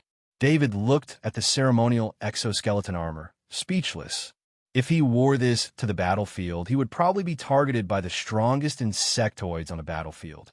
This was because even though this light gold color was bright, could this color be used carelessly? This was the color of a grade 5 material. If he wore this ceremonial exoskeleton armor to the battlefield, the insectoids on the other side would probably think that a big boss had appeared. No matter how strong he would still be surrounded and killed. This ceremonial exoskeleton armor was actually just a beautiful ceremonial suit. Just like its name, it was made for the sake of being a concierge. Perhaps wearing this ceremonial exoskeleton armor in a peaceful area would cause countless people to gasp in amazement, but wearing it on Warstar was the same as suicide. Of course, this was not because the military wanted to harm David. The military already knew that David had a custom-made exoskeleton armor. This was the work of Master Macintosh exoskeleton armor designer. How could the military's standard exoskeleton armor compare to it? Thus, the military prepared this ceremonial exoskeleton armor for David to wear when David participated in some event. David put the ceremonial exoskeleton armor to the side. He was not interested in beautiful ceremonial exoskeleton armor. He preferred colors that were easy to conceal. He then took out the sniper rifle's loading box from the large equipment box. When he picked up the loading box, he could feel its weight. This was an extremely heavy sniper rifle, even heavier than the custom-made sniper rifle he was currently using. David's expression could not help but turn serious. A better sniper rifle would greatly increase his long-range combat ability. Opening the loading box, he saw a sniper rifle that had been disassembled into 3 parts. The body of the sniper rifle was completely white, very similar to the color of Worcester's environment. Although David had never seen this model before, with his Sniper Master ability, he was able to quickly assemble the sniper rifle just by holding the parts in his hands. This was an extremely violent sniper rifle. The barrel was 2 meters long, and the body of the rifle was 2.5 meters long. The caliber of the sniper rifle was the same as the one he had used before. It was also the caliber that Sniper Master normally used. For the sake of stability, all electronic devices were removed from this sniper rifle. Even the sight was the most primitive type. The sniper rifle didn't even have a magazine, so it had to be manually loaded every time. This was extremely inconvenient for Kaji, who was a normal sniper. However, once one reached the level of Sniper Master, all the electronic devices on the sniper rifle would become redundant. If one really relied on electronic devices, one would not be able to become a Sniper Master. A Sniper Master relied more on one's spirit to improve one's judgment and analysis ability. As for reloading, Any sniper master could accelerate the reloading process to the point where it was almost the same as reloading a magazine. After removing the magazine, the stability of the sniper rifle would be greatly improved. If this sniper rifle fell into the hands of a normal sniper Kaji, he probably wouldn't even be able to withstand the recoil force of the shot, let alone the fact that without electronic devices, their strength would be greatly reduced. David really liked this sniper rifle. This sniper rifle had returned to the most primitive state of a sniper rifle. All the functions were focused on power and accuracy. He used his ID bracelet to scan the sniper rifle again. Soon, the military Skynet gave him the detailed data of this sniper rifle. The Roar sniper rifle was a long-range, heavy, super large caliber sniper rifle. It was also a newly developed sniper rifle specifically for sniper masters. However, after the development of the Roar sniper rifle, no sniper masters used it. The reason was that the few sniper masters in the military already had their own sniper rifles that they were most familiar with. The other sniper masters were not like David. Their mental power was far inferior to David's, so they had to rely more on experience and technique. Switching to a new sniper rifle would cause their combat strength to drop, and they would need a very long time to familiarize themselves with the Roar sniper rifle. Of course, this did not mean that the Roar sniper rifle was bad. On the contrary, this design was made with the sniper masters in mind. However, there were rumors that an all-out war with the insectoids was imminent, and these sniper masters did not want to switch to a sniper rifle at a time like this. It was for this reason that the Roar sniper rifles assigned to the war zone had never been replaced by a sniper master, so there was no production. Currently, the Roar sniper rifle in David's hands was Worcester's only Roar sniper rifle. David did not mind switching to a sniper rifle.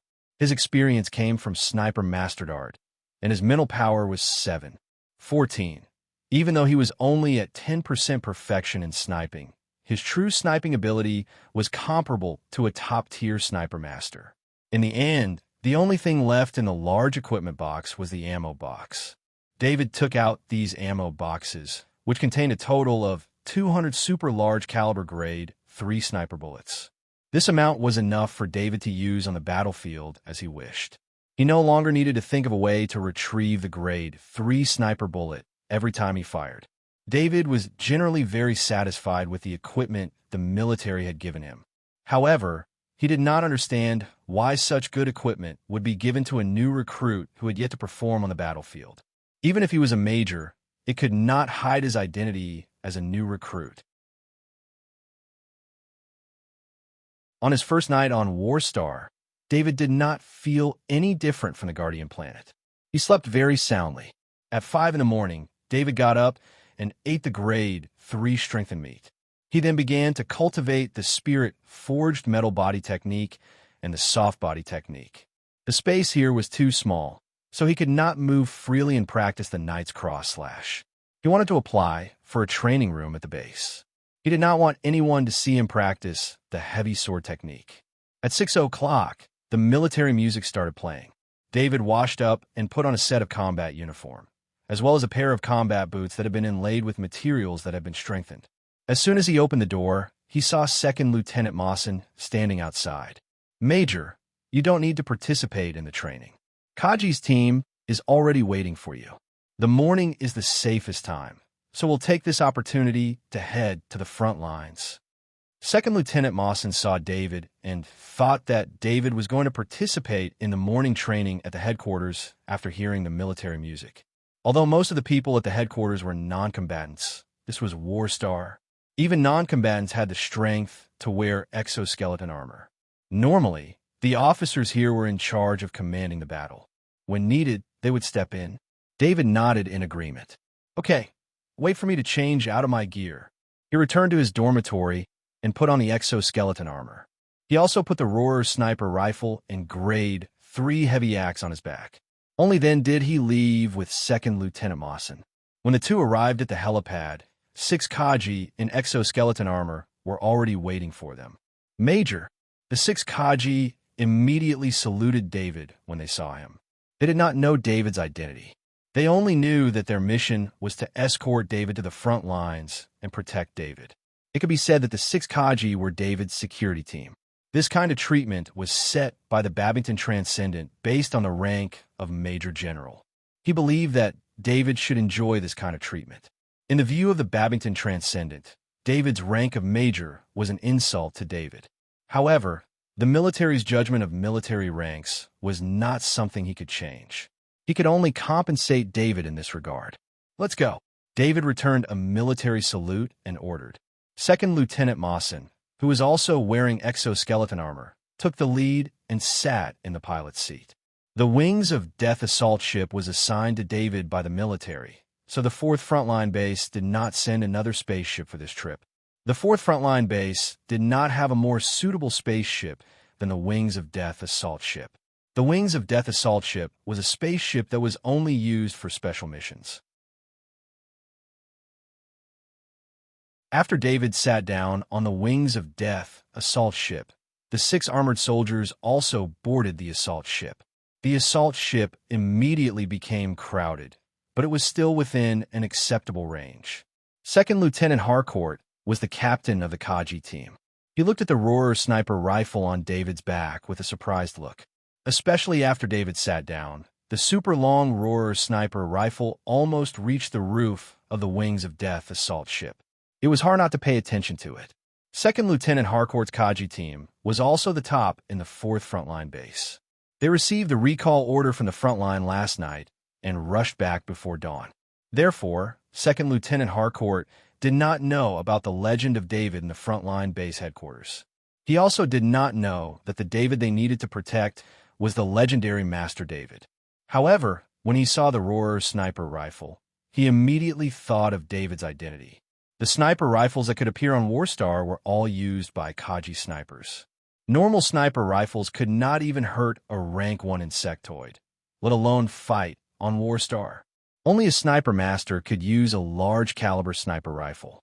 This was one of the criteria for a sniper master in the military. The recoil of a large caliber sniper rifle was enough to heavily injure anyone who was not a sniper master. Therefore, apart from a sniper master, no other Kaji would dare to use a large caliber sniper rifle. "Major, are you a sniper master, David?" Second Lieutenant Harcourt could not help but ask. His question made the other 5 Kaji look at David, waiting for David's confirmation. "I am a sniper master. I just don't know if I'm the David sniper master you're talking about." David teased with a smile. David's attitude made the 6 Kaji relax. This meant that David was not a difficult officer to get along with. Subordinates in the military were most afraid of difficult superiors. War was always stressful, and the strictness of their superiors made them even more nervous. If their whole body was tense, their mood would become worse. "You know my name, but I don't know yours. Can you introduce yourselves?" David asked after seeing the 6 Kaji relax a little. Second Lieutenant Mawson had already explained to him how important these 6 Kaji were to him. They were his direct subordinates in the military, and it was easier for them to get to know each other. Soon, David got to know all the members of this Kaji team. Second Lieutenant Harcourt used a heavy axe, Staff Sergeant Finnick used a large shield, Staff Sergeant Hampton used a war hammer, and the other 3, Sergeant Barney, Sergeant Kirk, and Sergeant Keldon, all used spears. "Why are there 3 Kaji in your team?" David was a little curious about this configuration, so he could not help but ask. 70% of the Kaji trained in the military will use spears. This is a requirement of the military and also a necessity of the battlefield. Second Lieutenant Harcourt explained. David did not continue to ask. Although the proportion of Kaji using spears was very high, among the retired Kaji that David had seen, there were very few Kaji using spears. This meant that the proportion of Kaji using spears must be very high. He did not want to talk about this here. Perhaps he would find a chance to ask Second Lieutenant Mawson when he got back. "Major, did you really kill a Transcendent?" Staff Sergeant Finnick, who had been silent all this time, suddenly asked. "Staff Sergeant, do you not think before you speak?" Second Lieutenant Harcourt slapped Staff Sergeant Finnick's head. The steel palm collided with the steel helmet and made a dull sound. "It's okay. Transcendent is also a person. They will die if they are hit by a sniper bullet. David did not answer directly, but his answer was clear to all the Kaji present. The Wings of Death assault ship did not fly high. It was very dangerous to fly too high. When David entered Battlestar, even if he chose a slightly safer area, he was still attacked by the insectoids. Although it was relatively safe in the morning, who could guarantee that there would be no insectoids waiting on the road? Second Lieutenant Mawson had been carefully piloting the Wings of Death assault ship. As an intelligence officer, he had seen records of ships being shot down by the insectoids on the ground more than once. He did not want to be one of them. On Battlestar, there was no absolute safe area, only relatively safe areas. Even in areas occupied by the military, there were large amounts of undiscovered insectoid eggs underground. Many of the larvae could not even be found underground. Because of Battlestar's special geographical location, kryptonite could be seen everywhere on Battlestar. This allowed the insectoids to have large amounts of energy to evolve. In areas occupied by the military could only guarantee that there would not be a large number of insectoids. There was no way to completely eliminate the sporadic insectoids. Therefore, they had to constantly be on the lookout for insectoid attacks in any area. Even if it was only 20 kilometers from the 4th frontline base to the 4th frontline base, they still had to be careful. Suddenly, a red dot appeared on the display screen. This was the Wings of Death assault ship's warning to 2nd Lieutenant Mawson. Major, there are 10 poison moths ahead. They're very fast. We need to get rid of them. 2nd Lieutenant Mawson reported in a deep voice. The poison moths were level 2 insectoids. They were not very dangerous because their most powerful attack was their poison powder. However, Kaji would not be affected by the poison powder as long as he activated his internal circulatory system.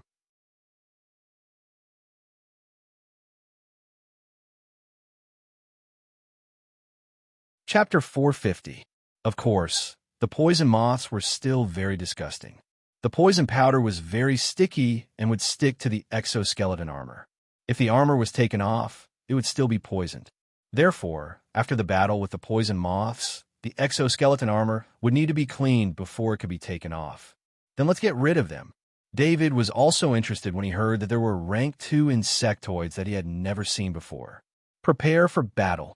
Harcourt heard David's order and immediately shouted to his men. The 3-spear Kaji took out 3 spears from their backs. They needed to assemble them as soon as they left the Wings of Death assault ship. Staff Sergeant Finnick, who was using a large shield, was the first to jump off the Wings of Death assault ship. He rushed forward for about 10 meters and slammed the rank 2 large shield on the ground. It made a loud noise to attract the attention of the poison moths. For any insectoid, machines were not as important as humans. This was why Staff Sergeant Finnick used this method to attract the poison moths. In just 10 seconds, the 6 Kaji formed a battle formation. David's eyes focused. He saw that the Kaji spear was a little special. The body of the spear was only made of alloy. Only the tip of the spear emitted a faint blue glow. Within the faint blue glow, there was a trace of green glow. If one looked closely, one could see that the tip of the spear was wrapped in a thin layer of rank 3 material. Spears had their own special characteristics. Most of the attacks came from the tip of the spear. The sharpness of the tip also determined the power of the spear. Although it was only a small amount of rank 3 material, it allowed the spear to have the penetrating power of a rank 3 weapon. David also understood why the military trained most of the soldiers to become Kaji. It was because the cost of making a spear that could hurt rank 3 insectoids was too low. Compared to other weapons, spears were cheap and easy to make. At the same time, this also explained why the military spear Kaji had such a high fatality rate. It could cause rank 3 damage, but its defense was so low that it could not even block a rank 2 Zerg's attack. The 6 Kajis stood in front of the Wings of Death. If this were not Warstar, the Wings of Death's true speed would have easily left the poison powder moth in the dust. But now, as long as one heard the heart-wrenching sound of the Wings of Death's engine, one would know that the Wings of Death could no longer accelerate. In an environment like Warstar, The power of the Krypton crystal engine was greatly reduced, making it impossible for the Wings of Death assault ship to reach its maximum speed. Fortunately, the Wings of Death assault ship had been designed with the environment of the Warstar in mind, so its speed was relatively decent. If it were a normal civilian spaceship, its weak engines would have been destroyed. David suddenly thought of the flight ability of his custom-made exoskeleton armor. He didn't know if its flight ability was affected as well. Second Lieutenant Mawson, "I'm going out for a bit," David said to Second Lieutenant Mawson before jumping out of the hatch that had yet to close.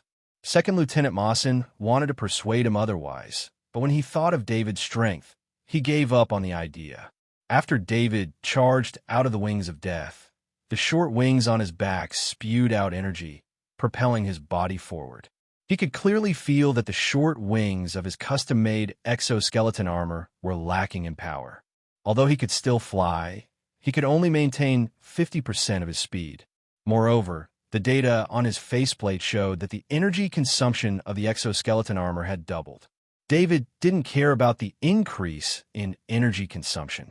He still had a lot of Krypton crystal energy stored in his space item, enough for him to fight for a long time. However, all of this meant that the power of his custom-made exoskeleton armor had been greatly affected, and he needed to consider how he would fight in the future. While he was thinking, David had already flown over the battle formation formed by the 6 Kaji below and flew towards the swarm of poisonous moths. David and the swarm of poisonous moths were quickly closing in on each other. David could clearly see that wherever the swarm of poisonous moths flew past, there were powdery particles dancing in the air. He frowned. This kind of insectoid that used poison as a means of attack was the most annoying. He wanted to end the battle quickly.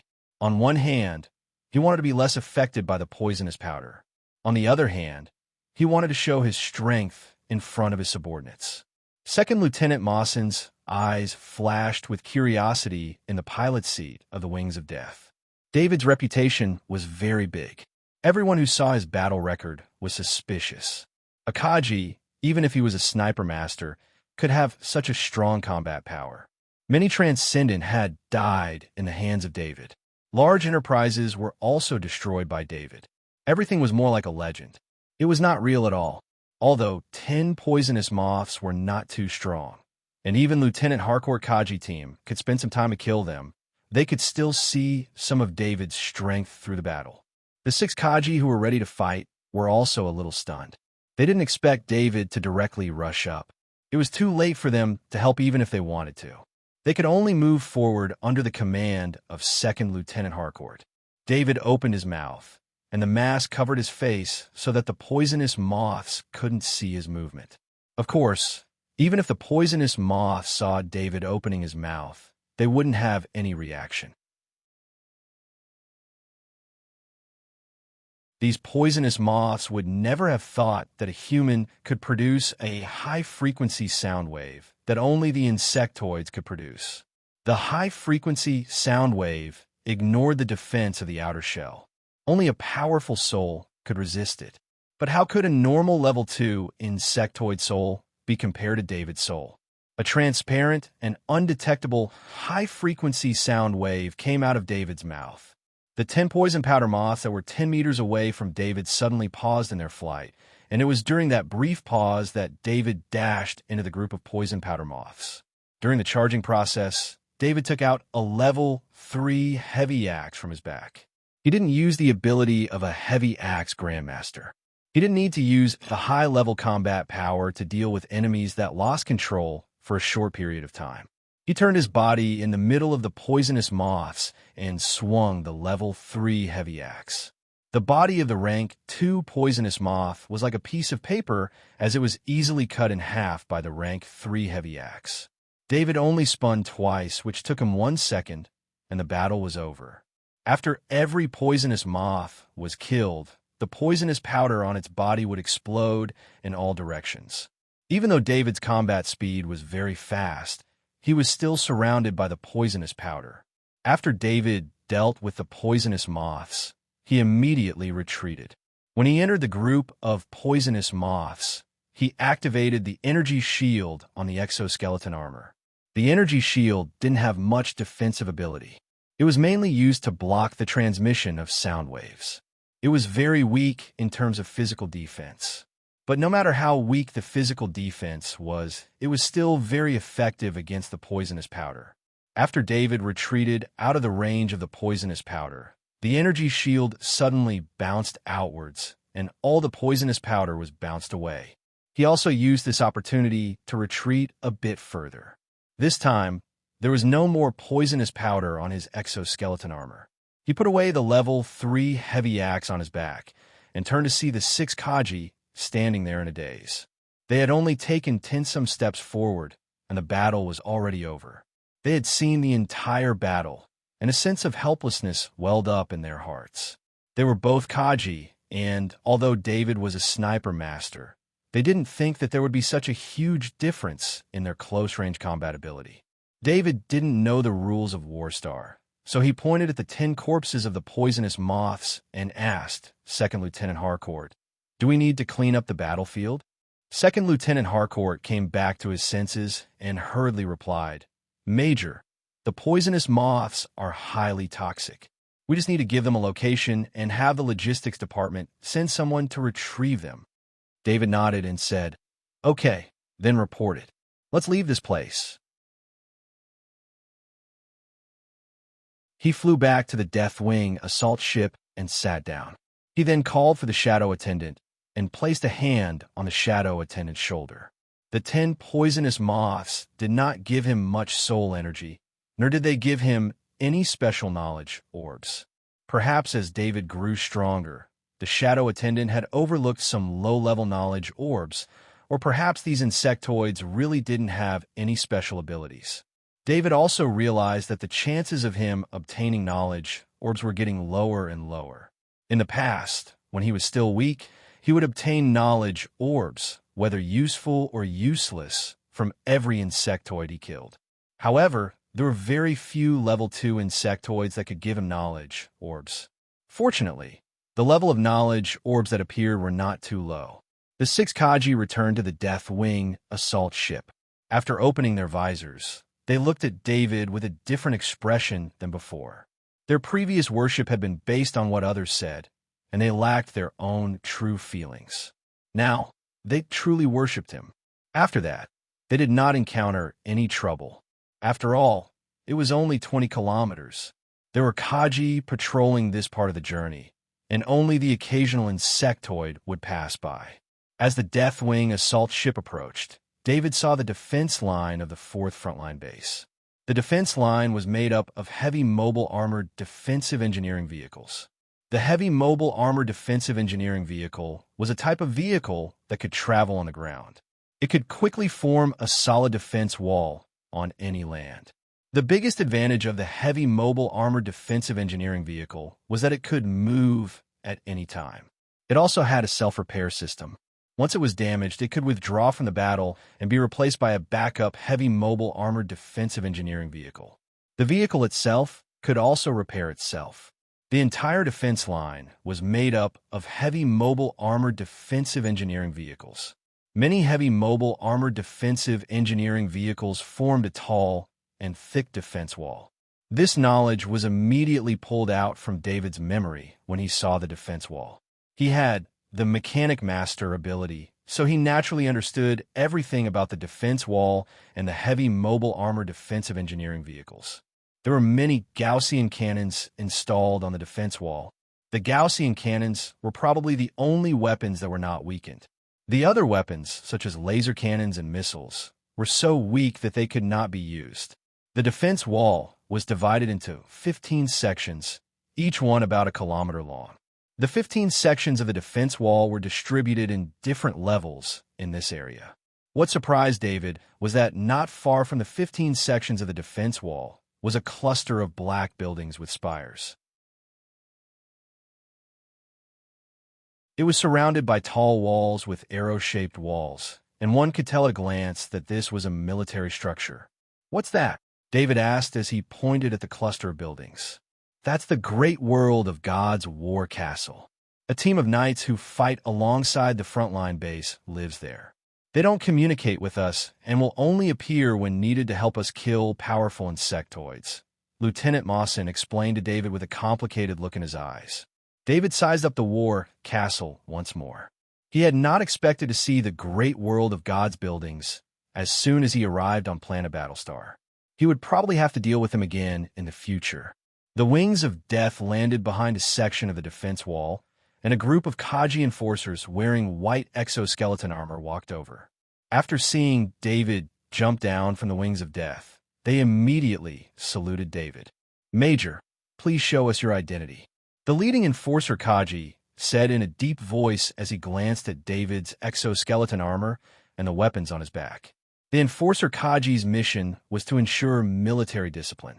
Whether one entered or left the defense wall, they had to be supervised by the enforcer Kaji. The enforcer Kaji had stopped David's group because of the wings of death.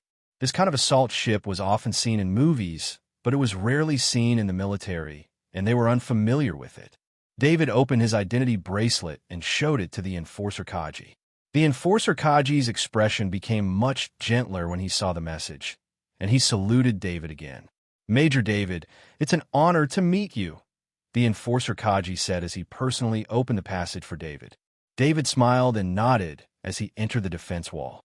The defense wall was made up of heavy mobile armored defense vehicles, and the interior was also a modified version of heavy mobile armored defense vehicles. This made the interior of the defense wall very rough, with thick alloy everywhere. The passage inside the defense wall was about 5 meters wide and 5 meters tall. This space was enough for transport vehicles to pass through. As soon as he entered the defense wall, David saw a smiling captain walking over. "Major, this is the defense area of the 1st Battalion. The one coming over is the battalion commander, Captain Macaulay," 2nd Lieutenant Mawson softly introduced to David. "Major David, the battalion commander Macaulay of the 1st Battalion sends his regards."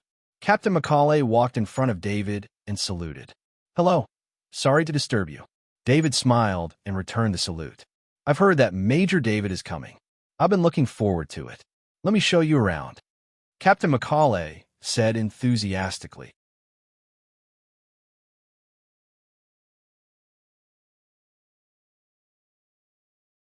Chapter 451. David and 2nd Lieutenant Mawson followed Captain Macaulay, while 2nd Lieutenant Harcourt and the 6 Kaji followed David. Although David didn't need their protection, given his strength, this was their duty. Captain Macaulay brought David's group to a rather large space and introduced, "This is the training area, and it's also the largest space in the entire defensive wall. Morning training just ended, or else you would have been able to see our brothers train." Although he called it the largest space, it was actually only 10 meters wide and 50 meters long. It must be known that the defensive wall was only 30 meters wide, and with the protection of the many layers of armor, it was already very difficult to have a space that was 10 meters wide. David looked at the training area and asked in surprise, "Is there a lot of space here?" "Of course there's a lot of space. The dormitories here all have 12 people to a room, so it's very crowded. Moreover, a portion of the space is taken care of by the energy system, scanning system, and fire control system, leaving very little room for living. Our battalion has 500 Kaji, 200 cannoneers, 300 members of the other divisions, and 1,000 brothers living in such a large space," Captain Macaulay helplessly said. When David heard about the size of Warstar, he did some mental calculations. Just this section of the defensive wall had 1,000 soldiers, and this defensive wall was only 1,000 meters long. Taking away the various facilities, there was very little space left for 1,000 soldiers to live in. It must be known that the Gaussian cannons on the defensive wall required a lot of space to accommodate the supporting systems. In addition, David learned about the number of combatants in the 4th Forward Base. There were 15 defensive walls, and each defensive wall had 1,000 soldiers, so there were 15,000 soldiers. Just the Kaji had reached 7,500 soldiers, which was a very large number. And this was only a small defensive base. Based on the size of Warstar, this defensive base was only a tiny dot in the vast defensive system. David then visited the energy, scanning, and fire control areas. These were all on the first floor of the defensive wall, and Captain Macaulay led him to the second floor. The second floor was the resting area for the soldiers. There were dormitories and cafeterias, but everything here was very small. Woo woo woo. Just as David was looking around, an alarm suddenly sounded from inside the defensive wall. Battle alarm. Major David, come with me. Captain Macaulay no longer acted courteously when he heard the alarm and directly called out. Captain Macaulay rushed to the training area, and David and the others followed closely behind. In just 30 seconds, the training room was filled with Kaji. More than 70% of these soldiers were Kaji, and their spears were the same as the 3 Kaji under David's direct subordinates. Major David, you and the sniper team will go to the sniper position and prepare. The rest of the soldiers will follow me to prepare for battle. Captain Macaulay didn't give up command just because of David's high rank. He ordered loudly. This was his camp, and he was responsible for the lives of all the soldiers. David didn't object. In front of Captain Macaulay's subordinates, David was just a recruit, and he hadn't shown his value yet. Refuting Captain Macaulay wasn't a good choice. Except for Second Lieutenant Mawson, who was David's adjutant and only had a long sword as his weapon, he wasn't arranged to fight Kaji. Instead, he followed behind David. Second Lieutenant Harcourt's Kaji's team went out with all the Kaji. Major, please come with me. A sniper Kaji with the rank of second lieutenant said to David. Although there were only 500 Kaji on the defensive wall, there were 10 snipers Kaji. This ratio surprised David a little. One had to know that in other places, sniper soldiers were an extremely rare profession. It was probably because this was the center of the war that a large number of Kaji snipers were sent here. Second Lieutenant, what's your name? David asked as he followed the second lieutenant. My name is Gerard. Are you a sniper master? Second Lieutenant Gerard asked as he looked back at the roaring sniper rifle behind David. To the sniper Kaji, although this new roaring sniper rifle wasn't equipped with a sniper master, it was the best sniper rifle in Kaji's mind. The roaring sniper rifle was said to only be used by a sniper master. It was also known as the most powerful sniper rifle. Second Lieutenant Gerard dreamed of owning one. Now that he saw the roaring sniper rifle behind David's back, he couldn't believe his eyes. Although the battalion commander, Captain Macaulay, had mentioned David's name, he didn't introduce him in detail. The soldiers didn't know that David was the sniper master David. That was why Second Lieutenant Gerard asked that question. Yes, let's get to know each other. I'm David Kerr. David introduced himself with a smile. Oh my God, it's Master David. Second Lieutenant Gerard exclaimed. He wasn't the only one who was shocked. His 9 sniper Kaji subordinates were as shocked as he was. Kaji knew the story of every sniper master in the military, especially David, who wasn't part of the military. David, who was only a freshman, had achieved something that no other sniper master could achieve. The sniper's position was in the middle of the 20-meter high defensive wall. Any higher, and he would be affected by the Gaussian cannons. Any lower, and he would be blocked by Kaji on the ground, which would affect his sniping. Of course, this only applied to normal snipers like Kaji. David didn't mind at all. However, a better sniper's position would allow him to shoot more bullets. Second Lieutenant Gerard gave the best sniper's position to David. This sniper's position in the middle of the defensive wall had always been Second Lieutenant Gerard's. Second Lieutenant Gerard chose a sniper's position that was only 5 meters away from David. This position was closer to David, so it would be easier for him to observe David's sniping. The sniper's position had a window on the defensive wall. Through this window, he could see what was going on outside. At this moment, he could see a dense swarm of Zergs in the distance. David's super powerful will immediately determined that there were around 100,000 of them.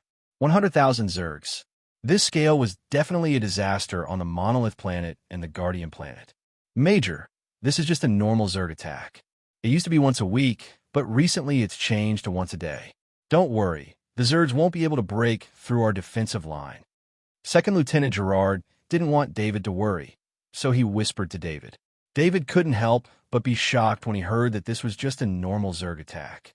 Kaji stood in front of each of the 15 defensive walls. Kaji stood in front of them with a big shield and Kaji behind him. This was the first line of defense. David couldn't help but look at the black battle fort in the distance. He didn't find anything strange there. It was as if the Zergs weren't there at all. David shook his head and stopped looking at the battle fort. Instead, he took out 2 sets of sniper bullets. One set was a rank 2 sniper bullet, and the other was a rank 3 sniper bullet. Most of the Zergs he saw were rank 1 Zergs, but there were at least 1,000 rank 2 Zergs. He also saw 3 rank 3 Zergs. The rank 2 Zergs were all armored rock bugs, and David saw 3 Cyclops giant beetles among the rank 3 Zergs. What a pity, David whispered to himself. The eye of the Cyclops giant beetle was a good thing, but this was the military. Even if he killed the Cyclops giant beetle, he wouldn't be able to take the loot. Unless David didn't need the help of any other soldiers and killed the Cyclops giant beetle by himself. However, this was impossible in a defensive situation. If it wasn't for Kaji at the front, David's sniping wouldn't have been so safe.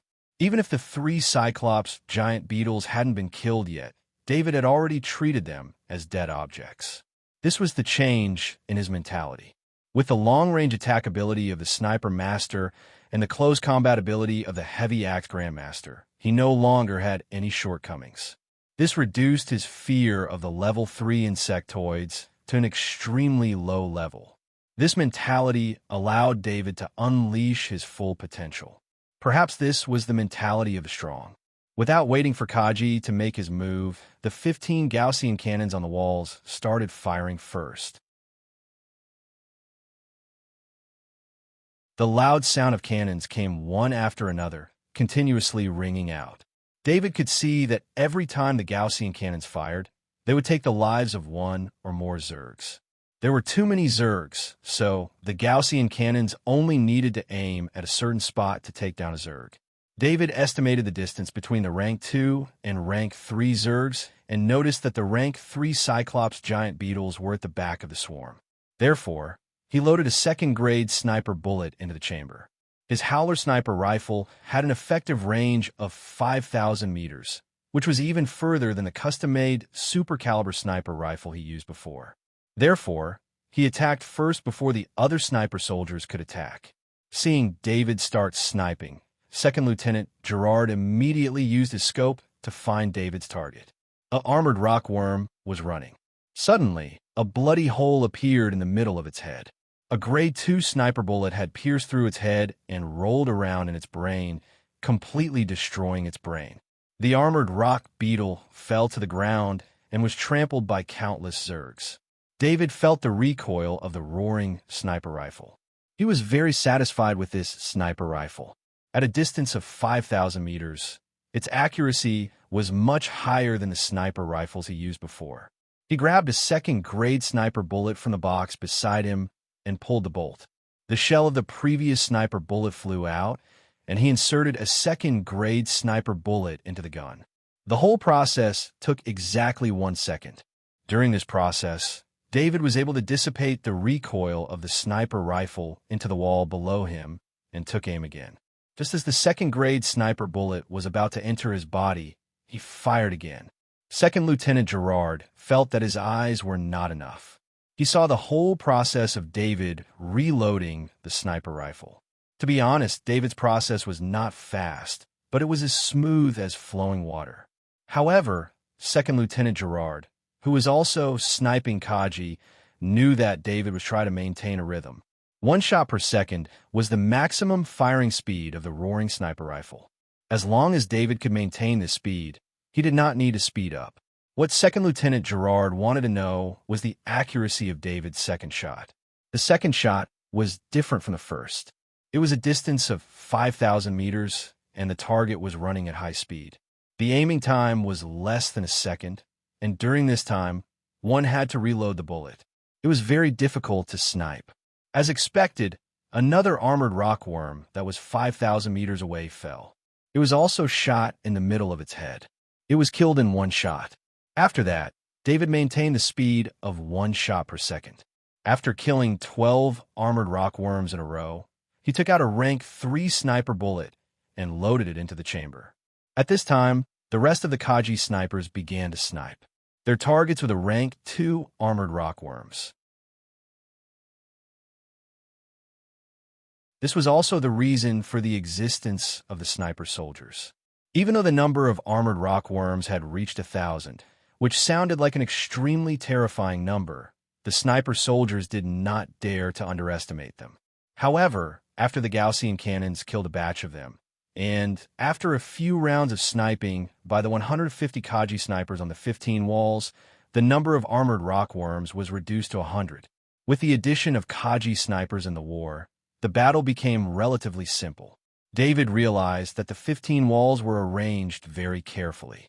After careful calculation, the positions allowed the Gaussian cannons on top of the walls and the snipers in the middle to have the most effective shooting range. At the same time, the shooting range was similar. The Cyclops giant beetle finally entered the range of 5,000 meters, but David did not snipe immediately. Instead, he let it get closer.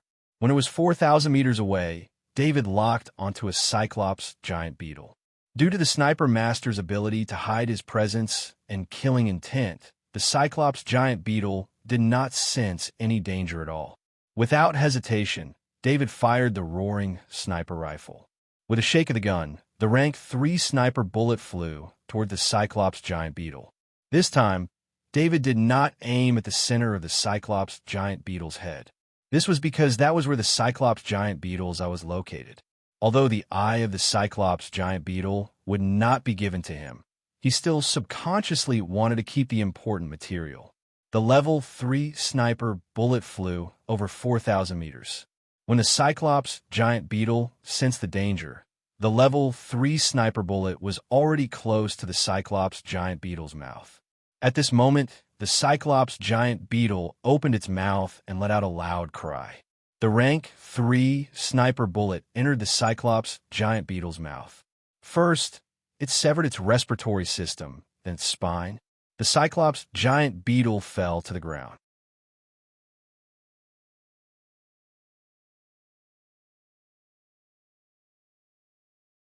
Chapter 452. Good job, Second Lieutenant Gerard. Second Lieutenant Gerard, who had just sniped a rock beetle, heard the leader of the 2nd Battalion sniper team call out to him. Not only the 2nd Battalion, but all the other snipers Kaji had seen the sniping. The Cyclops beetle was knocked down in one shot, which was not an easy task. It was not that Kaji did not want to snipe the level 3 insectoids, but the level 3 insectoids had a natural sense of danger, which made every sniping ineffective. Even the Gaussian cannon could not hit the level 3 insectoids. The one-eyed giant beetle's speed was not slow among the level 3 insectoids. Any long-range attack that wanted to hit, it would first have to deceive its danger sense. Other than the Sniper Master, no one else could do this, but even the Sniper Master would not be able to lock onto the one-eyed giant beetle with 100% accuracy at a distance of 3,000 to 4,000 meters. That was why the other snipers Kaji on the other walls were shocked by the Cyclops beetle's death and expressed their surprise to Second Lieutenant Gerard. Second Lieutenant Gerard's face was slightly red. The sniping was indeed from the 1st Battalion's wall, and the reason why the other snipers Kaji thought it was him was because he was the strongest sniper in the 1st Battalion, Kaji. But the one who actually killed the Cyclops beetle was not him, but David, the Sniper Master. Second Lieutenant Gerard did not explain immediately. He was still in the middle of a battle mission. Especially with David beside him, he did not want to appear unprofessional. After the Cyclops beetle was knocked down, its life did not end immediately, but its spine was broken, so it could only lie on the ground and wait for its life to slowly fade away. The Cyclops beetle that was following behind saw its comrade being knocked down and let out an angry roar, but did not rush forward. Instead, it became even more cautious. A level 3 insectoid's intelligence was already very high. Although this Cyclops beetle was angry, it did not lose its mind. Instead, it fully activated its sense of danger and lowered its body, hoping that the other insectoids would block its body. The last Cyclops beetle even slowed down its pace, careful not to approach the distance of 4,000 meters. After countless years of fighting against the Interstellar Federation's Sniper Kaji, the Cyclops beetle's genetic inheritance had taught it how to snipe Kaji. In the Cyclops beetle's knowledge, 4,000 meters was the terrifying Kaji's attack range. Hiding behind the other insectoids, the Cyclops beetle successfully dodged a few Gaussian cannons. As long as it sensed danger, it would be able to dodge the attacks from a distance. When the one-eyed giant beetle was 3,000 meters away from them, some of the snipers who thought they were on par with Second Lieutenant Gerard began to snipe the one-eyed giant beetle as well due to the effect of Second Lieutenant Gerard's successful sniping. Second Lieutenant Gerard, watch me kill this big guy. The 2nd Battalion's sniper team leader shouted. Although the Cyclops beetle was hiding in the swarm and even lowered its body, but no matter how much it tried to hide, a part of its huge body would still be exposed. The 2nd Battalion's sniper team leader aimed at the Cyclops beetle with his scope. He also held his breath and focused on this sniping. The Cyclops beetle that was running suddenly stopped. A level 3 sniper bullet hit the ground in front of it.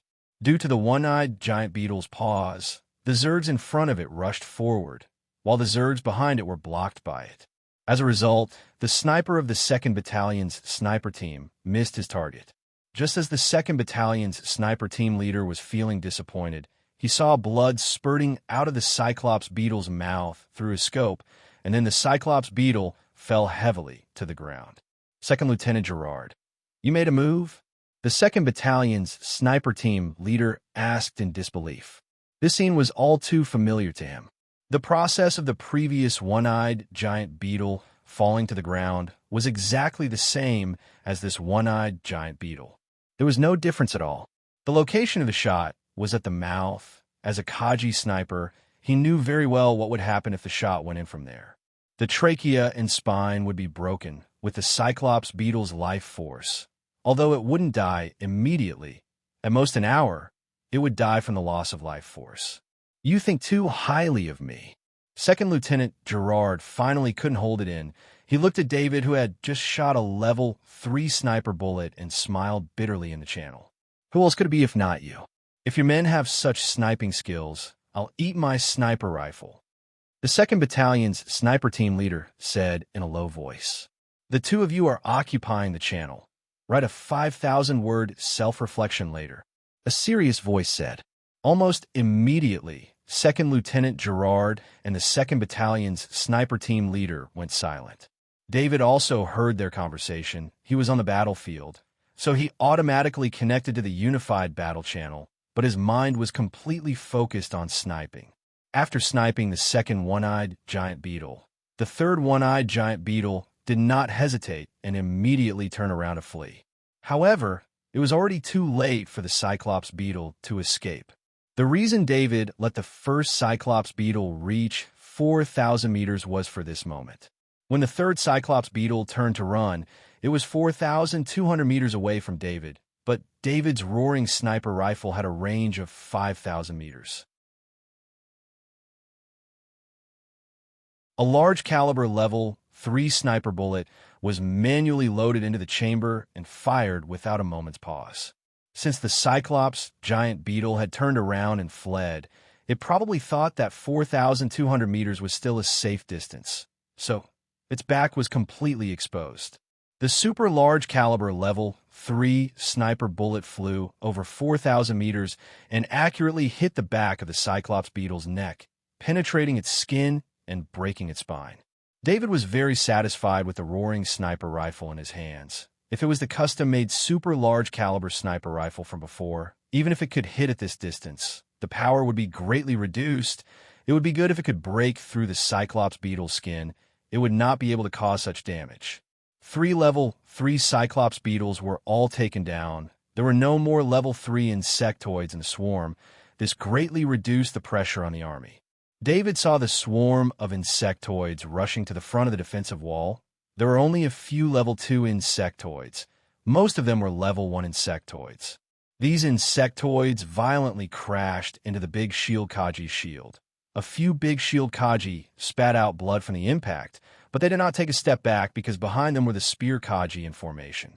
The 300-plus Spear Kaji were divided into 3 groups. They only did 2 actions, stab and retract. The first group of spear Kaji stabbed. The level 3 spear tip pierced through the gaps of the big shield in the insectoid's body, then retracted, green insectoid blood splattering everywhere. After that, the second group of spear Kaji stabbed the spear Kaji, and the first group of spear Kaji retracted their spears, once again stabbing the new insectoids. The third group of spear Kaji followed, stabbing and retracting between the three groups of spear Kaji. The insectoids that rushed forward fell one by one in front of them. Of course, the spear Kaji did not have no casualties. The insectoid's vitality was very strong. As long as the spear did not hit a vital point, it would not immediately take away the insectoid's life. First, some of the big shield Kaji were knocked down by the injured insectoids. Then some of the insectoids rushed into the spear Kaji's formation and attacked Kaji in close range. At this time, the heavy axe Kaji and warhammer Kaji were needed to fill in the gaps created by the insectoids, stabilizing the battle formation, and the new big shield Kaji were needed to repair the gaps. This was a war of attrition. The insectoids and Kaji's lives were consumed, but because the Federation Kaji had a proper medical system, once an injured Kaji was injured, Kaji would be sent to the rear for treatment. With the Interstellar Federation's treatment methods, as long as it was not a broken arm or leg, these injured Kaji could be healed. David looked at the battle below. Because of the distance, the shadow attendant could not absorb the souls at all. It was like seeing a feast but not being able to taste it. Captain Macaulay, I request to participate in close combat. David requested. Even though David was a major, Captain Macaulay was the commander of this defensive wall, so David's actions were still restricted by Captain Macaulay. Captain Macaulay, who was commanding the Kaji's battle, heard David's request and could not help but be stunned. Although Captain Macaulay was commanding the Kaji's battle formation, he was also listening to Second Lieutenant Gerard's report of David's achievements. 3 level 3 Cyclops beetles were all killed by David. This kind of achievement made him very excited. It was indeed different with a sniper master around. However, a sniper master wouldn't normally appear in such a situation. Now that David had requested to participate in close combat, Captain Macaulay was somewhat hesitant. He originally wanted to refuse, but David had already made the request. If he did not agree, he would offend David, and this would worsen the friendly relationship they had just established. At the same time, Captain Macaulay also remembered that David was also a Kaji with close combat abilities. This could be seen from the heavy axe on David's back. Major, I agree to let you participate in the battle. Captain Macaulay agreed after some thought. He originally thought that David would join the Kaji's battle formation. This kind of battle was truly very good for tempering people. As a Kaji, it was easier for them to grow by fighting against the insectoids. Why did the military always maintain the strongest number of experts? That was because of the environment on Warstar. There were constant battles and enough strengthening resources, which allowed Kaji to grow even more smoothly. Almost every powerful Kaji had served on Warstar before, and from this, it could be seen how important Warstar was to Kaji. Captain Macaulay had also thought of this. He knew that David had just arrived on Warstar, and this was his first time participating in this kind of battle. Helping David quickly familiarize himself with battle was the mission given to him by 4th Frontline Base's Marbington Transcendent. When David heard that Captain Macaulay had agreed to his request, he casually placed the roaring sniper rifle on his back and removed the grade 3 heavy axe from his back. His feet pushed off the ground, and his body passed through the sniper window, the short wings on his back spewing out powerful energy. In truth, as long as there were no more grade 3 insectoids, he had no need to fear the insectoid swarm. Just as he charged out of the defensive wall, the shadow attendant arrived at the Kaji's battle formation first, and the souls were absorbed by the shadow attendant. David had no intention of entering the battle formation. He had come down for the souls below, and also for the 3 grade 3 Cyclops beetles. Although David could not obtain the materials for the Cyclops beetle's eye, he did not want to let go of the souls of the grade 3 insectoids. Why would David use a grade 3 sniper bullet to snipe the Cyclops beetle's neck? Compared to the neck, As long as the eye was avoided, any part of the Cyclops beetle's head would be fatal. As long as a grade 3 sniper bullet entered the Cyclops beetle's brain, it would definitely kill it on the spot. Or perhaps it was to snipe the Cyclops beetle's heart. With David's understanding of the Cyclops beetle's physiological structure, it was not difficult to snipe, and the power of the roaring sniper rifle was sufficient.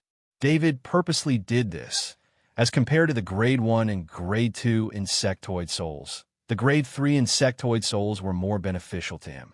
If he had directly killed the Grade 3 Cyclops beetle just now, then even if he rushed over now, the soul of the Cyclops beetle would have already dissipated. Probably no one on the battlefield knew what David was thinking. David's confidence in his sniper master ability allowed him to act so willfully. David flew at a low altitude, and from time to time, some insectoids would jump up and bite him.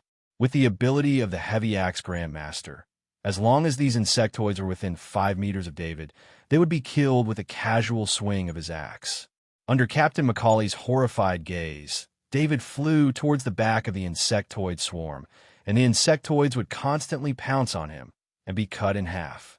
A strange scene appeared on the battlefield. David was flying above the insectoid swarm, and green blood splattered all over his path as he flew.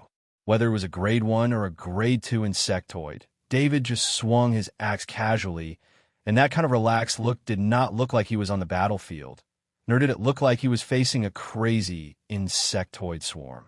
Captain Macaulay really wanted to tell David to be careful, but he did not say it out loud. He also used a heavy axe, so he could see that David's heavy axe ability was very strong. However, he didn't know how strong it was. He only knew that among all the heavy axe masters he had seen, there wasn't a single heavy axe master who could lift heavy axes as easily as David. You're tuning in to the Warrior Lore YouTube channel. Don't forget to subscribe and join us on this journey to catch the most captivating stories.